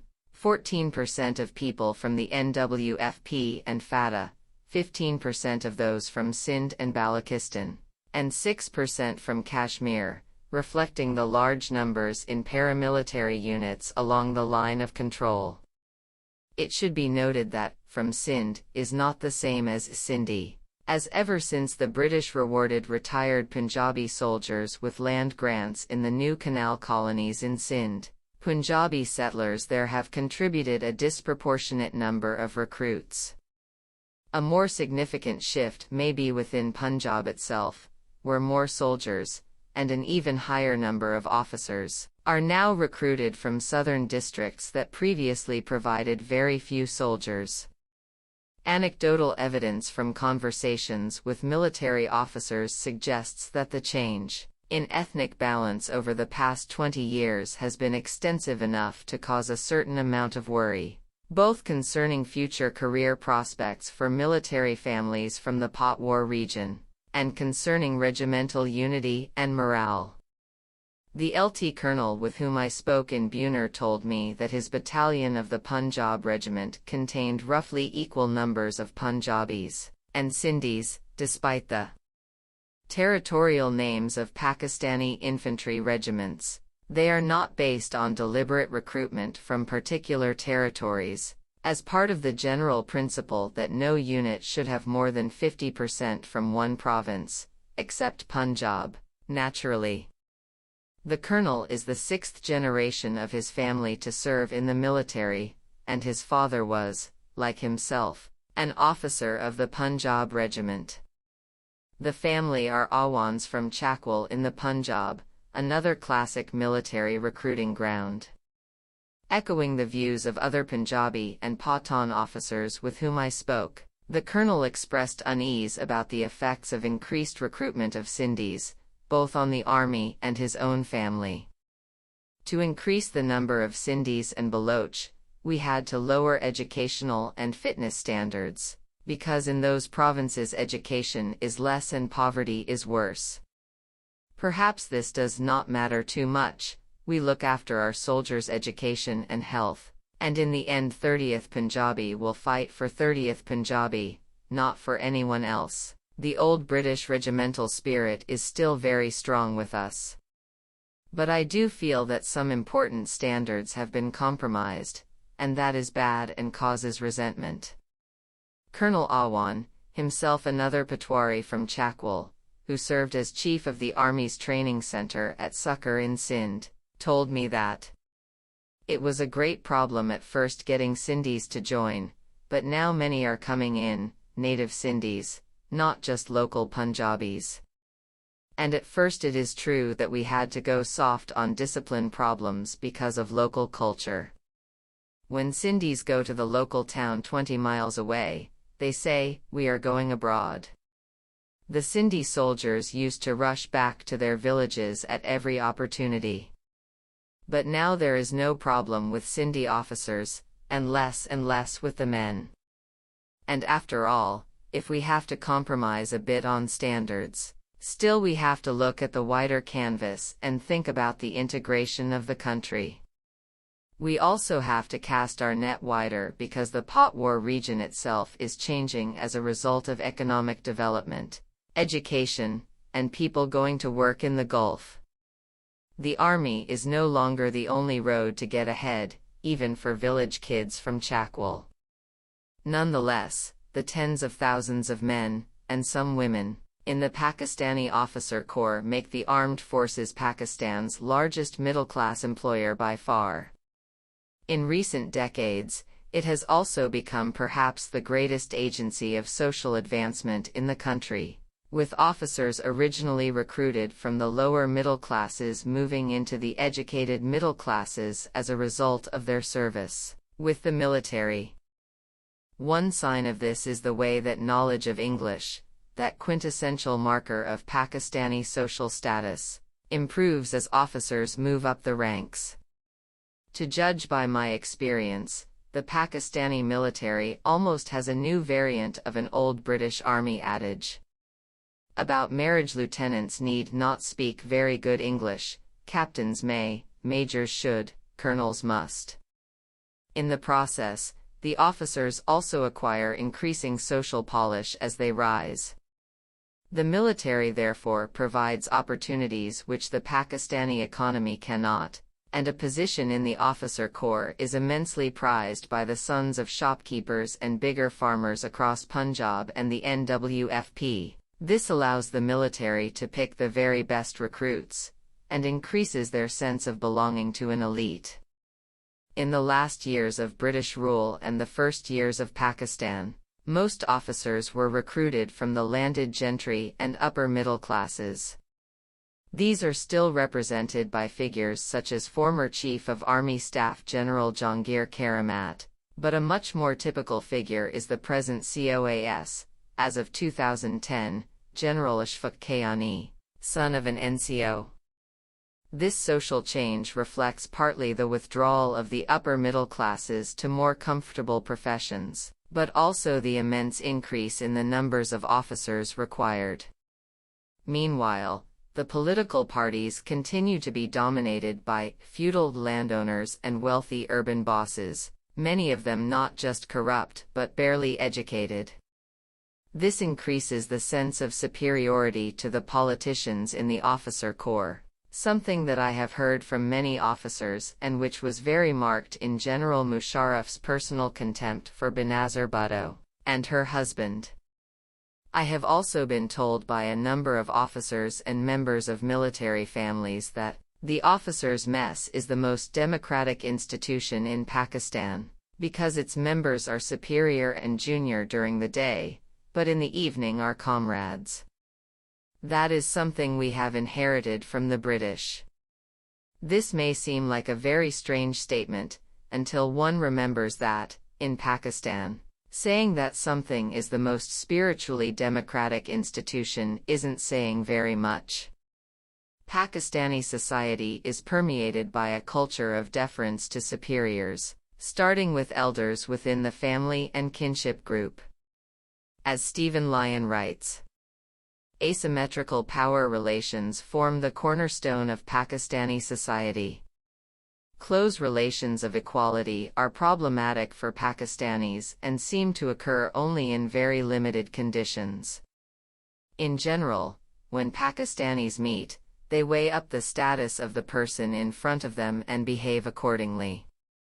Pakistan's dynastically ruled, democratic, political parties exemplify this deference to inheritance and wealth, while in the army, as an officer told me, you rise on merit, well, mostly, not by inheritance, and you salute the military rank and not the sardar or peer who has inherited his position from his father, or the businessman's money. These days, many of the generals are the sons of clerks and shopkeepers, or if they are from military families, they are the sons of havildars, NCOs. It doesn't matter. The point is that they are generals. However, hopes that this might lead military governments to adopt radical social and economic policies, as has occurred with some Middle Eastern and Latin American militaries, have never come to anything. Whatever the social origins of its officers, the military establishment is part of the social elite of the country, and, as has been seen, the armed forces control major industries and huge amounts of urban and rural land. Finally, most of the progressive intelligentsia, whose input would be needed for any radical program, have always rejected alliance with the military. The social change in the officer corps over the decades has led to long-standing Western fears that it is becoming Islamized, leading to the danger that either the army as a whole might support Islamist revolution, or that there might be a mutiny by Islamist junior officers against the high command. These dangers do exist, but in my view most probably only a direct ground attack on Pakistan by the US could bring them to fruition. It is obviously true that, as the officer corps becomes lower middle class, so its members become less westernized and more religious. After all, the vast majority of Pakistan's population are conservative Muslims. However, as the last chapter explained, there are many different kinds of conservative Muslim, and this is also true of the officer corps. In the words of General Naqvi, officers suffer from the same confusion as the rest of our society about what is Islamic and what it is to be Muslim. The way I have read the minds of most officers, they certainly see this as a Muslim country, but as one where people are individually responsible to God, for which they will answer in the life hereafter, and no one should try to impose his views of religion on them. Very few indeed would want to see a Taliban-style revolution here, which would destroy the country and the army and let the Indians walk all over us. Many officers still drink, and many don't. They don't bother each other, unless people misbehave when drunk. So among those who drink, great store is set by being able to handle your drink, and not drinking on duty. There is no toleration at all for that. Liquor used to be allowed in the officers' messes and clubs until Bhutto banned it. Now officers drink together at home, at private parties. General Musharraf exemplified the kind of officer who was well known to like a whiskey and soda but was never, to the best of my knowledge, known to get drunk. On the whole, by far the most important aspect of a Pakistani officer's identity is that he, or occasionally she, is an officer. The Pakistani military is a profoundly shaping influence as far as its members are concerned. This can be seen, among other things, from the social origins and personal cultures of its chiefs of staff and military rulers over the years. It would be hard to find a more different set of men than Generals Ayub, Yahya, Zia, Musharraf, Beg, Karamat and Kayani in terms of their social origins, personal characters and attitudes to religion. Yet all have been first and foremost military men. This means in turn that their ideology was first and foremost Pakistani nationalist.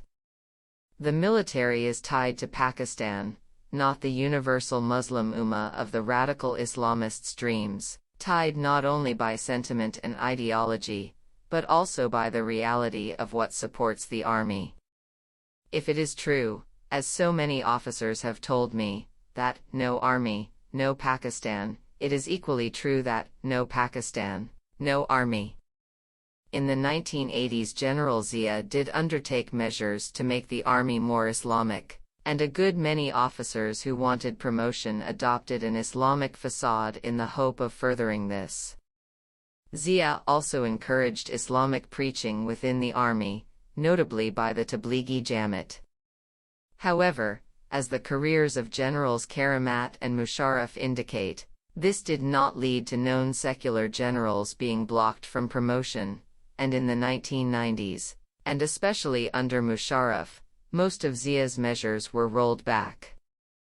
In recent years, preaching by the Tablighi has been strongly discouraged, not so much because of political fears, the Tablighi is determinately apolitical, as because of instinctive opposition to any groups that might encourage factions among officers, and loyalties to anything other than the army itself. Of course, the army has always gone into battle with the cry of Allahu Akbar, God is great. Just as the old Prussian army carried "Got Mituns, God with us," on its helmets and standards, but, according to a moderate Islamist officer, Colonel, retired, Abdul Qayyum, you shouldn't use bits of Islam to raise military discipline, morale, and so on. I'm sorry to say that this is the way it has always been used in the Pakistani army. It is our equivalent of rum. The generals use it to get their men to launch suicidal attacks. But there is no such thing as a powerful jihadi group within the army. Of course, there are many devoutly Muslim officers and jawans, but at heart the vast majority of the army are nationalists, and take whatever is useful from Islam to serve what they see as Pakistan's interests. The Pakistani army has been a nationalist army with an Islamic look. However, if the army is not Islamist, its members can hardly avoid sharing in the bitter hostility to U.S. policy of the overwhelming majority of the Pakistani population. Especially dangerous as far as the feelings of the military are concerned has been the U.S. tilt towards India, which associates the U.S. closely with all the hostility, suspicion, and fear felt by the soldiers towards India. To judge by retired and serving officers of my acquaintance, this suspicion of America includes the genuine conviction that either the Bush administration or Israel was responsible for 9/11. Inevitably, therefore, despite the billions of dollars in military aid given by the Bush administration to Pakistan, which led to the army being portrayed not just by Islamists but by sections of the liberal media as an army for hire, there was deep opposition throughout the army after 2001 to U.S. pressure to crack down on the Afghan Taliban and their Pakistani sympathizers. We are being ordered to launch a Pakistani civil war for the sake of America, an officer told me in 2002. Why on earth should we? Why should we commit suicide for you? In 2007-8, this was beginning to cause serious problems of morale.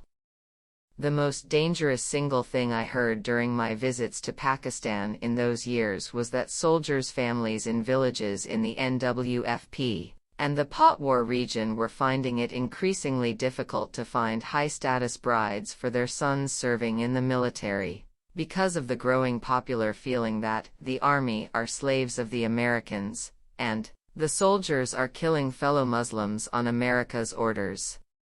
Given the tremendous prestige and material advantages of military service in these regions, this was truly worrying. By late 2009, the sheer number of soldiers killed by the Pakistani Taliban and their allies and, still more importantly, the increasingly murderous and indiscriminate Pakistani Taliban attacks on civilians, seem to have produced a change of mood in the areas of military recruitment. Nonetheless, if the Pakistani Taliban are increasingly unpopular, that does not make the U.S. any more popular. And if the U.S. ever put Pakistani soldiers in a position where they felt that honor and patriotism required them to fight America, many would be very glad to do so. Inter-services intelligence, Kashmir, and the military, jihadi nexus. The issues of religious orientation and attitudes to the U.S. obviously lead to the question of the military's links to Islamist extremism, both inside and outside Pakistan. These links are obvious, but their origins have sometimes been misunderstood. The Islamists were initially intended to be tools, not allies, and the goal was not Islamist revolution as such, but to further Pakistan's national interests, as perceived and defined by the Pakistani military and security establishment, above all when it came to attacking those of India. A common definition of tragedy is that of a noble figure betrayed and destroyed by some inner flaw. The Pakistani military is in some ways an admirable institution, but it suffers from one tragic feature which has been with it from the beginning, which has defined its whole character and worldview, which has done terrible damage to Pakistan and which could in some circumstances destroy Pakistan and its armed forces altogether. This is the military's obsession with India in general, and Kashmir in particular. Of course, Kashmir is by no means only a military obsession. It was Zulfikar Ali Bhutto who once said that Kashmir must be liberated if Pakistan is to have its full meaning, and Pakistani politicians share responsibility for encouraging ordinary Pakistanis to see jihad in Kashmir as legitimate. Nonetheless, both the military's prestige and the personal experiences of its men have become especially focused on Kashmir. Speaking of the average Pakistani officer of today, General Naqvi told me, he has no doubt in his mind that the adversary is India, and that the whole raison d'etre of the army is to defend against India. His image of Indians is of an anti-Pakistan, anti-Muslim, treacherous people. So he feels that he must be always ready to fight against India. Pakistan was born in horrendous bloodshed between Hindus, Sikhs and Muslims, and, within 2 months of its birth, fighting had broken out with India over the fate of the Muslim-majority state of Kashmir. This fighting has continued on and off ever since. 2 out of Pakistan's 3 wars with India have been fought over Kashmir, as have several smaller campaigns. These include the bitter, 25-year-long struggle for the Siachen Glacier, possibly the most strategically pointless fight in the entire history of human conflict, initiated by India in 1984. The vast majority of Pakistani soldiers have served in Kashmir at some point or other, and for many this service has influenced their worldview. Kashmir therefore plays for Pakistan the role of an irredenta, and has joined a long historical list of such obsessions, like France with Alsace-Lorraine after 1871, Italy with Trieste after 1866, and Serbia with Bosnia after 1879. The last case, it may be remembered, led the Serbian military to sponsor terrorists who, by assassinating the Austrian Archduke Franz Ferdinand, sparked the First World War. Kashmir is not a specifically military obsession. It is very widely shared in Punjab, and to a lesser extent in the NWFP and FATA, from which many volunteers for the Kashmir struggle have been drawn ever since 1947, but far less in Karachi, Sindh and Balochistan. This belief has been kept alive in part by the belief, which is true but, as in so many such cases, irrelevant, that democracy and the past resolutions of the UN are on Pakistan's side, and by anger at Indian atrocities against Indian Muslims, both in Kashmir and more widely. In both the Pakistani and the Indian militaries, the commitment to fight for Kashmir has been reinforced over the years by the sacrifices made there, some 13,000 dead on both sides in the wars of 1947 and 1965, together with around 1,000 dead in the Kargil Battle of 1999, and some 2,400, mostly from frostbite and accidents, in the 25 years of the struggle for the Siachen. That is without counting the thousands of civilian dead in 1947, and the 50,000, according to Indian official figures, or more than 100,000, according to Kashmiri groups, civilians, militants and Indian security personnel killed or missing in the Kashmiri insurgency which began in 1988. Washington's growing alliance with India since 2001, and abandonment of the previous U.S. stance on the need for a plebiscite on Kashmir's fate, has therefore caused intense anger in the Pakistani military. The military's obsession with India and Kashmir is not in origin Islamist, but Pakistani Muslim nationalist. With rare exceptions, this has been true even of those senior officers most closely involved in backing Islamist extremist groups to fight against India, like former ISI chief Lt. General Hamid Gul. Most have used the Islamists as weapons against India without sharing their ideology. Similarly, the deep hostility of men like Gul or former Chief of Staff General Aslam Beg to the U.S. comes from anger at perceived U.S. domination and subjugation of the Muslim world, not from radical Islam, a feeling to be found among many entirely secular and liberal figures in institutions such as Al Jazeera, for example. That does not necessarily make their hostility to India any the less dangerous, though. I had a rather hair-raising glimpse of the underlying attitudes of some ISI officers in 2008.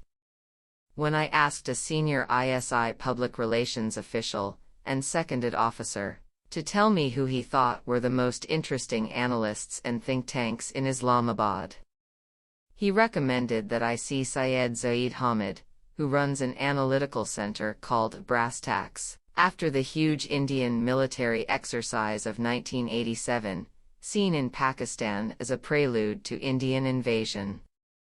Mr. Hamid also presents a program on national security issues on the News One television channel. He fought in Afghanistan in the 1980s with the Afghan Mujahideen, and, though he told me that he had never been an ISI officer, there can be no doubt that he was close to that organization. He described the ISI as the intellectual core and center of gravity of the army. Without the ISI, the army is just an elephant without eyes and ears. This phrase caused extreme annoyance among some military friends to whom I repeated it. Mr. Hamid described himself to me as a Pakistani neocon, and there really is something neoconservative about his mixture of considerable intelligence, great fluency in presenting his ideas, and geopolitical fanaticism and recklessness. Like some neocons of my acquaintance in Washington, his favorite word seemed to be ruthless.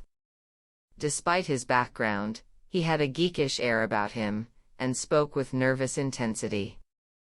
On the Taliban, he echoed the Pakistani security establishment in general, at least when they are speaking off the record, emphasizing the difference between the Pakistani Taliban, who were in revolt against Pakistan and had to be defeated, and the Afghan Taliban, who had never attacked Pakistan and were an essential strategic asset.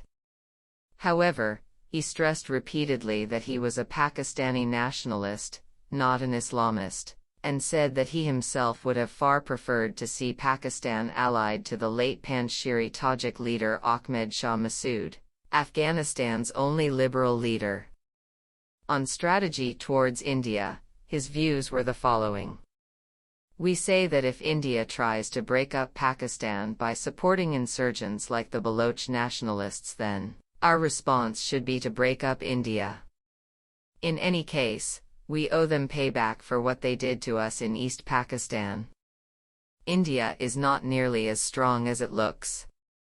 The fault lines of the Indian Federation are much deeper than those of Pakistan, Kashmir, the Naxalites, Khalistan, Nagaland, all kinds of conflicts between upper and lower castes, tribals, Hindus and other religions, and so on. If we were to support these insurgencies, India would cease to exist. I hasten to add that, Kashmir aside, there is in fact no evidence that the ISI is supporting any of these insurgencies within India. Nonetheless, this kind of attitude is deeply troubling, especially because India's growing problem with the Naxalite Maoist peasant rebellion means that Mr. Hamid's words, while horribly dangerous, are not as stupid, seen from the perspective of an ultra-hardline Pakistani, as they might first appear. To understand ISI attitudes, and Kashmir strategy in particular, it is necessary to understand that they saw victory over the Soviets in Afghanistan very much as their own victory. It became their central institutional myth.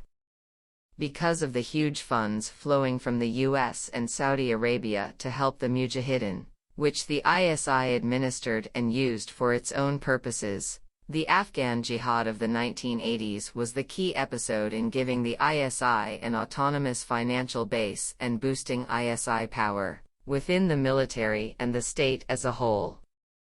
The ISI became quite convinced that what they had done to the Soviets in Afghanistan they could do to India in Kashmir, using the same instruments, Islamist militants. The fundamental political and geopolitical mistakes involved in this belief should hardly need repeating. The spontaneous mass uprising of Kashmiri Muslims against Indian rule from 1988 on, initially in protest against the rigged state elections of the previous year, seemed to give a great chance of success. However, to a much greater extent than in Afghanistan, these militants were to be recruited not just in the country concerned, but from within Pakistan, and to a lesser extent the wider Muslim world. The ISI's Kashmir strategy reflected the long-standing Pakistani strategy of promoting Kashmiri accession to Pakistan, and not Kashmiri independence. They therefore used pro-Pakistani Islamist groups to sideline the Jammu and Kashmir Liberation Front, which initially led the Kashmir uprising. This strategy included the murder by the ISI-backed Islamist militant groups of a considerable number of JKLF leaders and activists, even as these were also being targeted and killed by Indian security forces. The Islamist radical groups, madrasas and networks which had served to raise Pakistani volunteers for the Afghan Jihad had always hated India, and were only too ready to accept Pakistani military help, including funding, weapons supplies, provision of intelligence, and the creation of training camps run by the Pakistani military. However, just as in Afghanistan, first the Mujahideen and then the Taliban escaped from the US and Pakistani scripts and ran amok on their own accounts, so the militants in Kashmir began to alienate much of the native Kashmiri population with their ruthlessness and ideological fanaticism, to splinter and splinter again into ever smaller groups and fight with each other despite ISI efforts to promote cooperation, and to prey on Kashmiri civilians.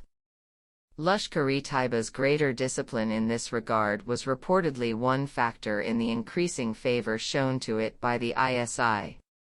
Finally, though it is not clear if this was really a departure from the script, as ISI officers claim in private, or was planned by the ISI as the Indian government believes.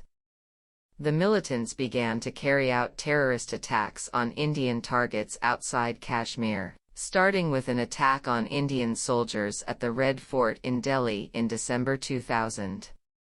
This last development in particular ensured that in the wake of 9/11 Pakistan would come under irresistible U.S. pressure to abandon its active support for the Kashmiri Jihad and crack down on its militant allies. In January 2002, Musharraf formally banned Lashkar-e-Taiba and Jaish-e-Mohammed, and ordered an end to militant infiltration into Indian Kashmir from Pakistan.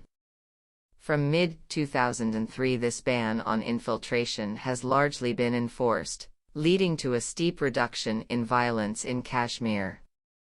As a result, in November 2003 India and Pakistan agreed a ceasefire along the line of control in Kashmir, and initiated a dialogue on a possible settlement over Kashmir, which will be discussed further in the conclusions. The Pakistani military remained firmly convinced that India would never agree to terms even minimally acceptable to Pakistan, unless at least the threat of future guerrilla and terrorist action remained present. Meanwhile, their continued hostility to India was also fueled by attacks on Muslims in India, and especially the infamous Gujarat massacres of 2002, which were orchestrated by the BJP state government, and which claimed, it should be pointed out, at least 10 times as many victims as the Mumbai terrorist attacks, while receiving perhaps 1/10 of Western media notice. By 2008, As the Taliban insurgency against Pakistan itself gathered pace and an increasing number of ISI officers and informants fell victim to it, the ISI itself had also begun to see the need for a new approach to some of its militant allies within Pakistan. In the meantime, however, various developments had made it far more difficult for the Pakistani military to take effective action. The military had helped the militant groups root themselves more deeply in Pakistani society, especially in parts of Punjab, exploiting not just the military's financial assistance but the prestige of taking part in a jihad which most Punjabis saw, and were encouraged by the military to see, as legitimate.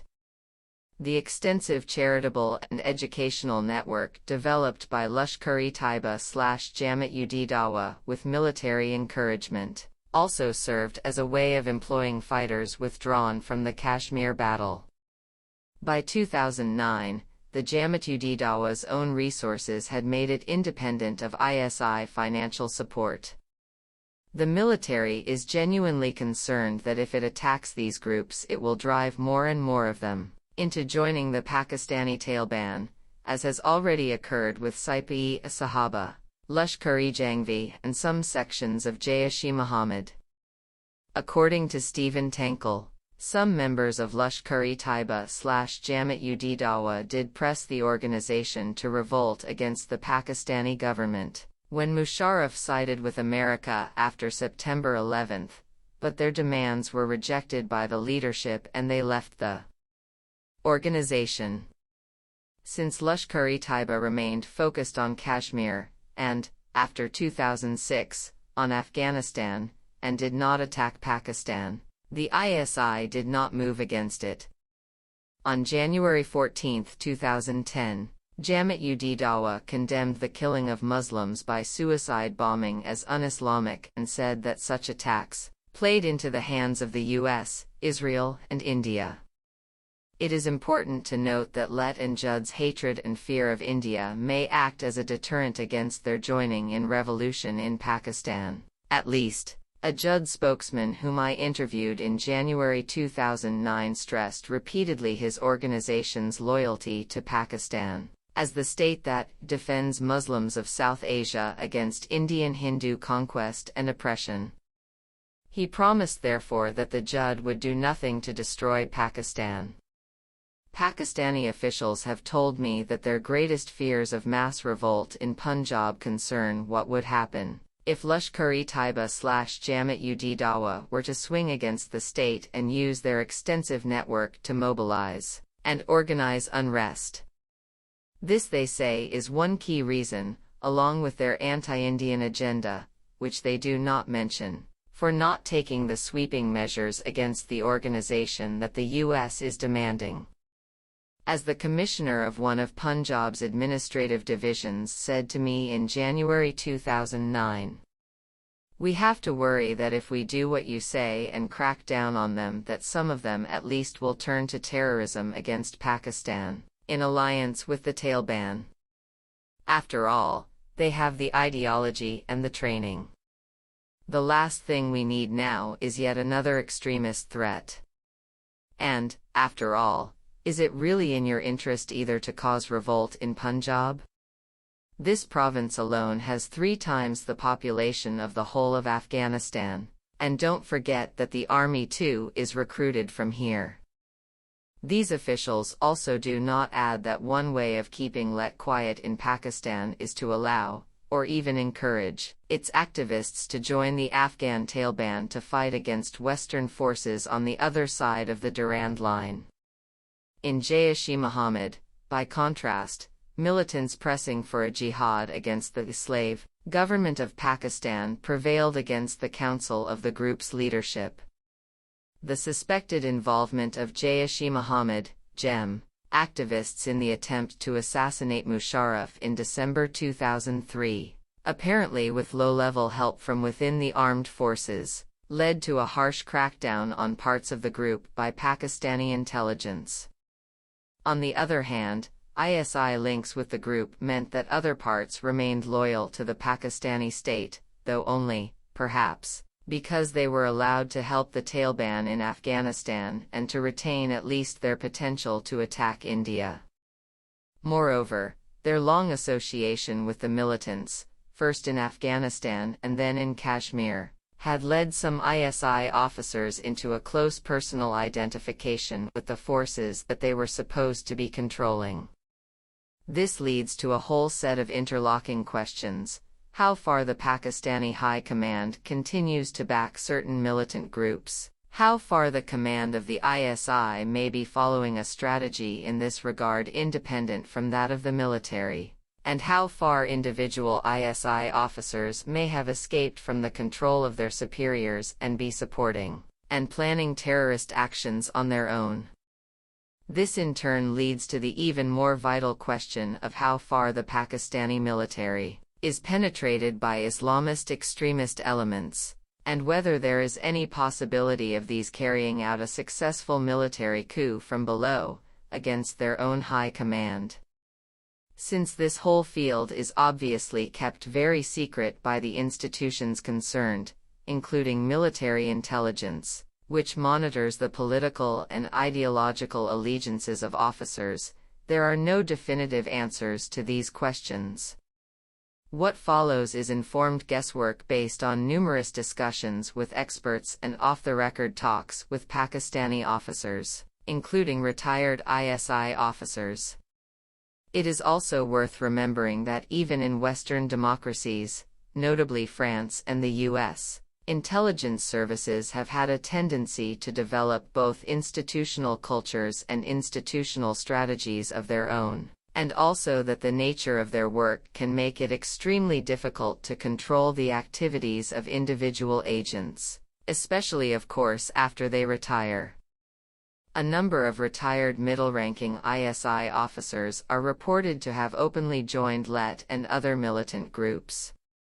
Concerning the ISI, the consensus of my informants is as follows. There is considerable resentment of the ISI in the rest of the military, owing to their perceived arrogance and suspected corruption. This sentiment was crystallized by a notorious case in 2006 when ISI officers harassed the family of a highly decorated, retired brigadier after a clash between his grandchildren and the children of the head of the ISI's political wing. However, when it comes to overall strategy, the ISI follows the line of the High Command. It is after all always headed by a senior regular general, not a professional intelligence officer, and a majority of its officers are also seconded regulars. The present Chief of Army Staff, General Ashfaq Kayani, was Director General of the ISI from 2004 to 2007, and ordered a limited crackdown on jihadi groups that the ISI had previously supported. Nonetheless, ever since the Afghan War, the ISI has been building up a separate corporate identity and ethos, which has bred a willingness to pursue separate tactics and individual actions without consulting the High Command. Concerning the Afghan Taliban, the military and the ISI are at one, and the evidence is unequivocal. The military and ISI continue to give them shelter, though not much actual support, or the Taliban would be far more effective than they are.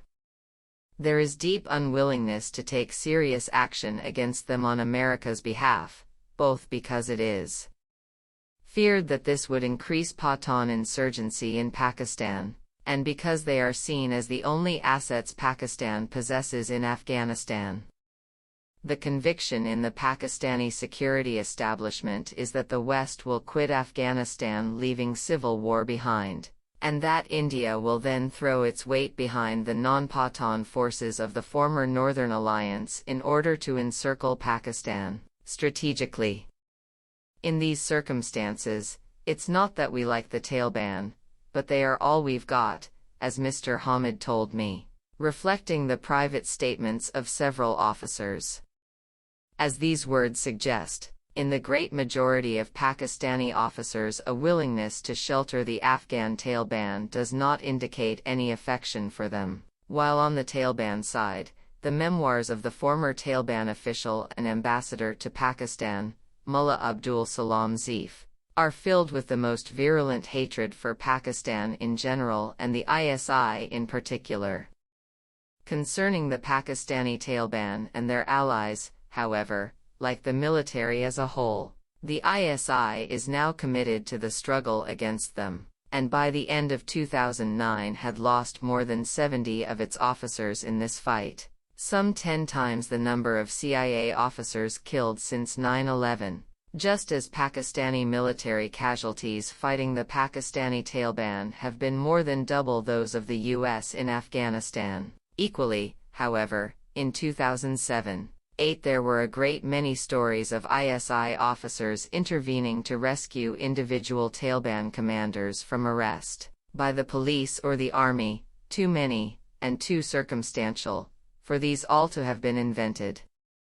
A senior civilian counterterrorism officer told me that his agency has repeatedly arrested members of terrorist groups who have turned out to have ISI links.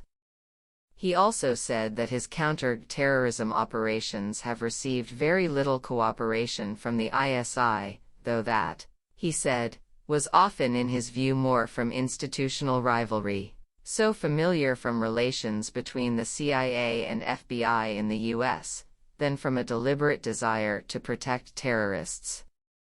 It seems clear, therefore, that whether because individual ISI officers felt a personal commitment to these men, or because the institution as a whole still regarded them as potentially useful, actions were taking place that were against overall military policy, let alone that of the Pakistani government. Moreover, some of these men had at least indirect links to al-Qaeda. This does not mean that the ISI knows where Osama bin Laden, if he is indeed still alive, Ayman al-Zawahiri and other al-Qaeda leaders are hiding. It does, however, suggest that they could probably do a good deal more to find out. Concerning the threat of terrorism against the West, as opposed to attacks on Western forces in Afghanistan, the Pakistani military and civilian intelligence services have been extremely helpful to Britain in particular, as British intelligence officers testify. Problems in this cooperation appear to be due to lack of coordination between Pakistan's different agencies, and the lack of an overall counterterrorism strategy by the Pakistani state, rather than to any ill will towards Britain or sympathy for the terrorists. However, on the question of support for terrorism against India, it is obvious that not just the ISI but the military as a whole is committed to keeping Lashkar-e-Taiba, under its cover as Jamaat-ud-Dawa, at least in existence, on the shelf. Reflecting these continuing links, up to 2010 Lashkar-e-Taiba has been careful to oppose militant actions in Pakistan itself, arguing that the struggle in Pakistan is not a struggle between Islam and disbelief, that the Pakistani state is not committing Indian-style atrocities against its own people, and that true Islam should be spread in Pakistan by missionary and charitable work, dawah, not jihad. Echoing statements by Mullah Omar, the leader of the Afghan Taliban, Let/Jud leaders have also argued that fighting fellow Muslims in Pakistan is a distraction from the true jihads in Kashmir and Afghanistan. The group has also taken a strong line against sectarian violence within Pakistan. As part of its program of missionary and charitable work, and of spreading its influence by these means, the group has built up an impressive network of schools, hospitals and social welfare organizations in northern Pakistan. In 2005, it played an important part in relief work after the Kashmir earthquake, and the efficiency and honesty of its officials won praise from doctors and aid workers despite their lack of sympathy for the group's ideology. Evidence is contradictory on whether the 2010 floods have allowed Jud to build up their prestige in the same way.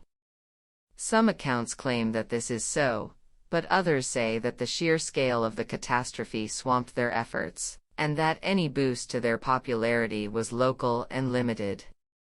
After the Mumbai attacks, The Pakistani state was forced by US and Indian pressure to take over the supervision of Jamaat-ud-Dawa's formal educational and welfare organization, but many of the same people work there as in Let, and the group is also thought to have an extensive informal network which the state has left alone. Because of this, and much more importantly of the popularity of its fight against India among the great majority of the population, Lashkar-e-Taiba has struck deep roots in Punjabi society. This is despite the fact that its Ali Hadith theology is alien to most Punjabis. This theology draws Lashkar-e-Taiba closer to Saudi Arabia and indeed to Al-Qaeda, with whose leaders it was once closely linked.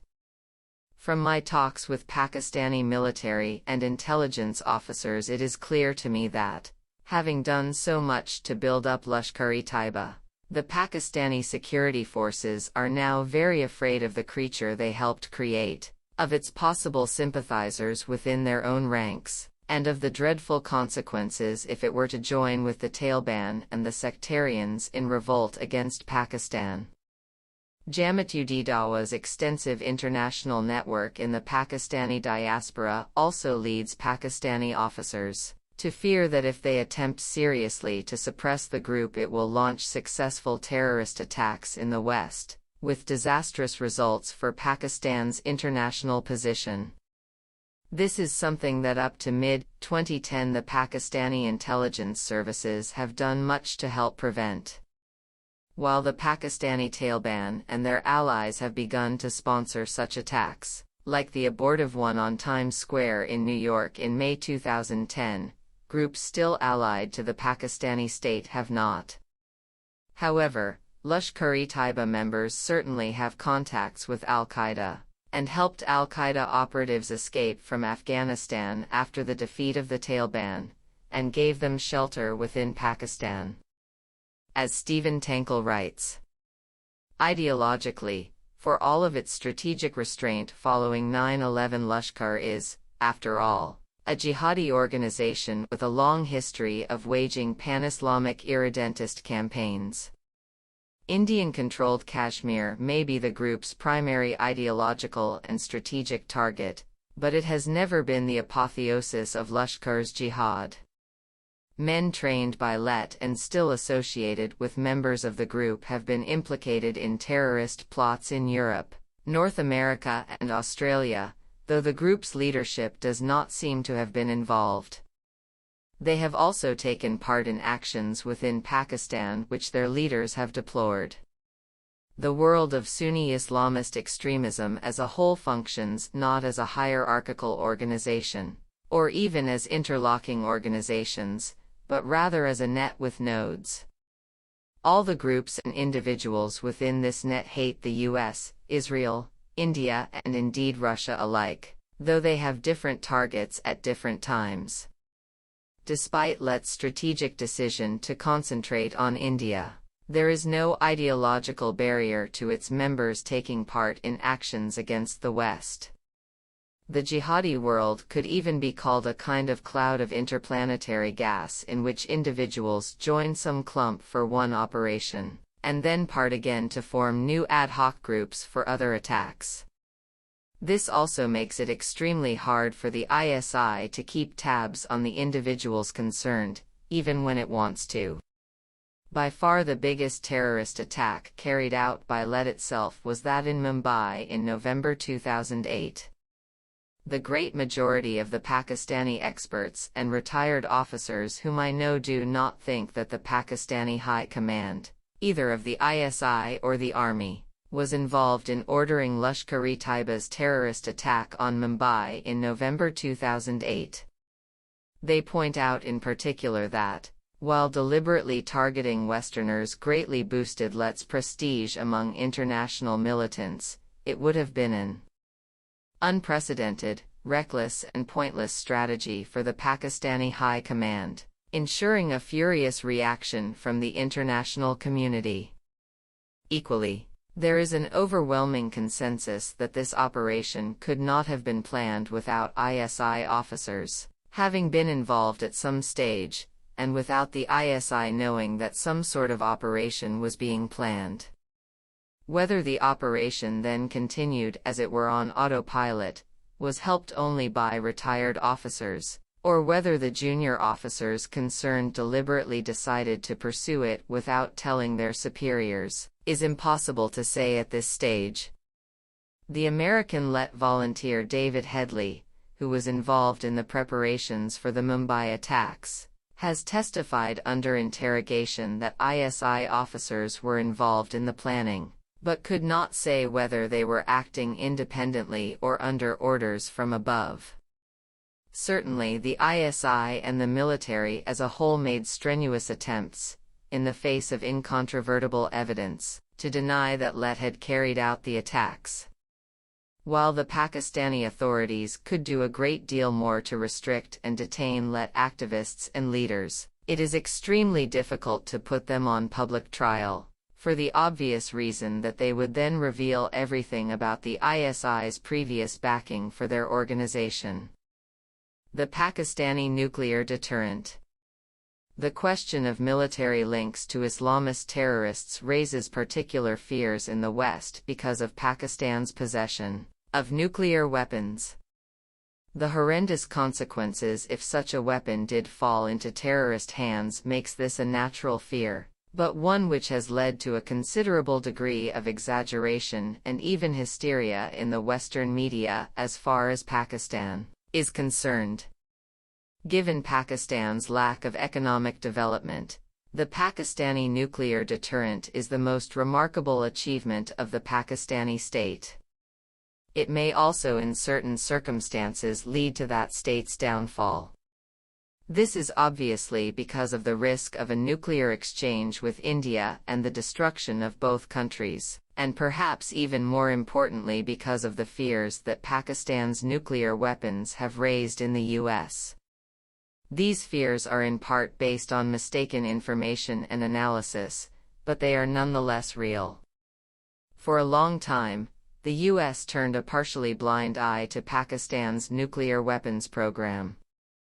The reasons for this were that every Pakistani administration since the early 1960s, military and civilian alike, was involved in this program, and several of those administrations were, at different times and for different reasons, key U.S. allies.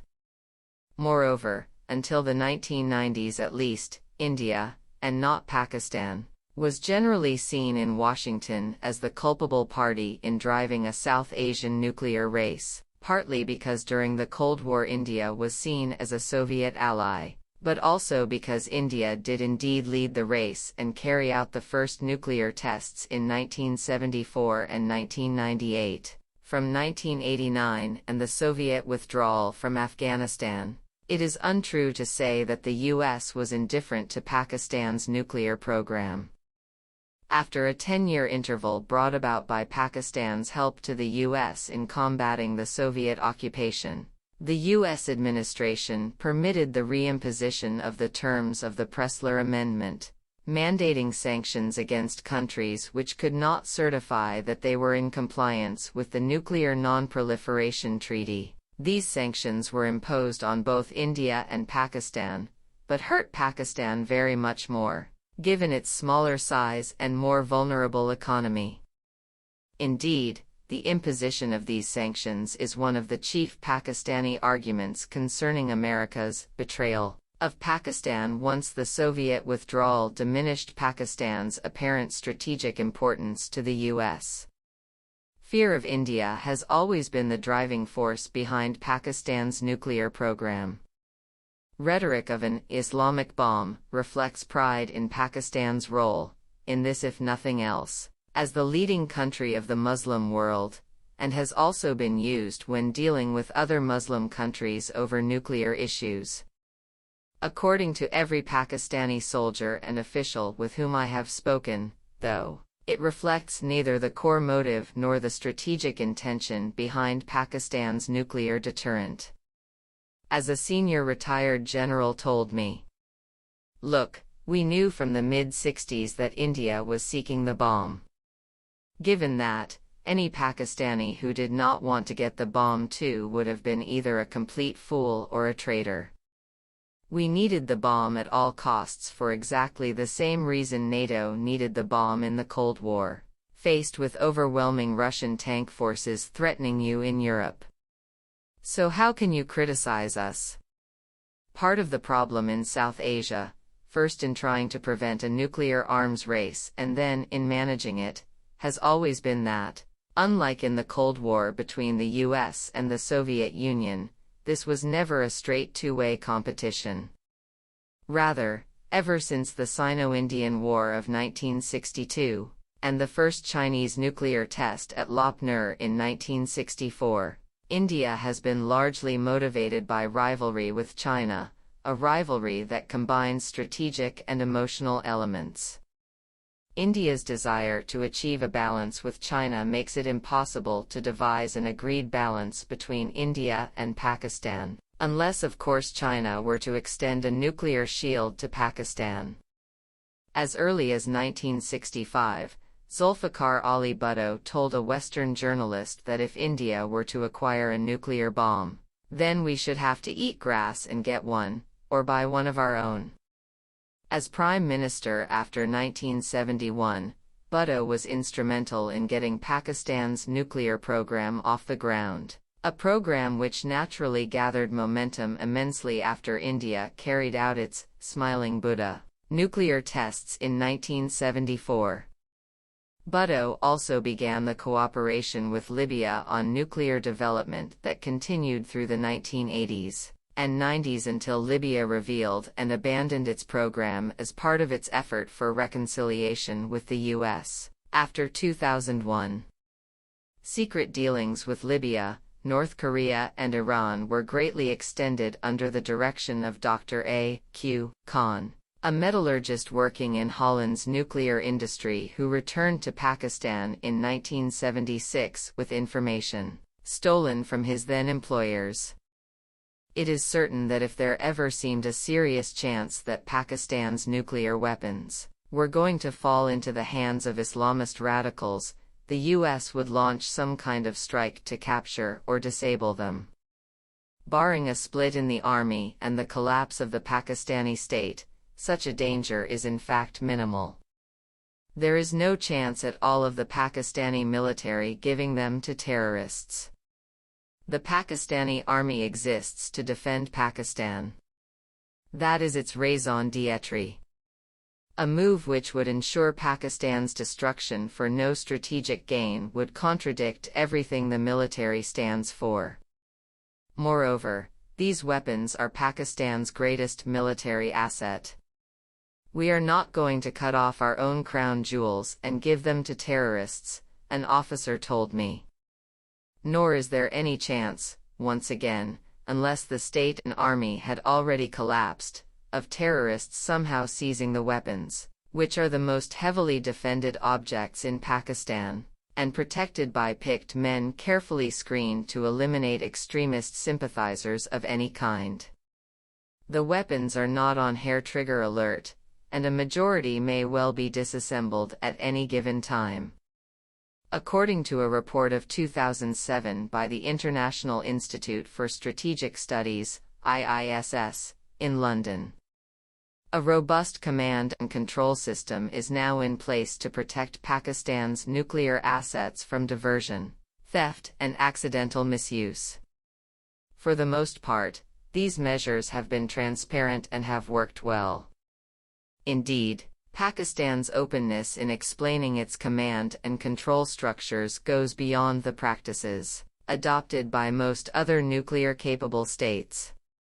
Responsibility for nuclear weapons is now clearly in the hands of the National Command Authority and its constituent bodies. General Khalid Kidwai and the Strategic Plans Division he commands have gained national and international respect for their professionalism and competency. Incidents such as the terrorist attack on the military headquarters in Rawalpindi are not a precedent, because this was a suicide attack, whereas if you want to steal a nuclear weapon, you obviously don't just have to get in, you have to get out again, carrying it. The greatest danger may be not Pakistani realities but U.S. fears. That is to say, the risk that the U.S. might launch a strike on Pakistan's nuclear deterrent prematurely, thereby precipitating precisely the scenario that the U.S. fears, since such an attack would so radicalize the army and destabilize the state as to run a really serious risk of bringing about mutiny and state collapse. Another danger is that the growth of India's nuclear forces will leave Pakistan in a position where it feels that it has no alternative but to seek new technology on the international black market. Such a move, if discovered, as it certainly would be sooner or later, would bring about the collapse of relations with the U.S. and the imposition of Western sanctions, risking economic collapse, an increase in radicalization, and possibly revolution. Finally, there is the ultimate nightmare scenario, other of course than a nuclear exchange between India and Pakistan, of a successful attack on a U.S. target using a weapon of mass destruction. If the aftermath of 9/11 is anything to go by, the effects of such an attack would be temporarily at least to deprive the U.S. establishment of its collective wits, and remove any restraint in U.S. strategy. Even if such an attack turned out to have no Pakistani origins, Pakistan's possession of nuclear weapons would undoubtedly place Pakistan squarely in America's gun sights. Very likely, this is precisely what the perpetrators of such an attack would be hoping, since a U.S. attack on Pakistan would be the shortest road to victory for al-Qaeda and its allies that could be imagined, other than a U.S. invasion of Saudi Arabia. The most dangerous moment in my visits to Pakistan since 9/11 came in August/September 2008, when on 2 occasions U.S. forces entered Pakistan's tribal areas on the ground in order to raid suspected Taliban and al-Qaeda bases. On the second occasion, Pakistani soldiers fired in the air to turn the Americans back.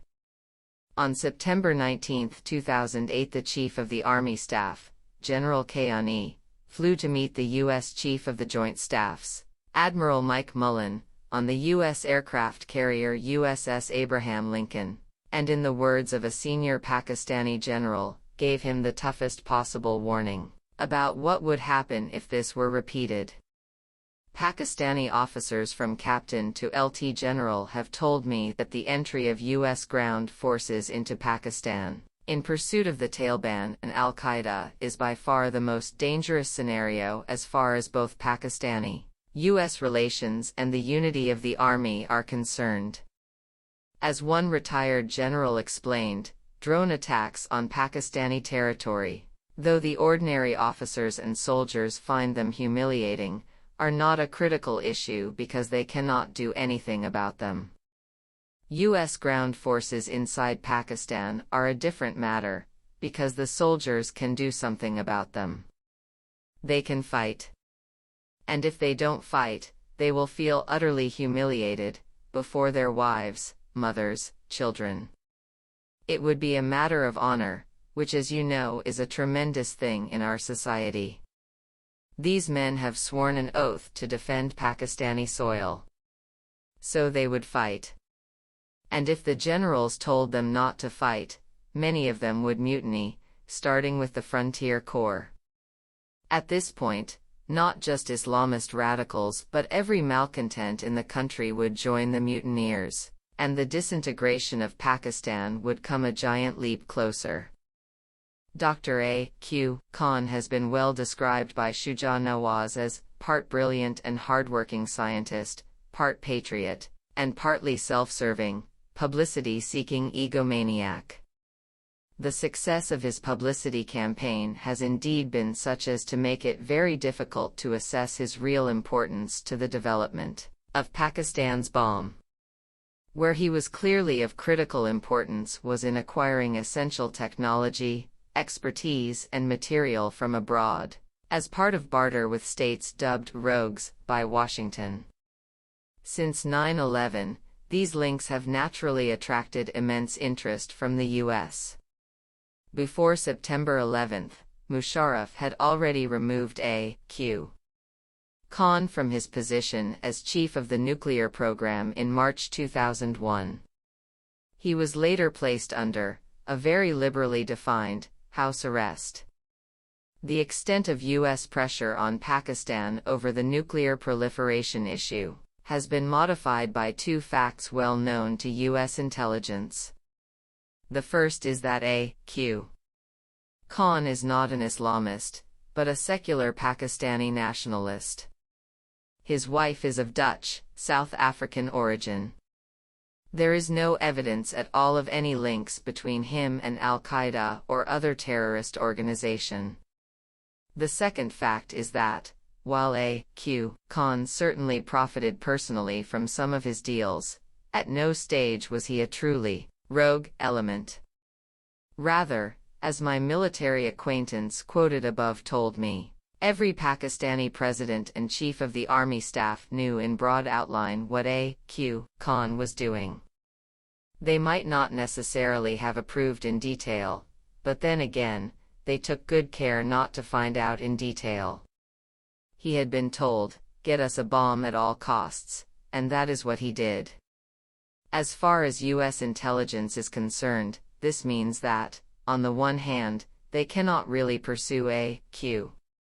Khan for fear of unraveling their relationship with the entire Pakistani military and political establishment. On the other hand, the fact that this establishment was always ultimately in charge means that U.S. fears concerning potential terrorist access to Khan's network are less than the Western media have sometimes suggested. As a result, the private U.S. line to Pakistan on nuclear links to rogue states, in the off-the-record words of a U.S. official, has been, "We know what you did and we will let you off this time. But don't do it again." Since 9/11, everything has changed. If you do it again, we will have no choice but to hit you very hard. The most worrying aspect by far of the A.Q. Khan network concerns not the network as such, or the proliferation to Iran and North Korea, which are also not about to commit suicide, but the links to Al-Qaeda before September 11 of two Pakistani nuclear scientists, Sultan Basharuddin Mahmud and Chaudhry Abdul Majid. Neither of these men was part of the A.Q. Khan network or concerned with the weapons program as such, and it would be impossible for people like this to produce a nuclear bomb. If, however, terrorist sympathizers in the nuclear structures could get their hands on radioactive materials, what such figures could do is help terrorists to produce a so-called dirty bomb. This is the greatest fear of U.S. diplomats, as revealed by WikiLeaks. It is certain that if there ever seemed a serious chance that Pakistan's nuclear weapons were going to fall into the hands of Islamist radicals, the U.S. would launch some kind of strike to capture or disable them.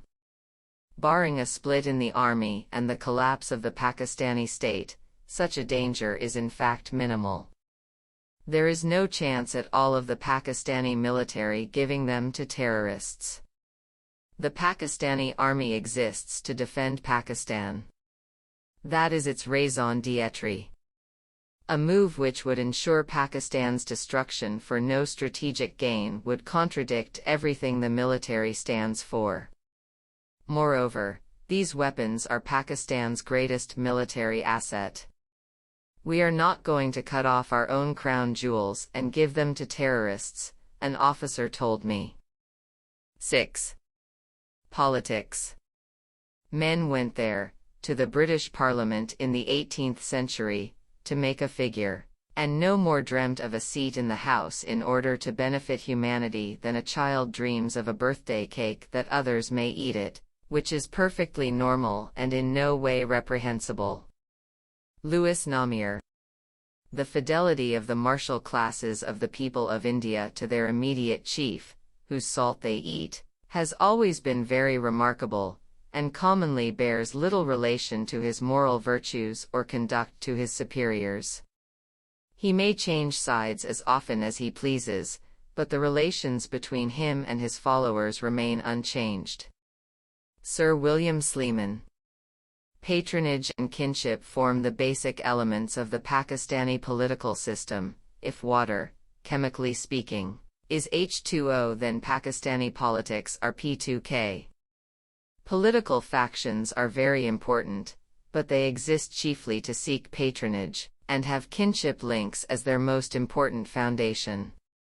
Factions which support individual politicians or alliances of politicians are not usually made up chiefly of the kinsfolk of these leaders, but the politicians concerned almost always need the foundation of strong kinship networks to play any significant role.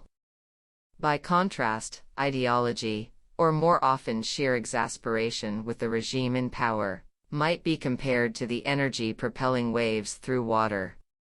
These waves can sometimes assume enormous size and do great damage, but after they have passed, the water remains the same. In Pakistan, waves of public anger, or, much more rarely, public enthusiasm, can topple regimes and bring new ones to power, but they do not change the basic structures of politics.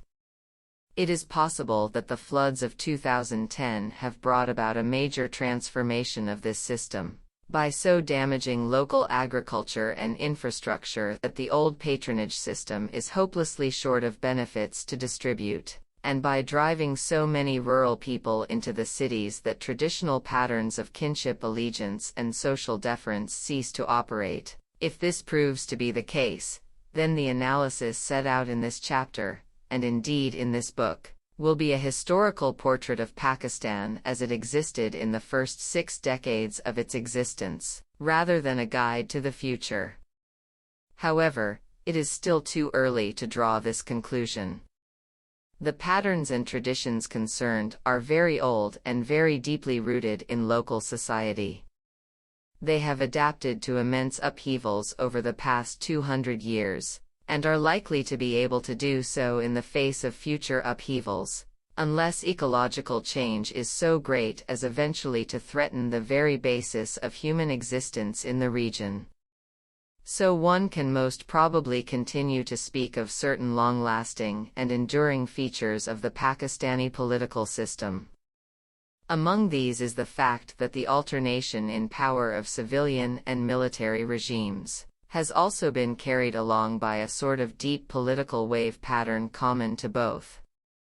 In the case of military regimes, the wave that has buoyed them up has lasted longer, because they have had more autonomy from political society and not been so dependent on parliament. But in the end they too have plunged into the trough between the waves and been overwhelmed. The pattern has worked like this. Every new Pakistani government comes to power making 2 sets of promises, one general, one specific. The general promises are to the population, and are of higher living standards, more jobs, better education and health services, and so on. The specific promises are to smaller parties and to individual politicians, who are offered individual favors to themselves, their families or their districts in return for their political support. The problem is that the poverty and weakness of the state make this process rather like trying to get a very skimpy blanket to cover a very fat man, and a man, moreover, who will never keep still but keeps twisting and turning in bed. In other words, there just isn't enough patronage to go round. This is even a circular process, because a large part of the favors that governments hand out are meaningless but expensive ministerial posts, more than 60 in the civilian governments of the 1990s and after 2008, tax breaks, corrupt contracts, state loans, which are rarely repaid, and amnesties for tax evasion and embezzlement, all of which helps keep the state poor. As a result, governments simply cannot keep most of their promises, either to the masses or to the political elites. As time goes on, more and more of the political elites find themselves disappointed, and unable in turn to pass on favors to their followers and voters, which means the likelihood of not being re-elected. What is more, even giving a serious favor to a political family is not enough. In parts of the countryside, local politics is structured round competition between particular landowning families, branches of the same family, or family-based factions. That means that the state favor not only has to be large, but has to be visibly larger than that given to the local rivals.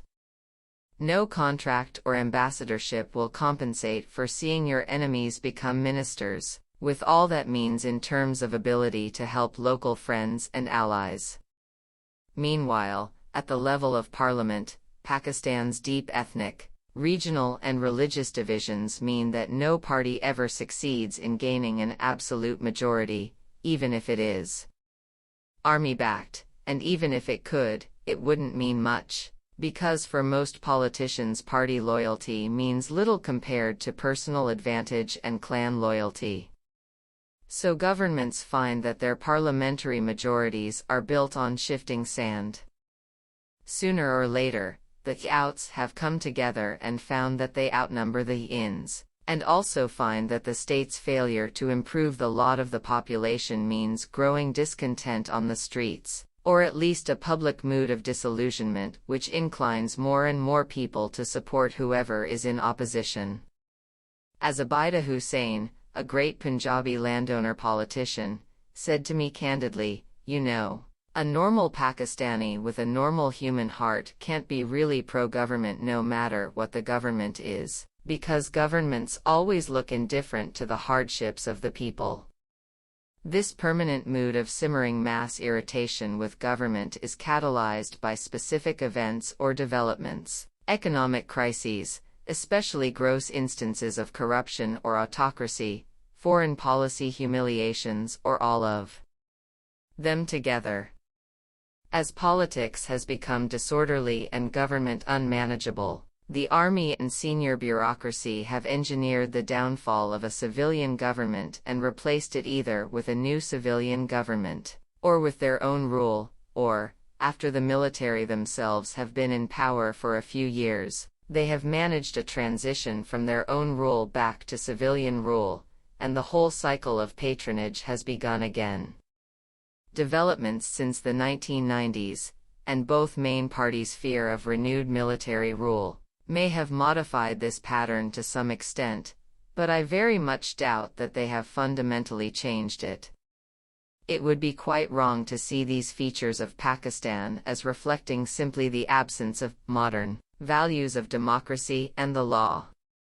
Rather, they also stem from the continued presence of traditions of overriding loyalty to family, clan, and religion, often in a local form, which is contrary to the precepts of Orthodox Islam as well as the Pakistani legal code, and to the rules of behavior that these loyalties enjoin. Similarly, corruption in Pakistan, as in so much of the world, is not the kind of viral infection instinctively portrayed by much of Western analysis.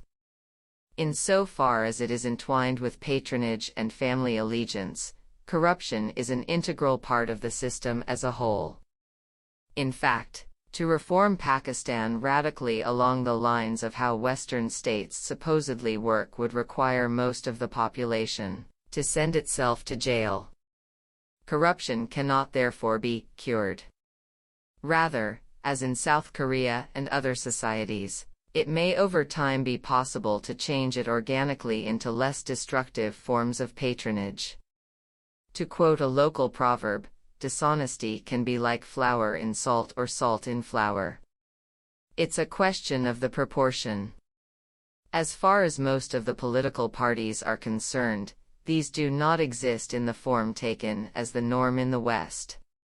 With the exception of the MQM and the religious parties, all of Pakistan's democratic political parties are congeries of landlords, clan chieftains and urban bosses seeking state patronage for themselves and their followers and vowing allegiance to particular national individuals and dynasties.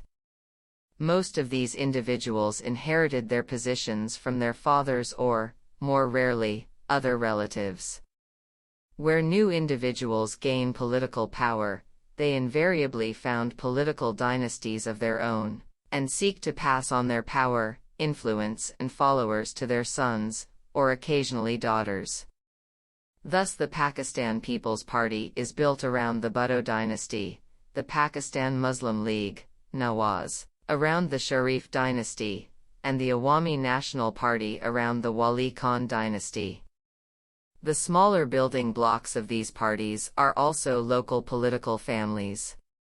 These often break away to form new alliances with other families, or to create a new small party based on one leader and his family, like the PPP, Sherpao, founded by a dissident local PPP politician from the frontier, or, on a much larger scale, the Pakistan Muslim League, Quaid-e-Azam, created by the Musharraf administration but put together and led by the two Chaudhary brothers from Gujarat. As will be seen, ideology does play a certain part in political loyalties, but outside the Jamaat-Islami it is not dominant. Furthermore, a long-term loyalty to one party, sometimes taken by observers to reflect ideological allegiance, may in fact be reflective of something more like a medieval allegiance, an obstinate personal loyalty to a particular leading family. In many ways, the kind of politician who is personally admired today, for more than simply his or her ability to gain patronage for supporters, is still very close to the Pathan chief described by Mount Stuart Elphinstone more than 170 years ago. Proud, high-spirited and obstinate, frugal, but not sordid in expense, steady in his attachment to his party, and strict in conforming to the notions of honor which prevail among his countrymen. Long-term loyalty to one party can also reflect the fact that the individual and family concerned have no alternative, because they have burnt their boats as far as all the other potential loyalties are concerned. Thus in my travels round Pakistan, I have quite often been told in private, sometimes by the politicians themselves, of course, so-and-so Khan would like to join the ruling party, but he can't, because the Sharifs, or the Bhuttos, will never forgive him for what he did to them when he was in government, or, sometimes, because a rival local faction, or set of cousins, is so firmly entrenched in one party that their local rivals have no choice but to stick to the other, come what may.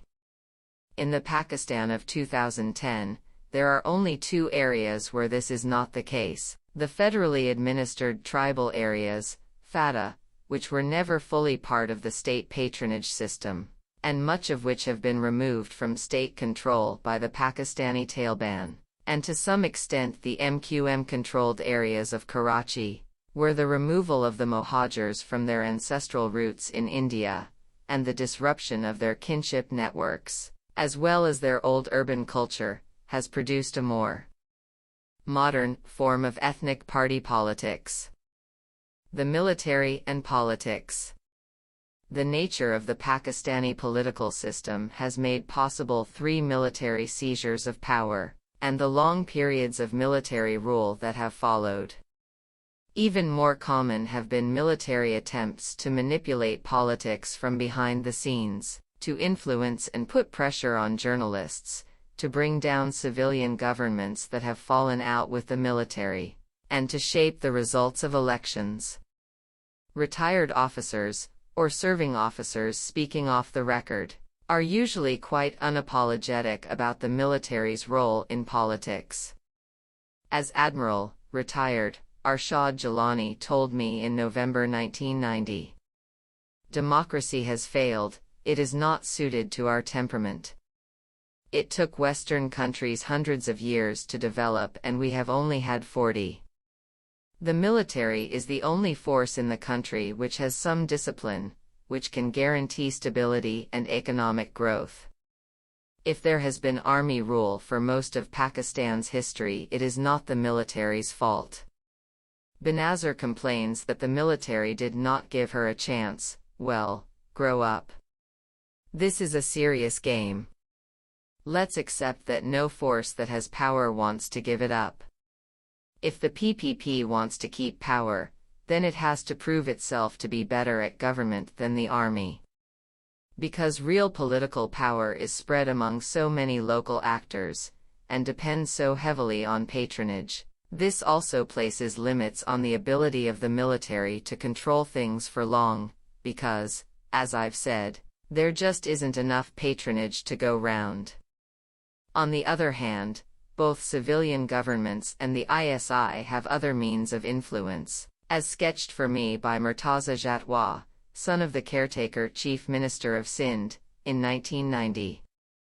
If this were a political government running a political campaign, then PPP candidates would have no water for their land, all the state loans to them would be called in, there would be raids on Asif Zardari's home and those of his relatives to pick up known dacoits taking shelter there, and every vehicle with a PPP flag or sticker would be pulled over to see if its license is in order or its tires in proper shape. That's how governments in power run elections here. The key military institution for the manipulation of politics is of course Inter-Services Intelligence, ISI. In private, the Army is unabashed about the need to keep an eye on politics as part of internal security in general.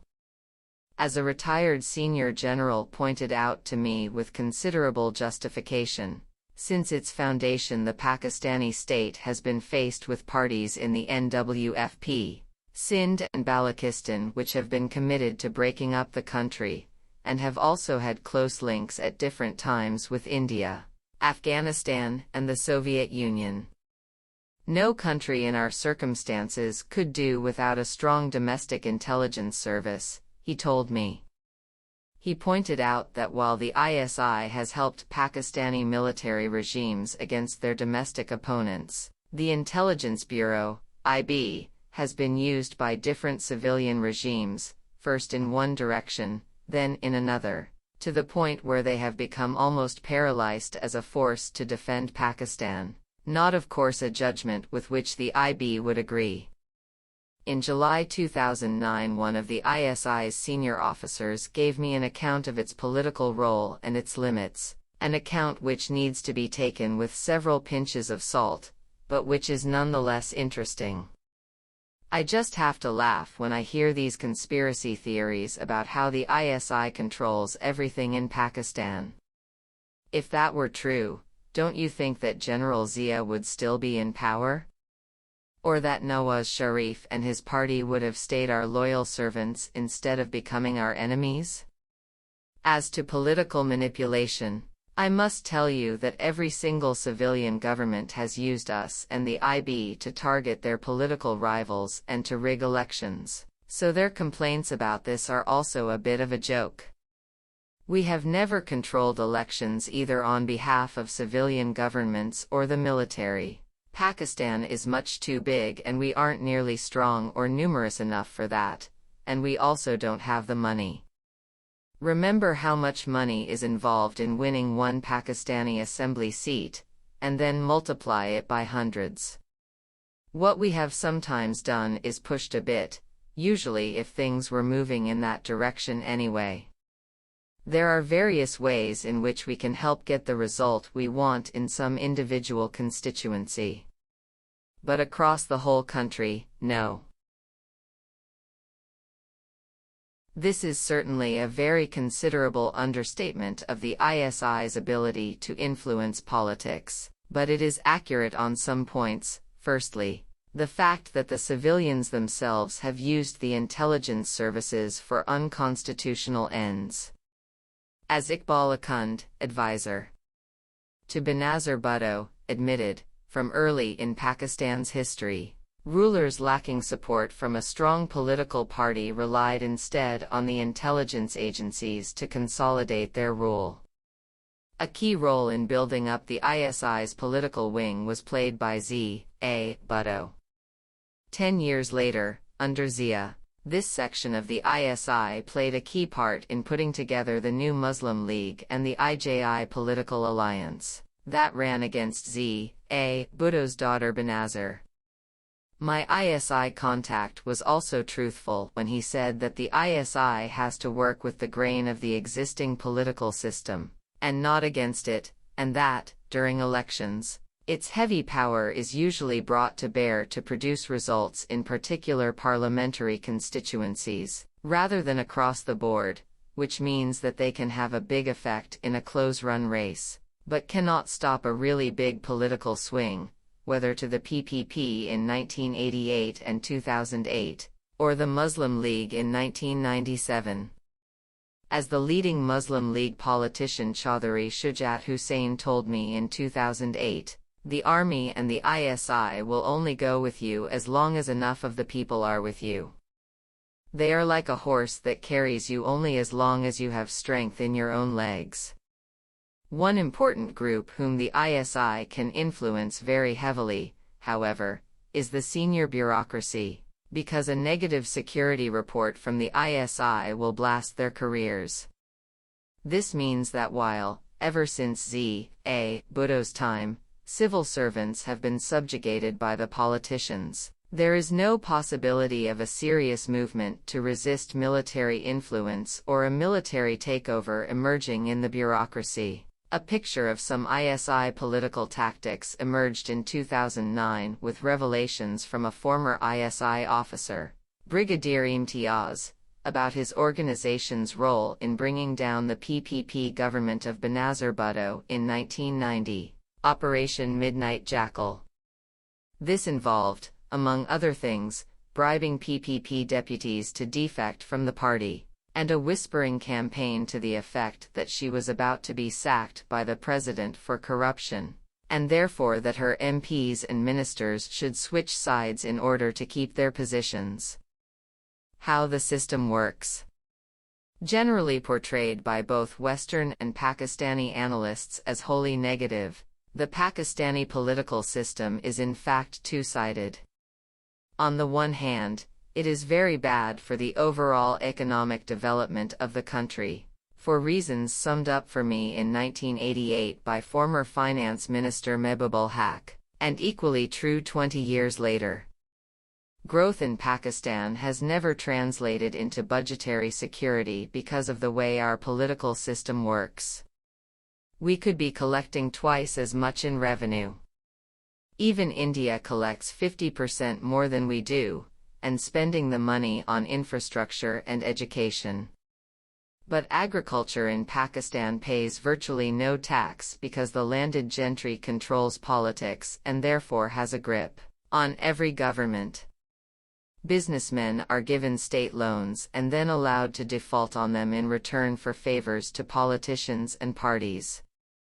Politicians protect corrupt officials so that they can both share the proceeds.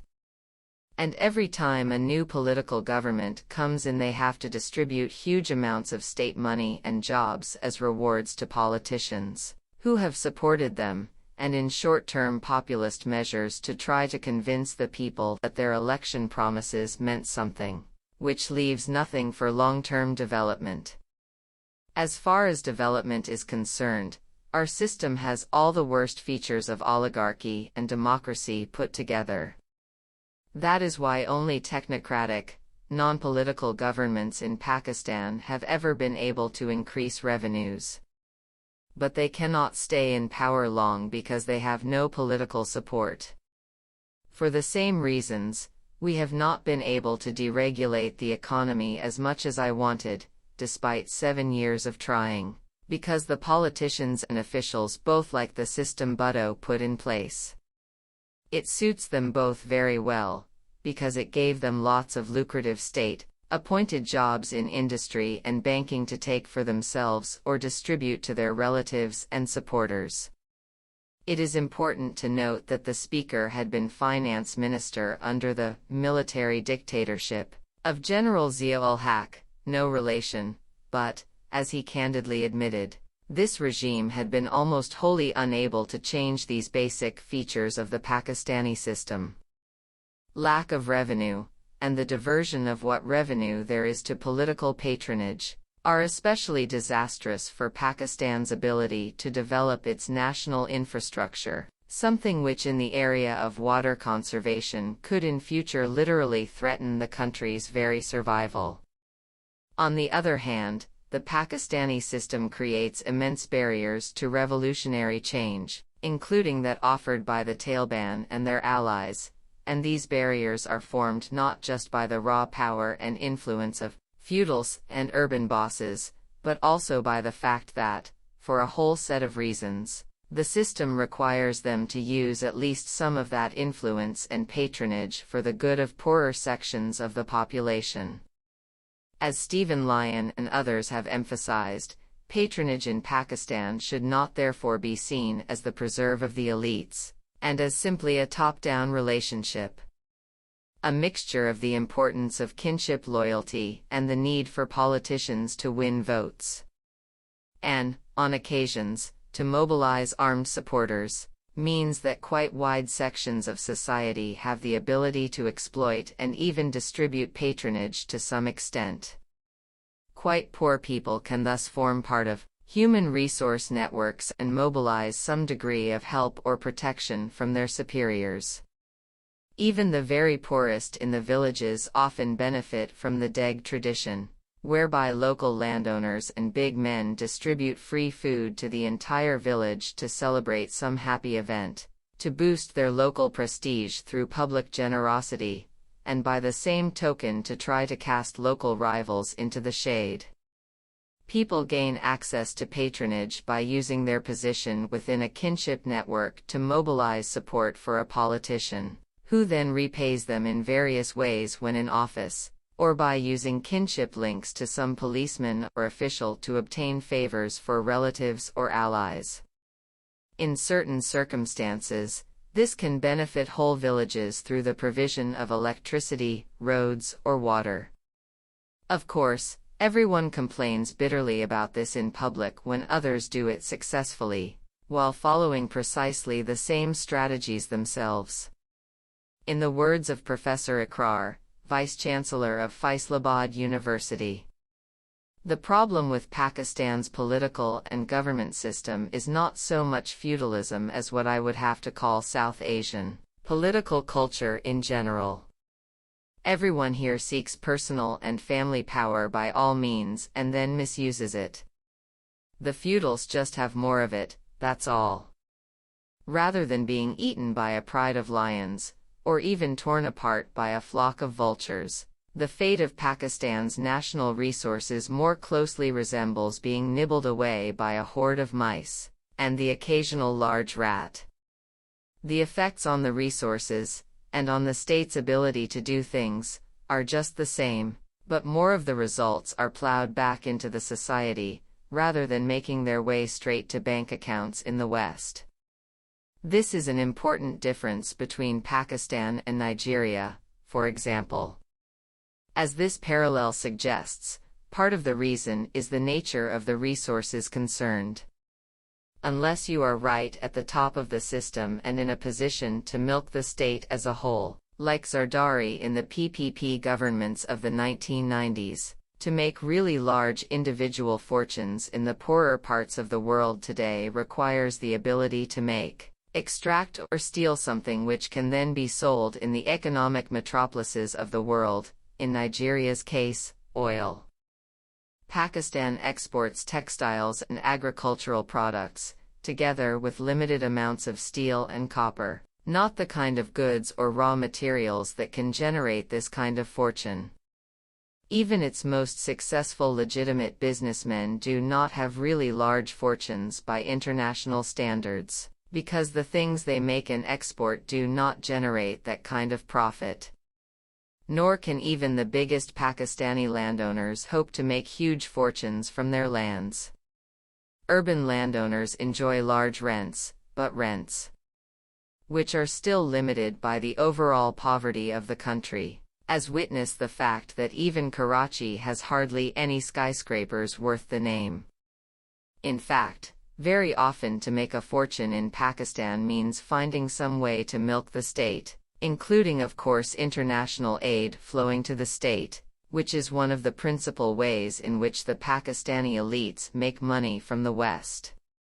What is more, given the lawless nature of Pakistani society, you usually also need influence over the state, especially the police and the courts, to defend what you have from predatory neighbors or the forces of the state themselves. This has a whole set of crucially important consequences. First of all, it usually sets a limit on how much you can take. Most politicians are not in power for very long, and partly for the same reason, because their political patrons lose office. Most officials are not left for long in the most lucrative positions. Furthermore, an individual minister or official who steals an outrageous amount for himself will attract the envy of colleagues, who will try to replace him so that they can share. Thus, the great majority of senior politicians of my acquaintance have some sort of property in a posh part of London, which in most cases was certainly not paid for out of legitimate earnings. Most have flats in Knightsbridge or Kensington, or houses further out, and so have good reason not to condemn other people with flats in Knightsbridge. However, families like the Buttos, who buy whole country estates in Britain on the strength of their profits from government, will attract unfavorable notice, and earn a bad reputation which can have a serious effect on their political fortunes. Even more importantly, if to make a lot of money generally means gaining influence over the state, to gain influence over the state generally means procuring some kind of political power.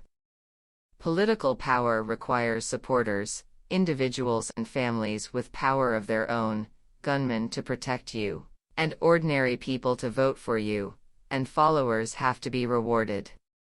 In other words, a very large proportion of the money made from corruption has to be recycled downwards through patronage or straight gifts, because otherwise the ability to extract corruption would itself dry up.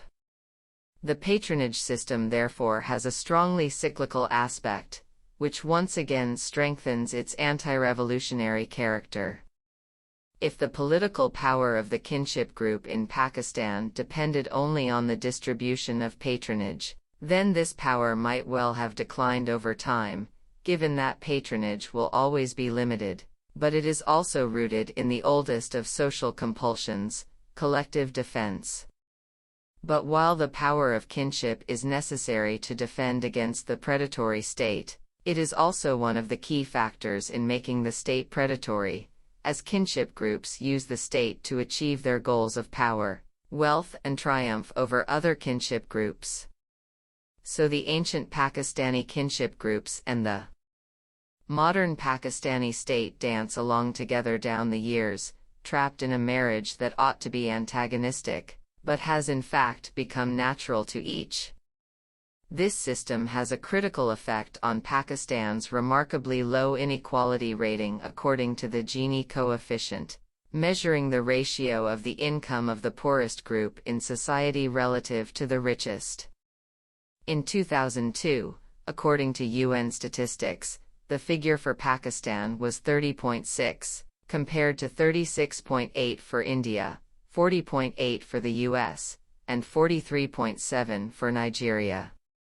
Part of the reason is obvious if you sit down with someone from a Pakistani political family and work out their income and expenditure. By the time you have accounted for payments to servants, gunmen and supporters, in the biggest families, sometimes even permanently hired musicians, to sing their praises, for political transport, including constant travel to weddings and funerals, and political hospitality, and shared the rest among several relatives. Even in some very powerful families, what is left does not usually amount to a large income by world standards, unless the family has a member who is actually in senior office at the time.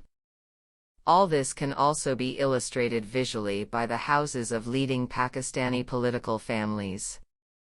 Of course, these are very luxurious indeed by the standards of the vast mass of the population. However, when it comes to size, at least, the grandeur of these houses can sometimes be exaggerated, because they contain far more people than initially meets the eye, political workers, servants, and family members themselves. Take an unusually large but otherwise typical example, the rural home of Makhdoom Faisal Saleh Hayat, a leading politician from a Shia peer family in Jang, who started with the PPP before switching to the PML-Q, in order to join the Musharraf administration, and as of 2010 is back in opposition. At first sight, the frontage of this vaguely neo-classical monstrosity is on the approximate scale of Buckingham Palace, a resemblance strengthened by the glaring floodlights by which it is illuminated at night.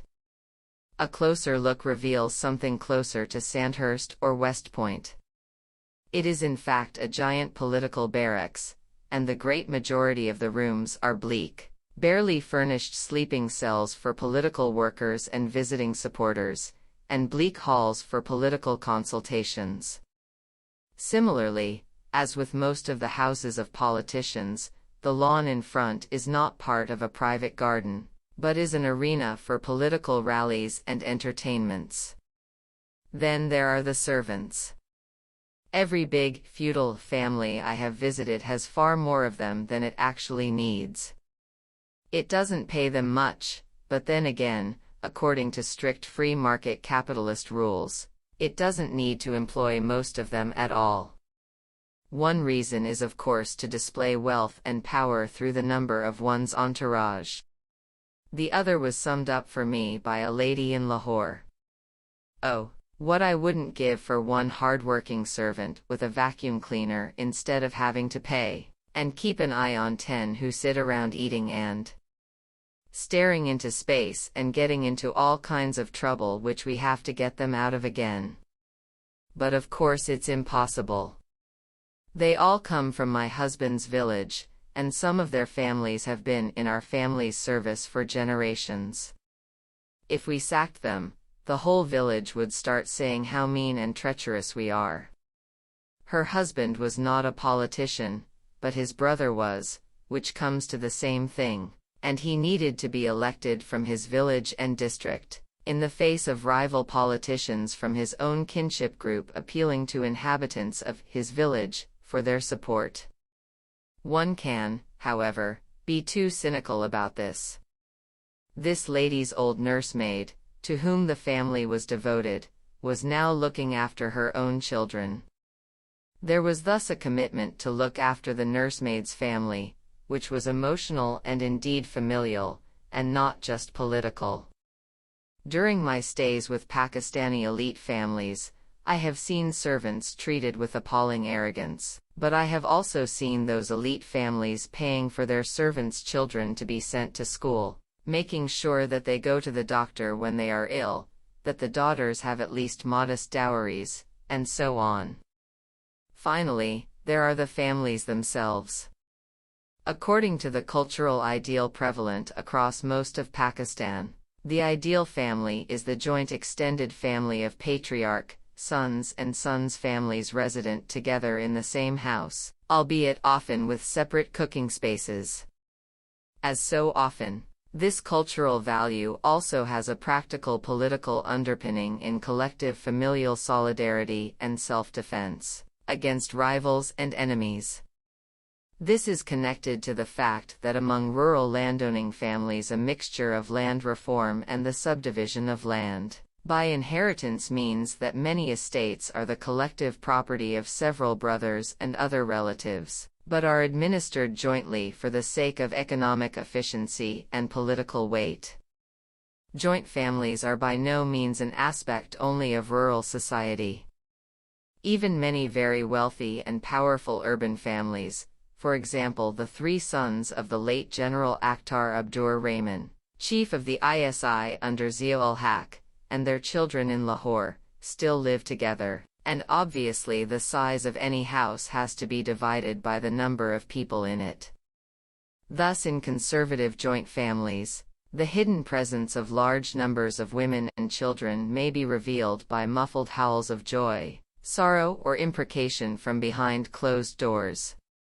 In more liberal ones, those doors may open to disgorge a seemingly endless flow of relatives, and it is remarkable how even a very large room may suddenly seem quite small when filled with 2 or 3 mothers, a grandmother, sometimes a great-grandmother, a couple of nursemaids, a horde of children and an entire assembly line of aunts, all of whom have to be fed and clothed, and, in the case of the children, educated, and jobs found for the boys and dowries for the girls. In grander and more liberal families, this increasingly also means jobs for the girls, including elected positions. This change was given a tremendous push by Musharraf's requirement that members of the national and provincial assemblies possess college degrees.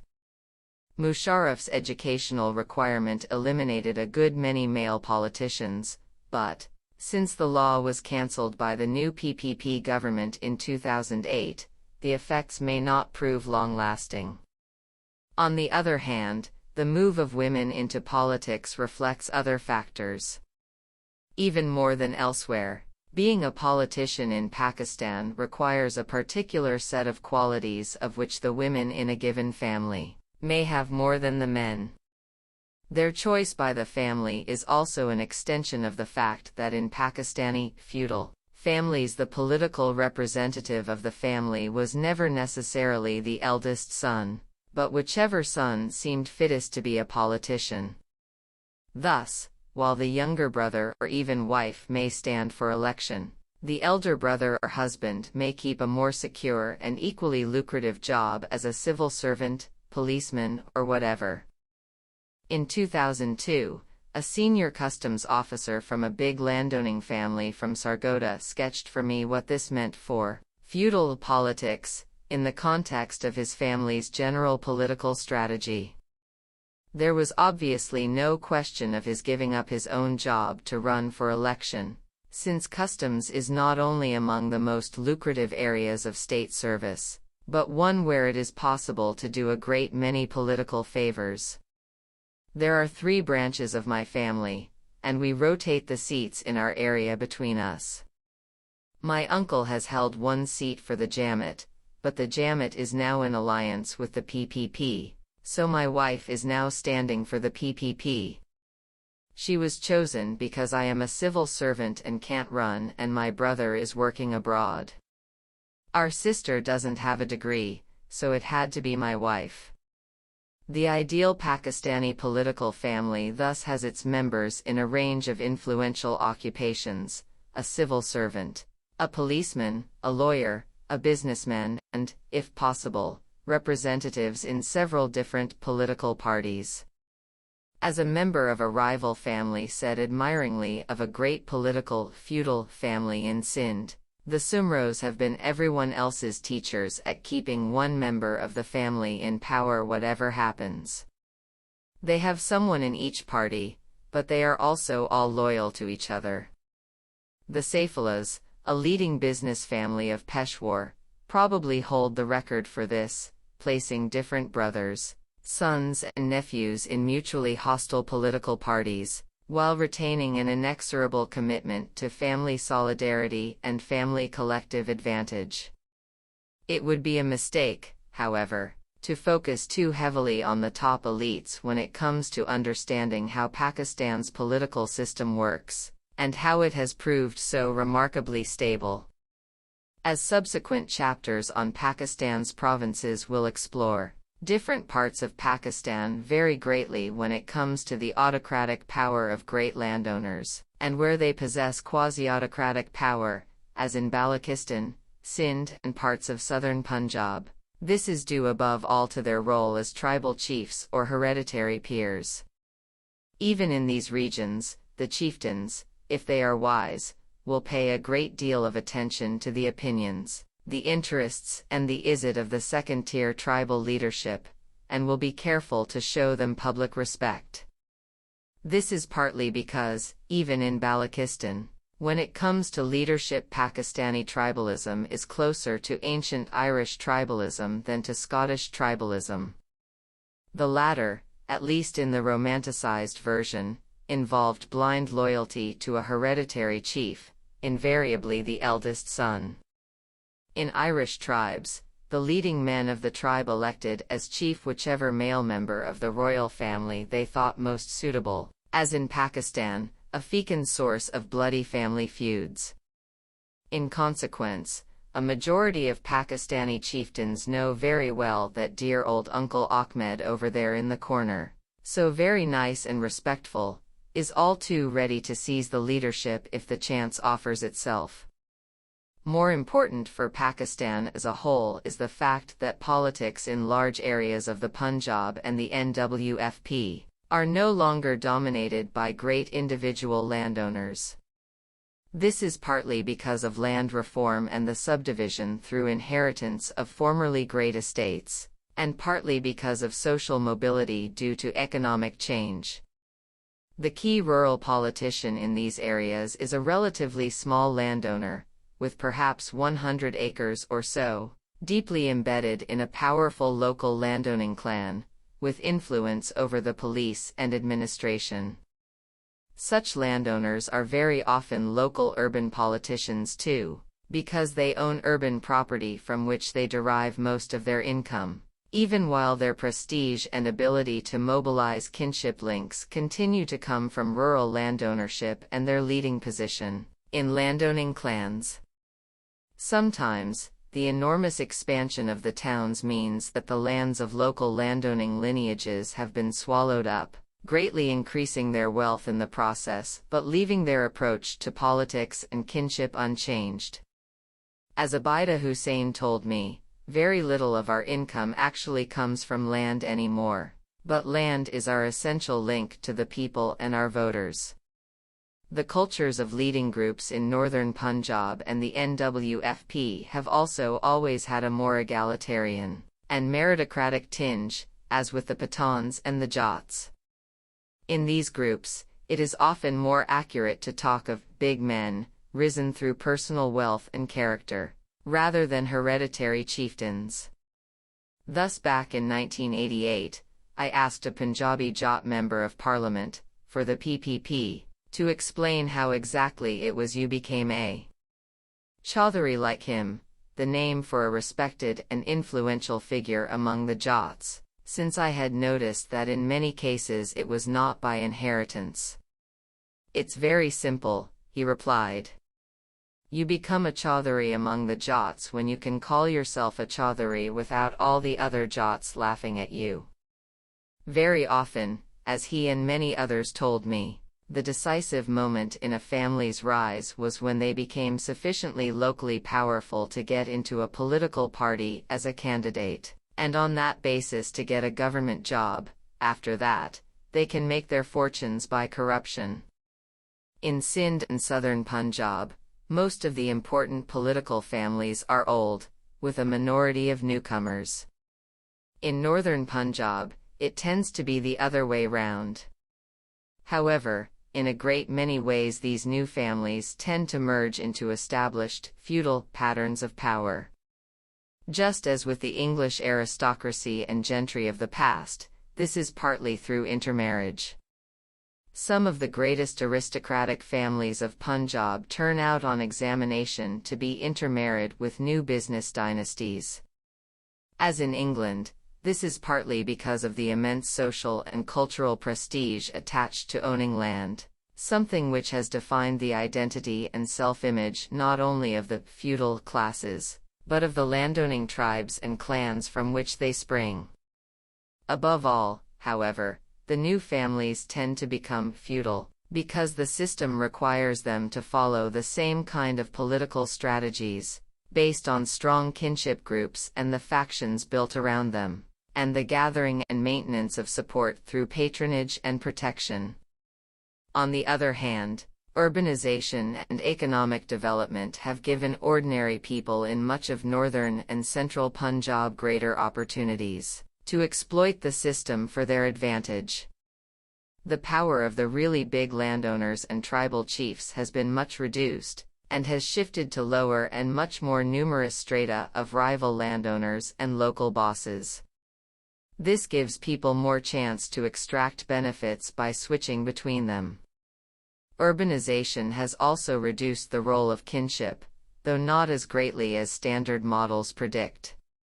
A combination of the weakness of the state and the power of kinship is one critical reason why urbanization has had a much smaller impact on political patterns and structures than one might otherwise have expected. For in the cities, albeit not as much as in the countryside, you also need protection from the police, the courts and politically linked urban gangs. Moreover, rather than a new urban population emerging, what we have seen so far is huge numbers of peasants going to live in the cities while remaining culturally peasants. They remain deeply attached to their kinship groups, and they still need their kinship groups to help them for many of the same reasons they needed them in the countryside. Underlying all this is the fact that so much of the urban population remains semi-employed or informally employed, rather than moving into modern sectors of the economy, because these usually do not exist. How kinship works politically in the cities was well summed up by a young office worker whom I asked in 1988 how he intended to vote in the forthcoming elections. He was from central Karachi, but of Punjabi origin. I voted PPP in the last elections because it was the will of my uncle, the head of our family, though actually I think the Muslim League has done a better job in government. In previous elections, sometimes he said to vote PPP, sometimes Muslim League, depending on what they promise him, whether they have fulfilled promises in the past, and which of his friends or relatives is now important in that party. He owns a flour mill. He helps us find jobs, gives us the transport to take us to the polling booths, so it is natural that we give him our vote in return. He is respected because of his wealth and because his mother and aunt are the two eldest ladies in our family. Everyone listens to them on family matters. They arrange marriages and settle quarrels. They are very much respected, so uncle is too. But he decides in political matters. The women can't do that because they don't go out of the house. They can't even remember which candidate is which. If you ask them the next day, they have forgotten which is which. That is why we have symbols for parties. They can't read or write, so we tell them about politics. But I must obey my mother in all personal things. If she had said I can't take up this job, then I can't. It is also worth noting that, as this passage reflects, while women play no role in the outward political behavior of the family or clan, they are central and can even be dominant when it comes to its internal politics and the balance of prestige and power between its members. If this appeared in public, it would be a matter of shame and ridicule, but as long as it remains within the extended family, honor, or prestige, is not threatened. Anecdotal evidence, which you would be ill-advised to ask about in detail, suggests that this can also sometimes be true of sexual relationships. In common with the traditions of the Jat caste from which many Punjabi Muslims were converted, an affair which, if it took place with an outsider, would be punished with death or mutilation, may be tacitly or even explicitly condoned if it is with a close relative by marriage. Or as a Punjabi saying has it, the honor of the family remains within the family. As the above account brings out, kinship remains of immense importance even among educated people in Pakistan's cities, if only because in the case of fairly recent migrants, i.e. most people, the ties to ancestral villages remain firm. For that matter, as described in the introduction, these ties stay strong even when the migration was not to a Pakistani city but a British one, and took place 50 years earlier.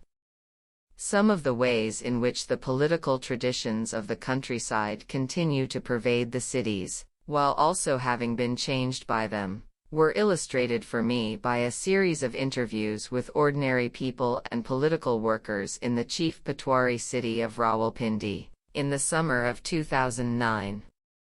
In the 1950s, Rawalpindi's population was still less than 200,000. The building of Islamabad nearby, however, together with the enormous growth of the Pakistani army, whose GHQ is in Rawalpindi, meant that it grew even faster than other cities. According to the census of 2006, its population then was just over 3 million. The overwhelming majority of its inhabitants, therefore, are migrants from the countryside or their children. One of these recent migrants with whom I talked was Mudassir, a taxi driver from the nearby area of Gujar Khan, belonging to the Alpil clan or biradiri of the Rajputs.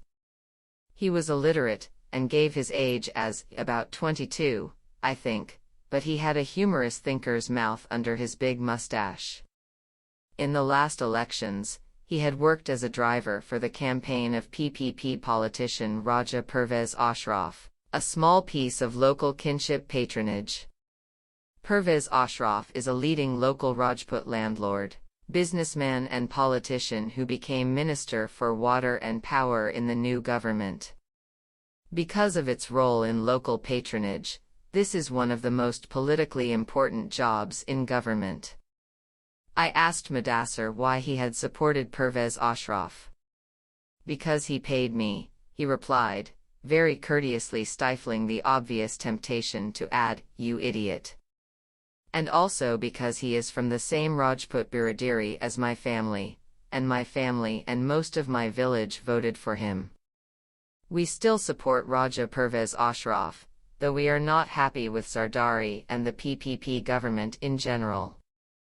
Because after the elections he has brought new roads to our area and laid the first gas pipelines, which we have never had before, though we are so close to Islamabad. And he shows us respect. Every week he comes to our village or a neighboring village to meet us and hear our complaints, and to give us moral support. If someone is facing a court case or has trouble with the police, he helps us." I asked him whether Raja Pervez Ashraf being an Alpil Rajput meant that Mudassir's family and village would always vote for him no matter what. "Of course not," he replied.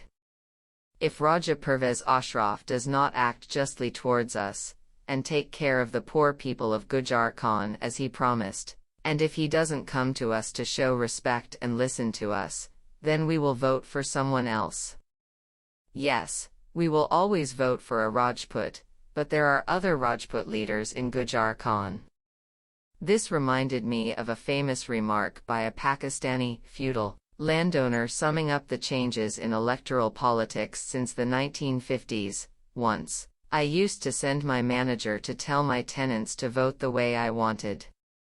Then, I had to go myself to tell them to vote how I wanted. Now, I have to go myself to ask them to give me their vote." Or, in the words of Amir Bakhsh Bhutto, son of Mumtaz Ali Bhutto and cousin of Benazir, "We're the biggest landowning family in Sindh. By most accounts it's actually the Jatwa, but still. If the Wadros still had absolute power, do you think I'd be driving through this bloody desert, begging people to give me their vote? I'd sit at home, wouldn't I, and wait for people to come and present themselves." It would not necessarily be correct to see this as a wholly new phenomenon, reflecting growing modernity. To some extent, it may also be a new version of a very old pattern familiar from late feudal Europe and many other systems, whereby great local families rise or decline according to fortune, the characters of their leaders, their choice of allegiances, and their ability to cement local alliances and retain local loyalties in the face of rival lords seeking to draw their followers away, as the British Gazetteer of 1930 for Attock district records of one great lineage which had failed to do this.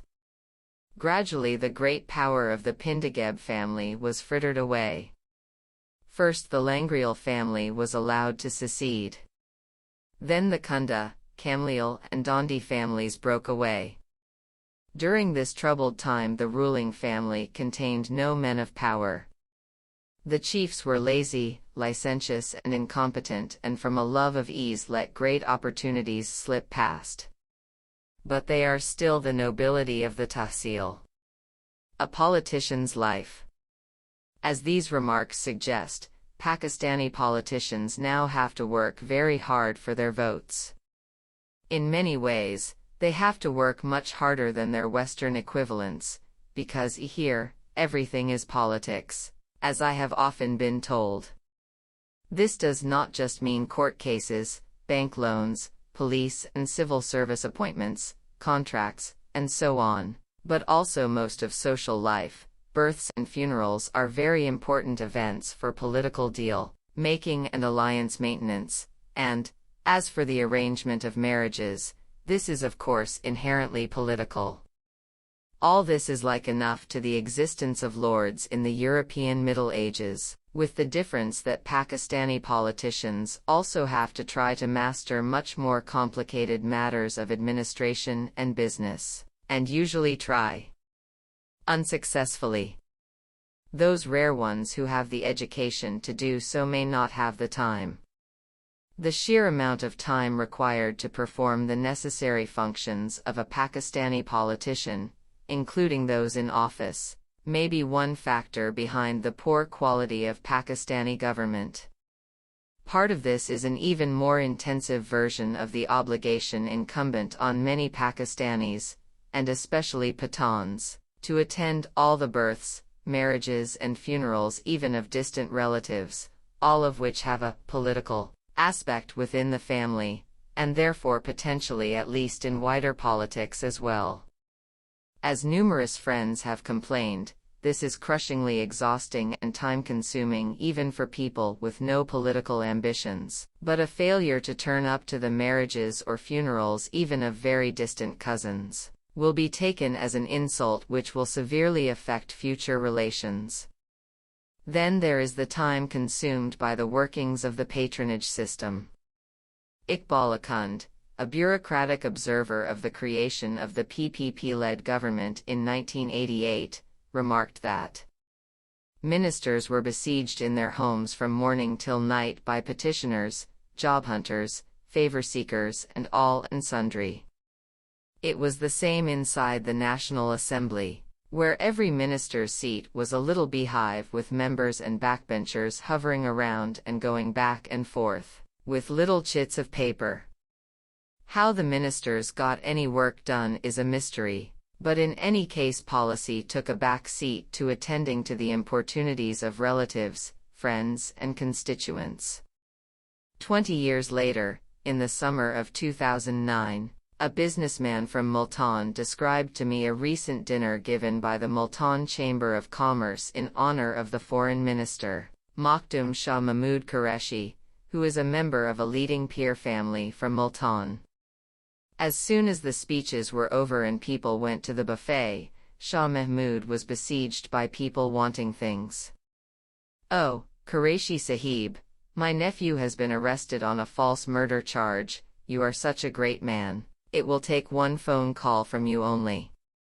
"Oh, Minister Sahib, you remember that business about a loan, still they are making trouble."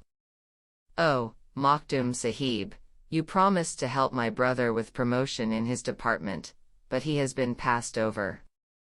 "The minister, he is your good friend. Please call him, my family will be so grateful." And you know, if these are important local people who have helped him in the past, or close relatives, then he will have to help them, or he will have no political future in Multan. And if it is a difficult case with other influential interests involved, or an important position, then he won't be able to depute it to his staff. In order to show respect all round and get the result, he will have to make the call himself. And so here we are in the middle of a really dreadful international crisis for Pakistan, and our foreign minister will be spending half his time dealing with things which in a properly run country wouldn't be his business at all, instead of doing his real job for Pakistan. Being a politician in Pakistan therefore has its particular strains, yet, on the other hand, since every major landowner needs to attract and keep followers, deter rivals and maintain influence over the administration, in many ways every landowner is a politician. To be successful at this requires particular qualities, as described to me by a banker from the great Sumro landowning family in Sindh in 1990. You need a strong family or tribe behind you, and you also need to play a role in politics, so as to gain influence over the government, the police, and the courts. When you grow up, you decide, or it is decided for you, whether you will go into politics. There is no fixed rule in the great families which son or cousin should go into politics. Junaid is my youngest brother. It depends on who seems best suited to it. But someone always has to. Me, I'm not suited to it. I like a regular life as a banker, getting up at 8 to go to the office, coming back at 6. Junaid can be woken up at 1 a.m. any night by one of our tenants or followers. Sir, I have a problem with the police, and of course everyone wants precedence. You have to be always on call, and you have to judge person by person who to help, and how much to help, and how quickly. Some friends will wait and stay your friends, others not. It's a disorganized kind of game, and everything depends on circumstances. You also have to be patient and careful. Many are not suited to it. You need to have the right temperament and like the game to succeed at it, and if, like me, you give it up, sometimes you miss it, like a drug. And the power of single lords or landowning families is now fading. You also need to attach yourself to a party, with some kind of ideology. Then even when you are in opposition you will still have friends in the bureaucracy, and your enemies will remember that you may be in government again, and will be more careful with you.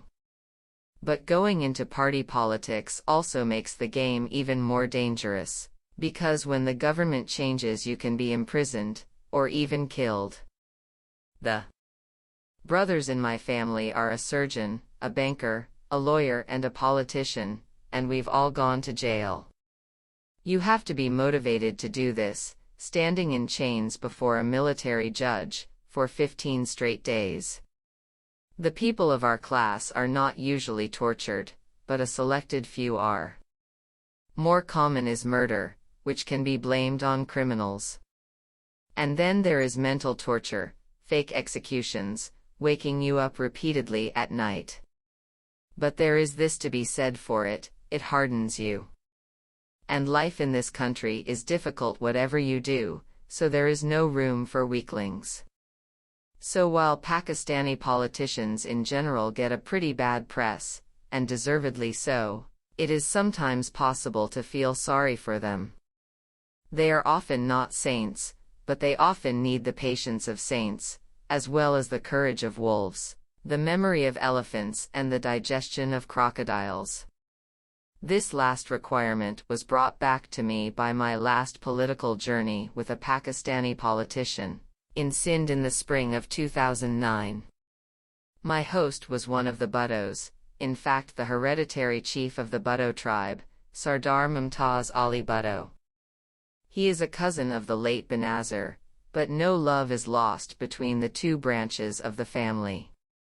Mumtaz Ali was chief minister of Sindh in the first years of Zulfikar Ali Bhutto's administration, but, in a familiar pattern, was forced to resign when it seemed that he might become a rival.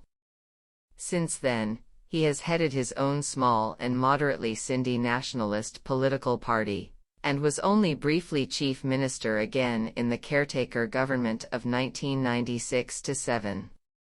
Yet his lands and wealth, his name, his status, his personal prestige and the faint possibility, even at the age of 76, that he might once again hold senior office mean that he is still a force to be taken into account by other local politicians. Also of importance is the fact that he has an able and energetic eldest son, so that it is clear that the dynasty is not going to fade, and that by helping him people are stockpiling potential reciprocal benefits for the future. Small though his party is, my travels with him had something of the air of a minor triumphal procession, with delegations coming to meet his convoy in towns and villages, throwing rose petals over his Land Cruiser, chanting his slogans and bowing to kiss his hand, and children running out for the free tamasha show. For a while we were accompanied by an escort of young men on motorbikes and scooters waving the party flag.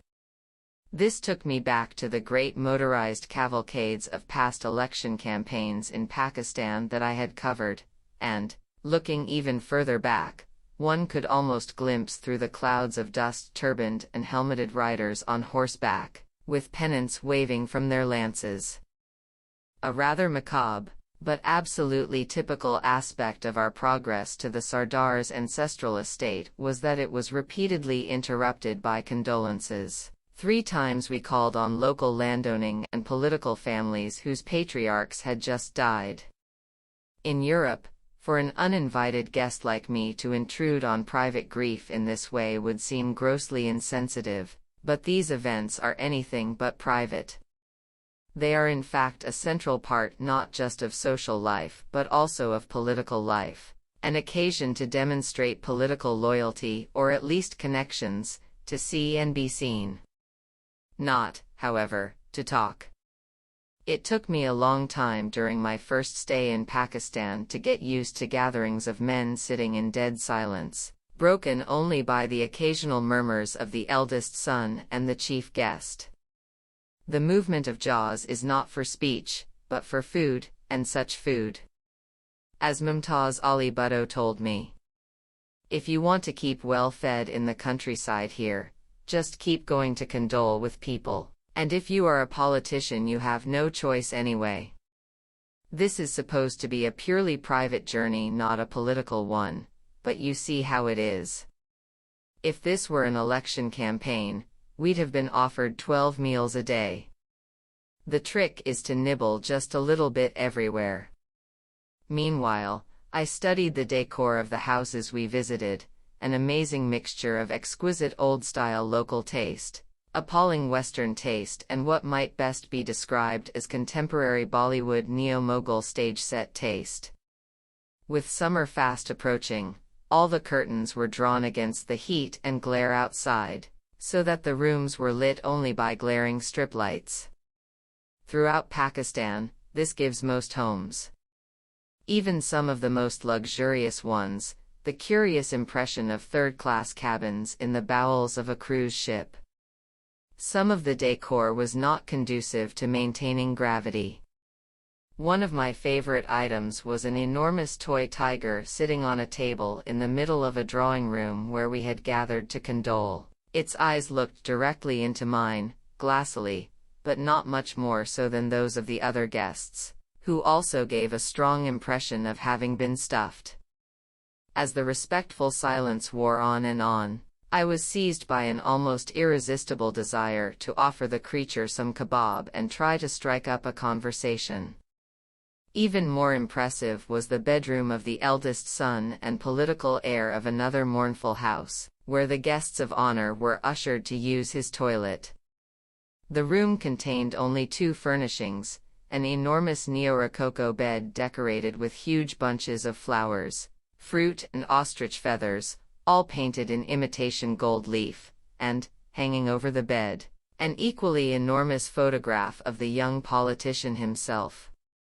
This too was obviously a room for official entertainment, a local version of Louis XIV, but who on earth, I wondered, could possibly be the local version of Madame de Maintenon?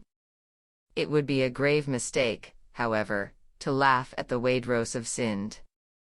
As the chapter on Sindh will demonstrate, they are very much in control of their own society, and look like remaining so for the foreseeable future.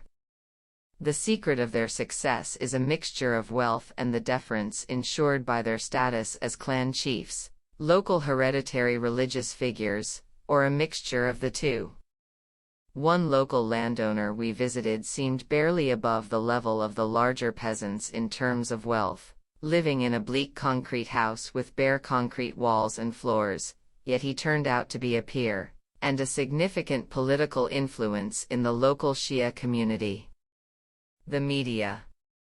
In the 20 years between my stay in Pakistan in the late 1980s and the writing of this book, by far the most important change on the Pakistani political scene, other than the rebellion of the Pakistani Taliban, has been the proliferation of television and radio stations during Musharraf's period in power.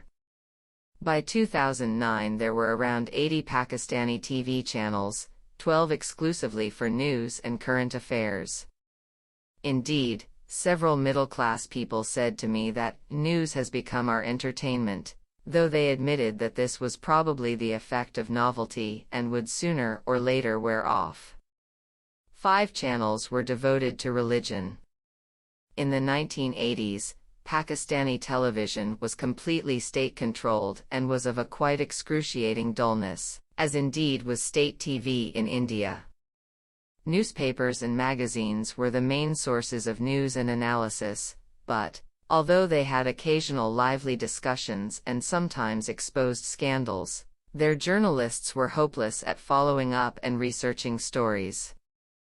Musharraf had good cause to curse the media he had allowed to form.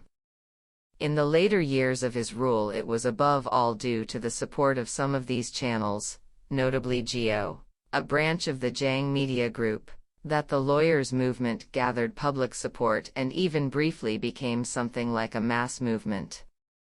This alliance of journalists and lawyers gave many people the idea that a new middle-class political force that might transform the political system had been forged in Pakistan, or, at the very least, that the media would play a critical role in making and breaking governments, reducing the traditional role of kinship and patronage.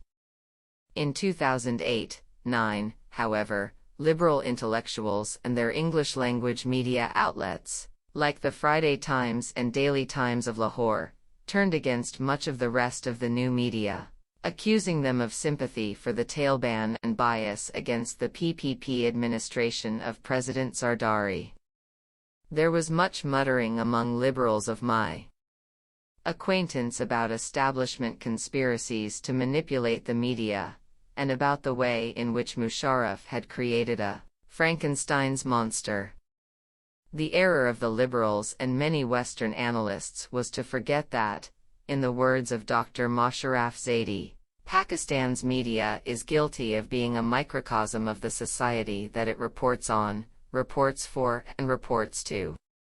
It is a reflection and an extension of Pakistan at large. 128 liberals had assumed that a new media, dominated by educated middle-class people, would inevitably therefore reflect liberal and, by implication, pro-PPP and pro-Western positions. This ignored the fact that a very considerable portion of the educated middle class is conservative and even Islamist by sympathy. As noted in the chapter on religion, the Jamaat Islami has long had a determined and rather successful strategy of targeting universities, partly precisely in order later to get its students into influential professions like the media. As Imran Aslam, head of Geo, told me, when in the 90s I started the news as Pakistan's first desktop publication, my print media colleagues and I didn't have a clue about the technology involved.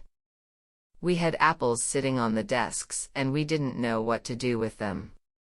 We had to hire people to help. And you know what? The only people we could find were from the Jamaat Islami.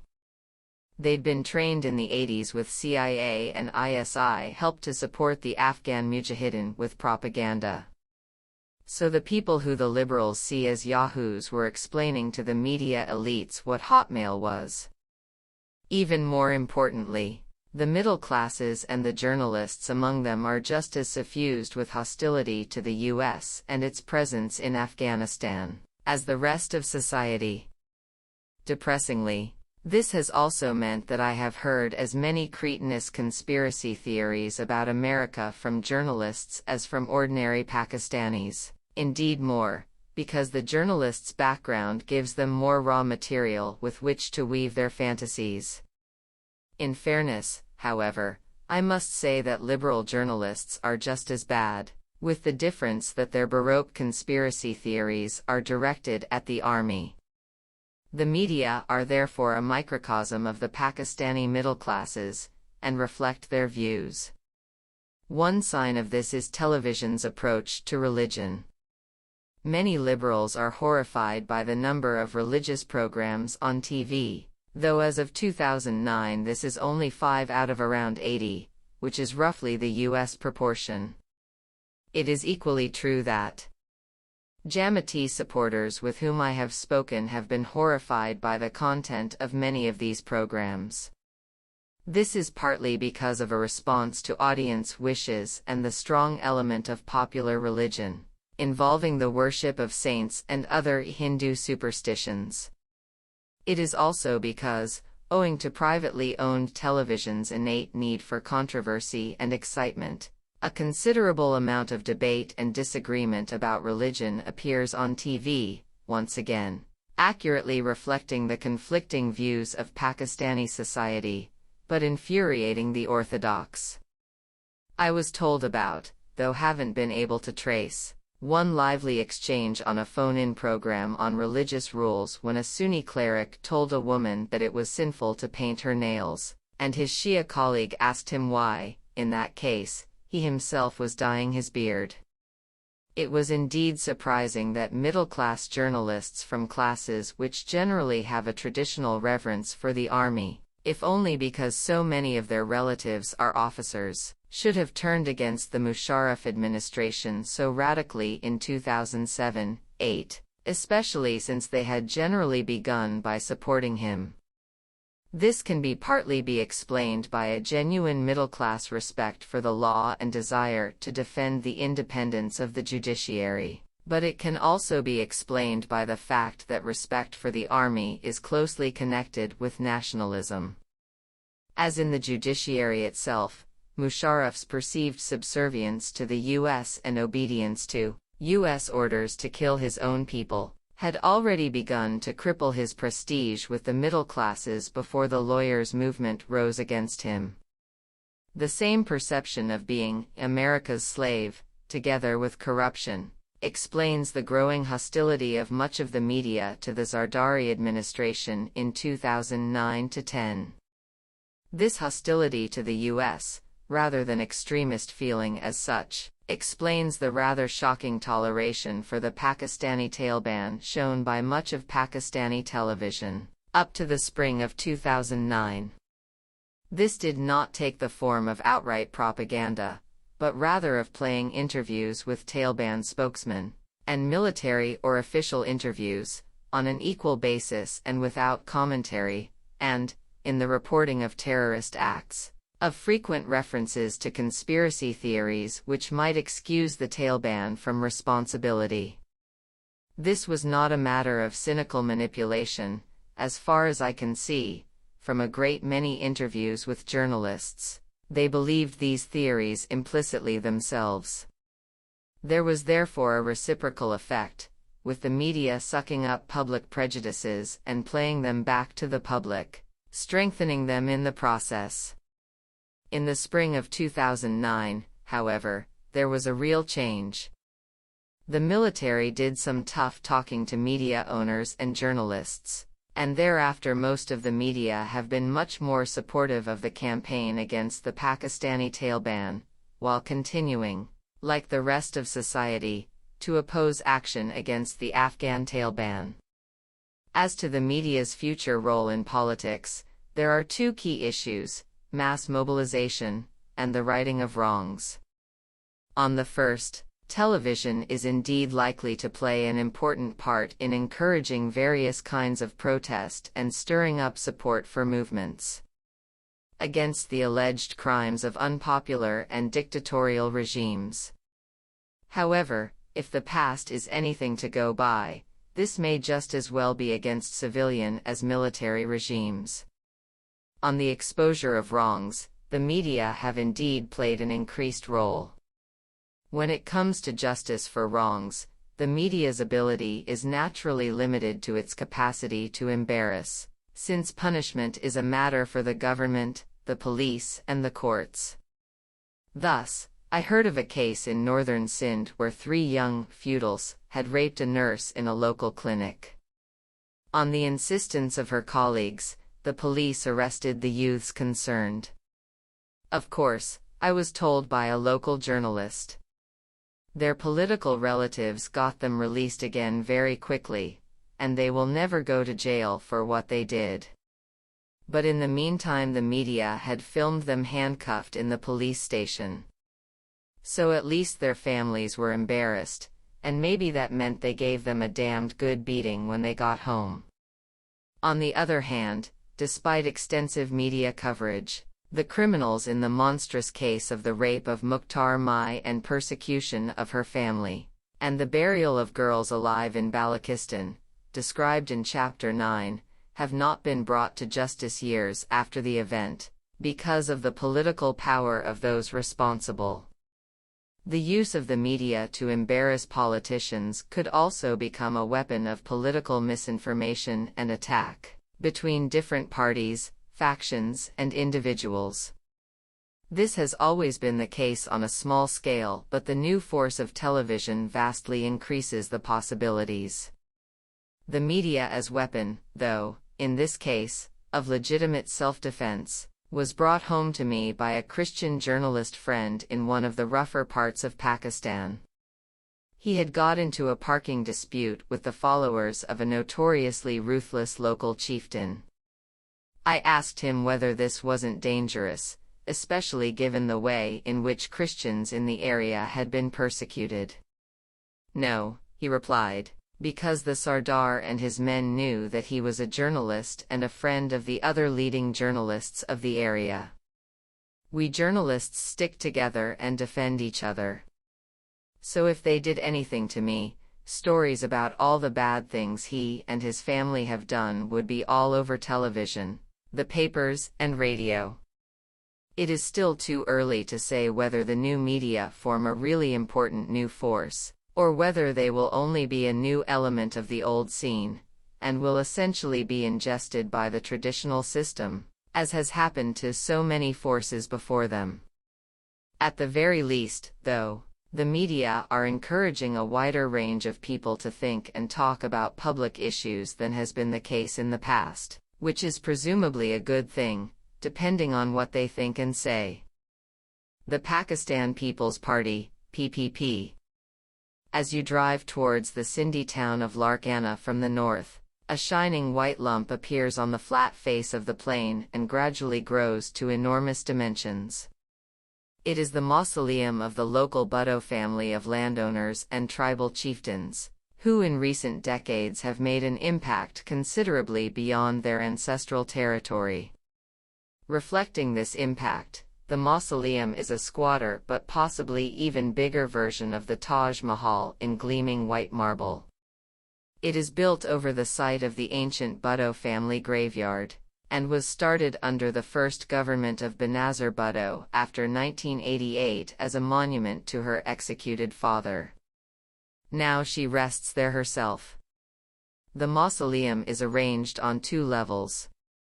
When it is finished, the upper one, under the huge dome, is supposed to be for the general public. The lower one, containing the actual tombs, will be for VIP visitors only. But perhaps one should say if it is finished, rather than when, for it has a curious look of having been designed to be a ruin. As of mid-2009, after 20 years of construction repeatedly interrupted by the PPP being ousted from government, both levels were unfinished, with scaffolding everywhere, the floors a patchwork of rough concrete and uneven, badly laid marble slabs, the stairs uneven to the foot, and heaps of unused building materials lying around. The mixture of pomp and shoddiness made a depressing contrast with the beautiful carvings and calligraphy of the older Bhutto tombs. On the walls of the basement, posters proclaim the allegiance of various PPP politicians and would-be politicians. One, from Pervez Menon, head of a PPP chapter in the U.S., read, "Once Athens bled and mourned death for Socrates, twice the persecution of beloved Bhuttos, for his death transcends the greatest tragedy in Asian history. The integration of human sufferings begins within a promise to conquer the unknown, the unleashed giant." Whatever that was supposed to mean. But as so often in South Asia, solemnity is not really the local style. I spoke harshly to my guide about his lighting a cigarette beside the tombs, but my concern for decorum was quite unnecessary. As at some of the shrines described in the chapter on religion, extended families were picnicking among the tombs, their small children running around squeaking, and sometimes competing in jumping over the smaller graves. In the midst of death we were in life. Outside the mausoleum is a scene which also exactly recalls the shrines of saints, and the Catholic Mediterranean, a small hamlet of stalls selling quasi-religious memorabilia mixed with cheap toys and jewelry, and with the local equivalent of hymns, speeches by the various buddos, booming over loudspeakers. Also familiar from shrines. Everywhere is another reputed use of the mausoleum, as a discreet meeting place for lovers. None of this is specific to the buddos or Pakistan. South Asia is a region of hereditary political dynasties, the Nehrus Gandhis in India, the Bandaranaikes in Sri Lanka, and the rival families of Sheikh Hasina and Begum Khalida Zia in Bangladesh. The violent nature of South Asian politics means that most of these dynasties have their martyrs. Mrs. Gandhi and her son Rajiv in India, the father of Sheikh Hasina and husband of Khalida Zia, and of course Zulfikar Ali Bhutto and his daughter Benazir. These dynasties have proved extraordinarily resilient. They have survived the violent deaths of their leading members, repeated failures in government, repeated failures to deliver on promises to the masses and, in many cases, the abandonment of whatever genuine ideology they ever possessed. This reflects at a higher level the kinship allegiances which permeate most South Asian political societies, and the fact that, in most cases, these societies have not developed classes and groups that can generate parties based on ideology and mass organization, rather than on family allegiance. As a PPP politician, Aftab Shaban Mirani told me in 1990, it is impossible to destroy the PPP. Individual politicians can be split from it, but the nucleus will always remain the house of Zulfikar Ali Bhutto. Most of Pakistan's parties, large and small, are led by dynasties. None of the others, however, not even the Sharifs, described in the next section, approaches the monarchical atmosphere surrounding the Bhuttos. I had a taste of this back in 1988 at a press conference with the new Minister of State for Information, Javed Jabbar. The words "grace" and "gracious" tripped from his lips so often that they came to seem like royal titles, which in a way is exactly what they were. After 11 years of darkness, a woman leader has come to power who is brave, bright, brilliant, gracious, to overthrow the forces of darkness. I would like to thank the Prime Minister for her most gracious act in appointing me to the ministry. Thanks to her, every few days there is a moment which will become historic. I am privileged to have sat in the first cabinet meeting led by a woman Prime Minister, which she presided over with her customary grace. This was not personal sycophancy so much as general party style, which tends to be overripe even by the flavorful standards of South Asia. A book by a PPP supporter, The Ideals of Bhutto, reads in part as follows. What is Bhuttoism? It is a clarion call to establish a welfare democratic state. It is the power of people. It is an enlightened, modern, moderate and egalitarian society. It is the end of religious extremism, sectarianism, parochialism and terrorism. Jai Bhutto, Long Live Bhutto, or Victory to Bhutto, is a banging slogan raising the dead to life. It awakens the slumbered souls. It has a meaning. Long Live Bhutto signifies his unending mission. This mission can never die. It is a permanent principle of paramount importance. It reminds us of democracy. It cuts the roots of fascism. It severs the branches of feudalism, militarism and mullahism. Benazir Bhutto herself described the slogan as follows. Jai Bhutto. It's a lovely word. It's warm and wonderful. It lifts the heart. It gives strength under the whiplash. It means so much to us, it drives us on. It makes us reach for the stars and the moon. As described in Chapter 1, the basic elements of the party's style and image were established by Zulfikar Ali Bhutto, with his combination of a populist appeal to the masses in politics with the personal style of a rich westernized aristocrat. This combination was not originally hypocritical, for Bhutto had a love-hate relationship with his own feudal class. However, as far as the landowners were concerned, his initial brief radicalism did not last long and was soon replaced by political alliances with great feudal families in Sindh and southern Punjab.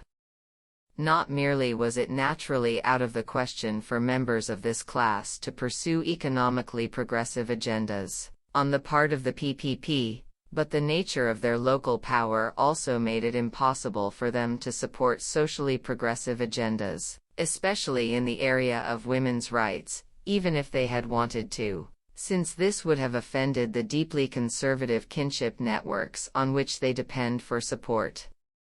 In fact, the uttermost limit of the progressivism of many PPP landowner politicians in this regard is that they keep one younger westernized wife for public show at their home in Karachi or Lahore, while two or more wives from arranged marriages with first cousins are kept firmly in purdah back on their estates.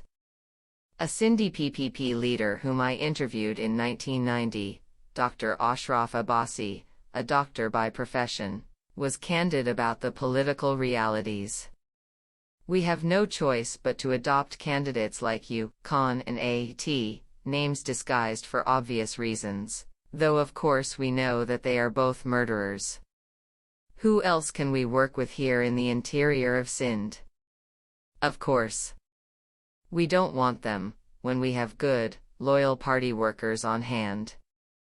But the voters themselves support them and demand that we take them, because they are the heads of powerful clans and because people here respect men who have danda, armed force, literally a cudgel. So we have to think which candidates can pull in votes along these lines. All the same, it is only the PPP of all the parties which can mobilize voters at all along any other lines than biradari, tribes, force and money. The PPP still contains middle-class professional party workers like Dr. Abbasi, for example, the former president of the Sindh Party, Taj Haider, and the president of the Punjab Party, as of 2010, Rana Aftab Ahmed. Without men like this to hold together some party organization, the party could not have survived its long years out of power. However, as far as rural Sindh is concerned, nothing has changed in the PPP over the past 20 years, because, as later chapters will recount, little has changed in the economy, society, culture and politics of the Sindhi countryside, which is the PPP's most essential base. For example, as of 2010, the PPP Federal Education Minister, Azhar Khan Bijrani, a Sindhi tribal chief and landowner, had been charged in the Supreme Court because a tribal jirga over which he presided had handed 3 minor girls over in marriage to another tribe as part of the settlement of a dispute, but the case against him had been suspended indefinitely. The tribal court of another local Sardar and PPP politician, Abid Hussain Jatwa, had declared that a Jatwa girl and a Sumro man who eloped together should both be killed.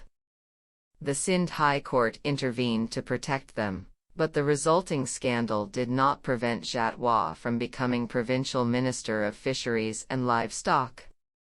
None of this differed in any way from the stories I had heard about PPP ministers and other politicians during my visits to the province more than 20 years earlier. As a journalist in the Bhutto stronghold of Larkana said to me, with commendable restraint, "It is surprising for the civil society of Pakistan that people like this are inducted into the federal and provincial cabinets, This is not to say that the PPP is any worse in this regard than the other parties, but it is also no better. Such behavior is part of the stuff of local society in Sindh, and most other regions of Pakistan as well, and has continued unchanged under both civilian and military governments. Despite all this, a certain romance between the Bhuttos and many Pakistanis has continued. As far as the poor are concerned, a journalist friend told me, it is because Zulfikar Ali Bhutto is the only Pakistani leader who has ever spoken to the poor as if they mattered, and made them feel that they mattered. No one else has done that. So though in fact he did little for them, and Benazir nothing at all, they still remember him with respect, and even love, and something of this still sticks to the Bhutto name. But for many ordinary Pakistanis, the identification between Z.A. Bhutto's heroic image and that of the Pakistan People's Party, which he founded, was cemented by his death. His daughter Benazir's beauty and combination of feminine vulnerability with personal autocracy confirmed the Bhutto image. Meanwhile, the westernized intelligentsia, who are tiny in proportion to the population, but influential in the elite media, and in their effect on perceptions in the West, largely stick with the party because they have nowhere else to go, politically speaking, and often, because they have family or marital links to leading PPP families. Sherry Raymond, the PPP information minister in 2008-9, gave me her reasons for supporting the party, which are those of many educated women I have met, excluding the bit about helping the poor, which most no longer bother to claim. I am with the PPP because it is the only mainstream federal party that has consistently maintained the secular ideals of Muhammad Ali Jinnah. And the PPP addresses first the needs of the oppressed, poor, vulnerable and minorities including women. The party was led by a woman who gave her life for her ideals, and women in the party are regularly involved in top decision-making. This is a major appeal for women. The PPP is the only party which has not been ambiguous about their rights. The question facing the party after Benazir's assassination is whether it can survive the leadership of her distinctly less charismatic widower, Asif Ali Zardari, who is also of course not a Bhutto by blood, at least long enough for their son or daughter to grow up and inherit the family mantle. Zardari had never held any party position, and inherited the co-leadership of the party, jointly with their underage son Bilawal, born in 1988 and so aged 20 in 2008, in the strictest sense of the word inherited, according to the terms of Ms. Bhutto's will, the original of which neither the party nor the public was allowed to see. As of 2010, Zardari was widely viewed by PPP politicians and party workers as a potentially disastrous liability, owing to the circumstances of his inheritance, a lack of legitimacy stemming from the fact that he is not a Bhutto, his reputation for kleptocracy, his personal arrogance and his reliance on a coterie of personal friends and advisors rather than on established leading figures in the party. A crushing additional blow was given by his government's miserable record during the floods of 2010, and especially the fact that at the height of the crisis he visited his family's chateau in France, rather than returning home to take charge of the relief effort. The eclipse of the party stalwarts has also undermined the party's reputation for physical courage, a highly valued quality in Pakistan, in the face of persecution. This had done much to maintain the party's image. The unpopularity of Zardari in the PPP is leading to frantic attempts to build up the image of his son Bilawal, who, interestingly, is often described by PPP supporters as if he were Benazir's son only and not Zardari's too. Repeatedly from PPP politicians and workers in Sindh I heard extremely improbable stories about his courage, intelligence, openness to ordinary people, and even close resemblance to Z.A. Bhutto. Who knows, all of this might even come to be true in future. Bashar al-Assad, Rajiv Gandhi, and even more improbably Sonia Gandhi all inherited political positions very much against their will, and for which they appeared completely unsuited, and yet proved good at them. However, the PPP may not have the time. As one PPP female politician said, "Our problem is that we need Bilawal to grow up 10 years in 1 year, and that isn't physically possible, unfortunately." As of 2010, because of his parents' exile and his education in the West, Bilawal Bhutto Zardari does not even speak enough Urdu to give public speeches in that language, let alone in Sindhi, and the ability to give speeches in the language of ordinary people is perhaps the one thing a populist party cannot do without. However, until 2010 at least, outright revolt against Zardari within the PPP had been kept in check partly by the flow of U.S. aid, some of which he was able to distribute as patronage, but more importantly by the fact that with Benazir's children not yet in a position to succeed, getting rid of him would leave the party with no dynastic leadership at all, at which point it would risk disintegrating altogether as a result of feuds between rival factions. Zardari aside, the PPP suffers from certain potentially disastrous long-term weaknesses, but also from some enduring strengths. These latter could mean that even if it suffers a crushing defeat at the next elections due in 2013, it may well eventually bounce back again, as it has done several times in the past. The first PPP weakness is that its socialist policies, on which Z.A. Bhutto founded the party's appeal, have become a completely empty shell, no longer even seriously veiled by populist rhetoric. The PPP is in fact the most distinctly feudal in its composition of any of the major parties. This does not necessarily matter much as long as none of the other parties is offering anything better in terms of economic change, but it does mean that the party has lost a great deal of ground among what used to be a key constituency, the working classes of Punjab. With kinship politics somewhat less important among them, little realistic access to patronage and major cultural differences with the Jamaat-Islami, this section of the population does not generally vote for the PPP's opponents, but rather is less and less likely to vote at all. I found this to be true of the workers I met in the great industrial city of Faisalabad, described in the next chapter. On the other hand, another major Punjabi urban constituency in terms of numbers, the traditional lower middle classes, does vote heavily, and in general votes heavily anti-PPP. It does so because of the traditional hostility of business to the PPP, but even more importantly because this class is the heartland of Deobandi Islamist culture, which tends to detest the westernized style of the PPP leadership. If this class grows continuously, at the expense of the rural classes, as a result of urbanization and social change, then the PPP in Punjab may be doomed to inexorable electoral decline. This has already been the case in Lahore.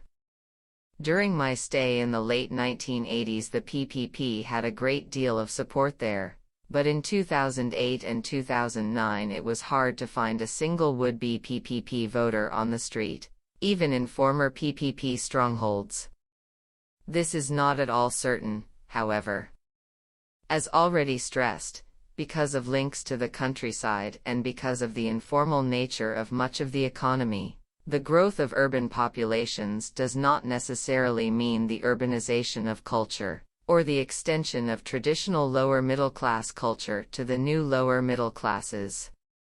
What would terribly damage the PPP among these classes as a whole, and indeed among much of the Pakistani population, is if the perception of the westernized culture of its top leadership becomes permanently linked to a perception of subservience to the U.S.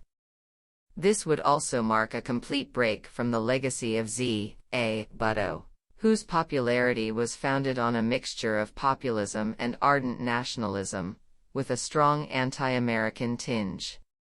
As repeatedly emphasized in this book, while radical Islamism in Pakistan is very limited, hostility to the U.S. is overwhelming, even among PPP politicians who are benefiting from U.S. aid.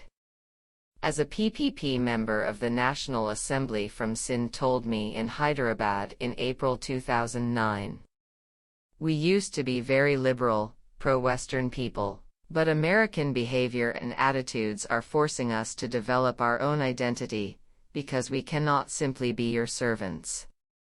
The Taliban are religious fanatics, but so is Bush and many Americans. Worst of all, the Americans are forcing us to make mistakes and we are suffering as a result, and yet still they are blaming us for not doing enough. America faced only one 9/11. Due to our helping America, we in Pakistan are now facing 9/11s continuously with so many dead, and American policies are continuously making things worse, killing people, helping the Taliban and spreading disorder. Many people here think the reason can only be that the Americans are creating all this disorder deliberately, because they want to establish military bases here against China and Iran. President Zardari's alliance with the U.S. has proved lucrative in terms of aid, but is widely detested by the population. On the other hand, a government of Nawaz Sharif and the PMLN would probably have little choice but to follow essentially the same policies, so that over time this perception of the PPP might fade. The PPP also has certain long-term strengths, though they are not those featured in party propaganda. Despite a decline in Punjab, it still remains more of a national party than its chief rival the Muslim League, and far more than any other party but the Jamaat, whose limitations have already been described.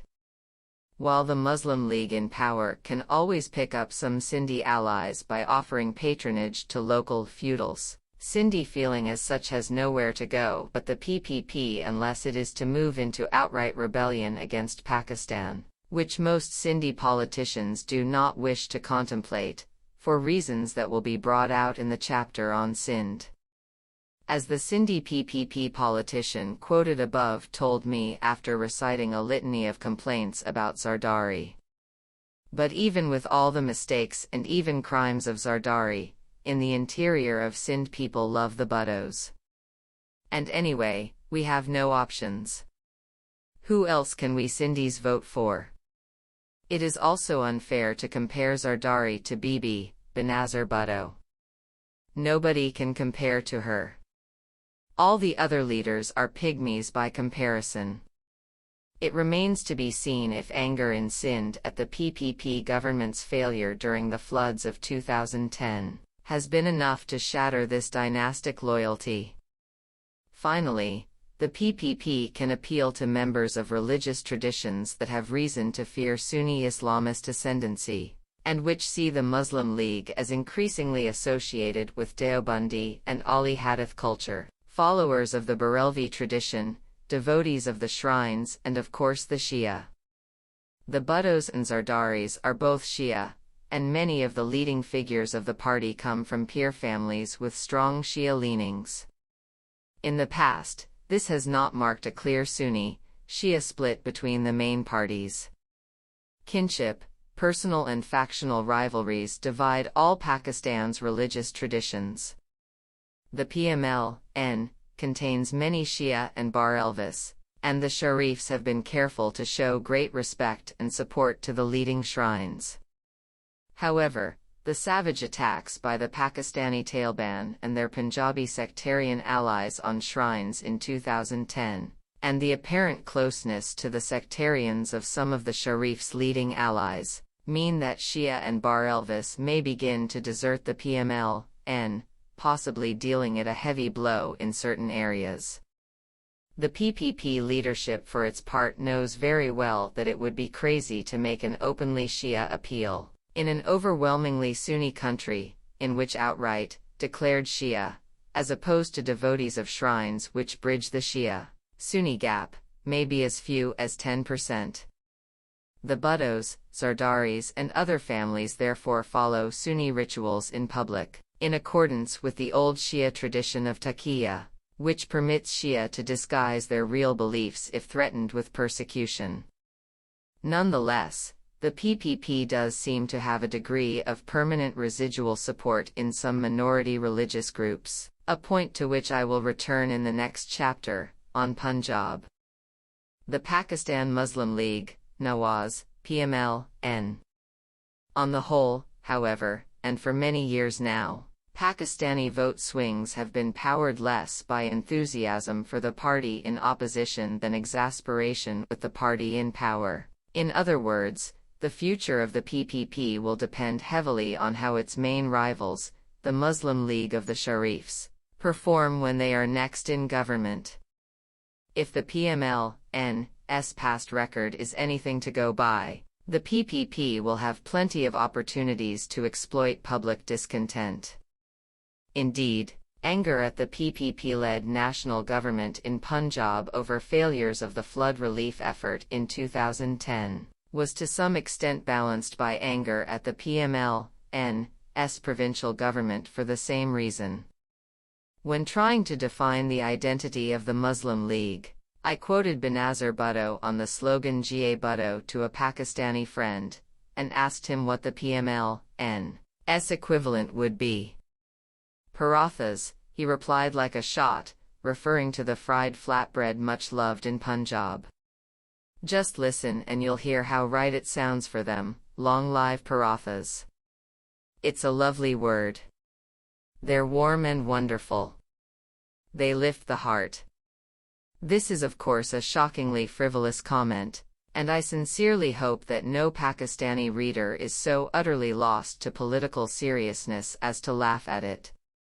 This joke was, however, also intended to make a serious point concerning one of the greatest strengths and greatest weaknesses of the PML-N, namely their strongly Punjabi character.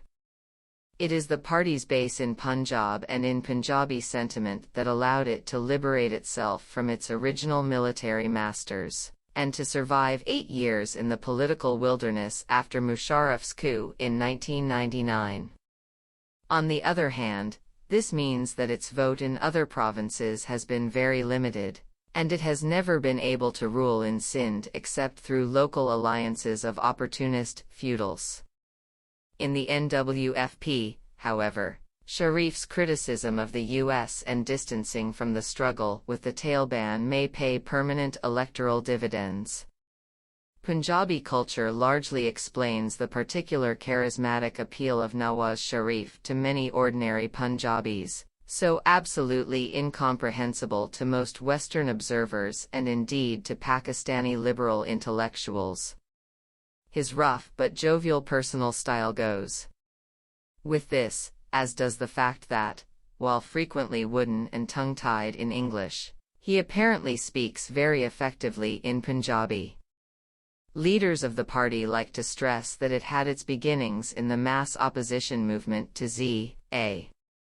Bhutto in 1976, and especially in the outrage of the conservative Punjabi middle classes at Bhutto's socialism, westernization, and autocracy.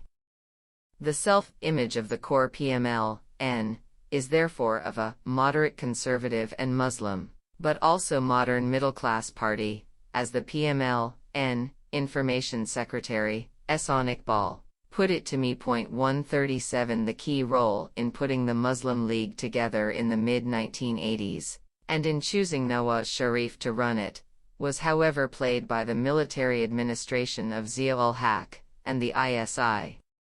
Nawaz Sharif, born 1949, and his younger brother Shahbaz are the sons of an industrialist of Kashmiri Punjabi origin who moved to Pakistan in 1947. There will be more on the family in the next chapter, and who moved to Saudi Arabia when his industries were nationalized under Z.A. Bhutto. The family's Punjabi middle-class origins, Pakistani nationalism, hatred of the Bhuttos, links to Saudi Arabia, and, In the father's case, personal piety all endeared them to Zia. In 1985, Nawaz Sharif was made Chief Minister of Punjab, a position held as of 2010 by Shahbaz, and in 1991 became Prime Minister of Pakistan for the first time. The Sharif's business origins and pro-business policies mean that businessmen favor their party. Indeed, every single one I have met has done so, irrespective of whether they have been secular or conservative in their personal culture. This link to business has given the PMLN a clear edge over the PPP when it comes to economic policy and efficient government in general. As a leading industrialist in Lahore, one of the most cultivated and cosmopolitan figures I have met in Pakistan, told me, the PPP have repeatedly chosen very weak economic teams, because they are feudals and populists, while the Sharifs are businessmen by upbringing and have carefully cultivated the business elites. The PPP have not had one good period in government as far as economic policy is concerned, whereas Nawaz Sharif's team has always been good. It was crafted by that old sage Sartaj Aziz. So businessmen certainly trust the Muslim League more. The genesis of this difference is Zulfikar Ali Bhutto's brutal nationalization, which left a legacy of distrust for the PPP among businessmen that has never gone away. But we certainly don't have full confidence in the Muslim League. Unfortunately, Nawaz is not the most stable of characters, as his past record in government shows, and his brother is a good number too, a good administrator, but not a leader or visionary. Shahbaz is willing to stay on his feet for 16 hours. Straight kicking ass and giving orders, but ask him about an export-led growth strategy and he won't have a clue. Whereas Nawaz does have a kind of vision for Pakistan, but he is impetuous, careless, and can be cruel. On the other hand, another reason why businessmen trust Nawaz is that if you cross him as a businessman, he gets annoyed but he does not retaliate against you or your business. Against journalists who criticize him, on the other hand, he can be very harsh. When I publicly criticized his budget in '99, he was very angry but did not lose the police or the income tax authorities on me. There was no case of an out-of-order tax inspection or the police flagging down my car and so on. The typical pressure tactics here. And I have never heard that he has done this to any other businessmen. I asked a former minister in Nawaz Sharif's governments of the 1990s to sum up his character. Not at all educated but very shrewd, intelligent, determined, and courageous. But unfortunately also autocratic, impulsive, reckless, and hot-tempered, which has often been his downfall, was the response. Shahbaz Sharif, for his part, has had a good personal reputation for efficiency, hard work, and personal honesty as Chief Minister of Punjab, while of course employing just the same patronage incentives as everyone else in his political strategy. He also seems to be good at picking and listening to good advisors. He exemplifies something that I have often heard said about the PMLN, in different forms, that their real ideology is managerialism. As with his brother, this goes with a considerable reputation for autocracy and ruthlessness. The number of encounter killings of criminals by police in Punjab soared after Shahbaz Sharif became Chief Minister in 2008, though I was told that he also gave strict orders that care be taken that only genuinely violent criminals were to be killed. When I interviewed him in Lahore in January 2009, he was impressively briefed on a great many policy issues compared with the PPP ministers I met, some of whom seemed to be wandering through government in a kind of dream, interspersed with purely ritualistic statements about their policies and ideals. Party representatives like to stress the middle-class nature of the PMLN, as against the feudal Bhuttos. Mian Sharif, Nawaz's father, was often called Miztrai, blacksmith, either as a term of affection or an insult, I was told. But he didn't mind. He used to say, I am a small man, but God gave me these big hands so that I can work iron. Dr. Saeed Elahi, a PML-N member of the Punjab Assembly, told me, echoing the Sindhi PPP leader quoted above. The middle classes in Punjab see us as their party culturally and in every way, and the poor, well, they think that we have at least brought about some good development for them, more than anything the PPP have ever done. But while the cities have solid PML-N support and we can choose good middle-class candidates, the countryside is still dominated by Biradairis, and by feudals, tribal chieftains and peers, so we have no choice but to choose feudals with their own followings. In most of rural Punjab the party's leaders are therefore close to those of the PPP in terms of social origin, and the PML-N's strategy for gaining and keeping support through patronage does not differ significantly from that of the PPP. The Muslim League, however, have stressed both their moderate Islamist and their nationalist credentials, seeking thereby to contrast themselves with the westernized Bhuttos. In 2007-10, the Sharifs also distanced themselves from the alliance with the US and the campaign against the Pakistani Taliban, without categorically opposing them. Thus in July 2010, following a Pakistani Taliban attack on the Great Shrine of Data Ganj Bakhsh in Lahore which killed 45 worshippers, Nawaz Sharif echoed Imran Khan in calling for peace talks between the government and the Pakistani Taliban. If Washington says it is prepared to talk to the Taliban who are willing to listen, then a similar initiative should also come from Islamabad. We should not only see what decision they, the Western countries, will make about our fate. We should decide our own fate. Peace is the priority, and for that, ways can be found. In March 2010 his brother Shahbaz stated publicly, General Musharraf planned a bloodbath of innocent Muslims at the behest of others only to prolong his rule, but we in the PMLN opposed his policies and rejected dictation from abroad, and if the Taliban are also fighting for the same cause then they should not carry out acts of terror in Punjab, where the PMLN is ruling. These statements are an obvious attempt to get the Pakistani Taliban and their allies to stop attacking Punjab and concentrate on other provinces instead. This may not do much for the Sharifs standing in those provinces, and as of 2010 also does not seem to be working.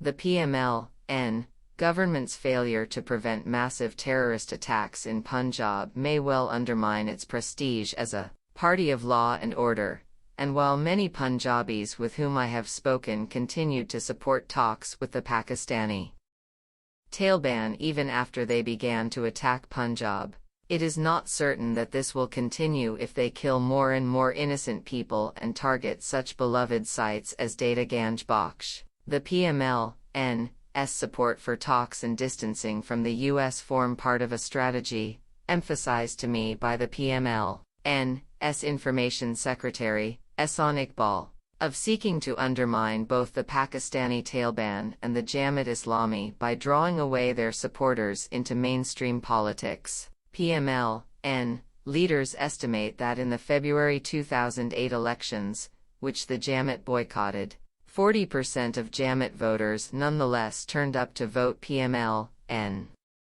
The party is making no visible headway in winning over the violent radicals, who have long since moved beyond the reach of Pakistani mainstream politics. As regards the Jamaat, however, this strategy does seem to have had considerable success, and to judge by my interviews, the soaring popularity of the PML-N in opinion polls in 2008-9 owed a good deal to the perception that the Sharifs would defend Pakistani interests against America, not sell them like Musharraf and Zardari, as a Lahori shopkeeper told me. This perception was also boosting PML-N popularity in the NWFP, increasing the party's chances of permanently expanding beyond its Punjabi base.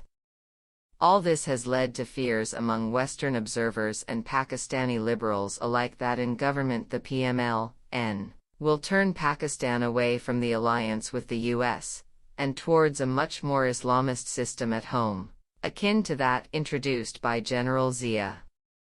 There are nevertheless limits to how far the party can go in either of these directions.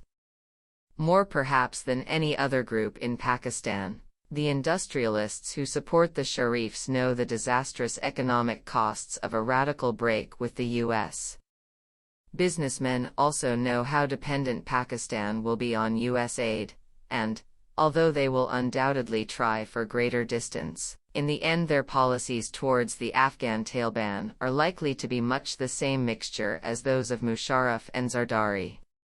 The Sharifs' business and feudal support also means that unlike the Jamaat and the Taliban, they cannot even flirt with ideas of Islamist social and economic revolution. When they come to power, the Sharifs will also probably continue a tough line against the Pakistani Taliban, along the same lines as their past toughness with sectarian extremists in Punjab, as described in the next chapter. This is not so much a matter of ideology as of a passionate commitment to being in charge and suppressing revolts against their government. When I asked a senior PMLN figure about whether the party would show any toleration to the spread of Islamist extremism in Punjab, he barked at me. This is our province, and we mean to keep it that way. We are responsible for government and development here. Apart from anything else, our whole image is built on order and good administration.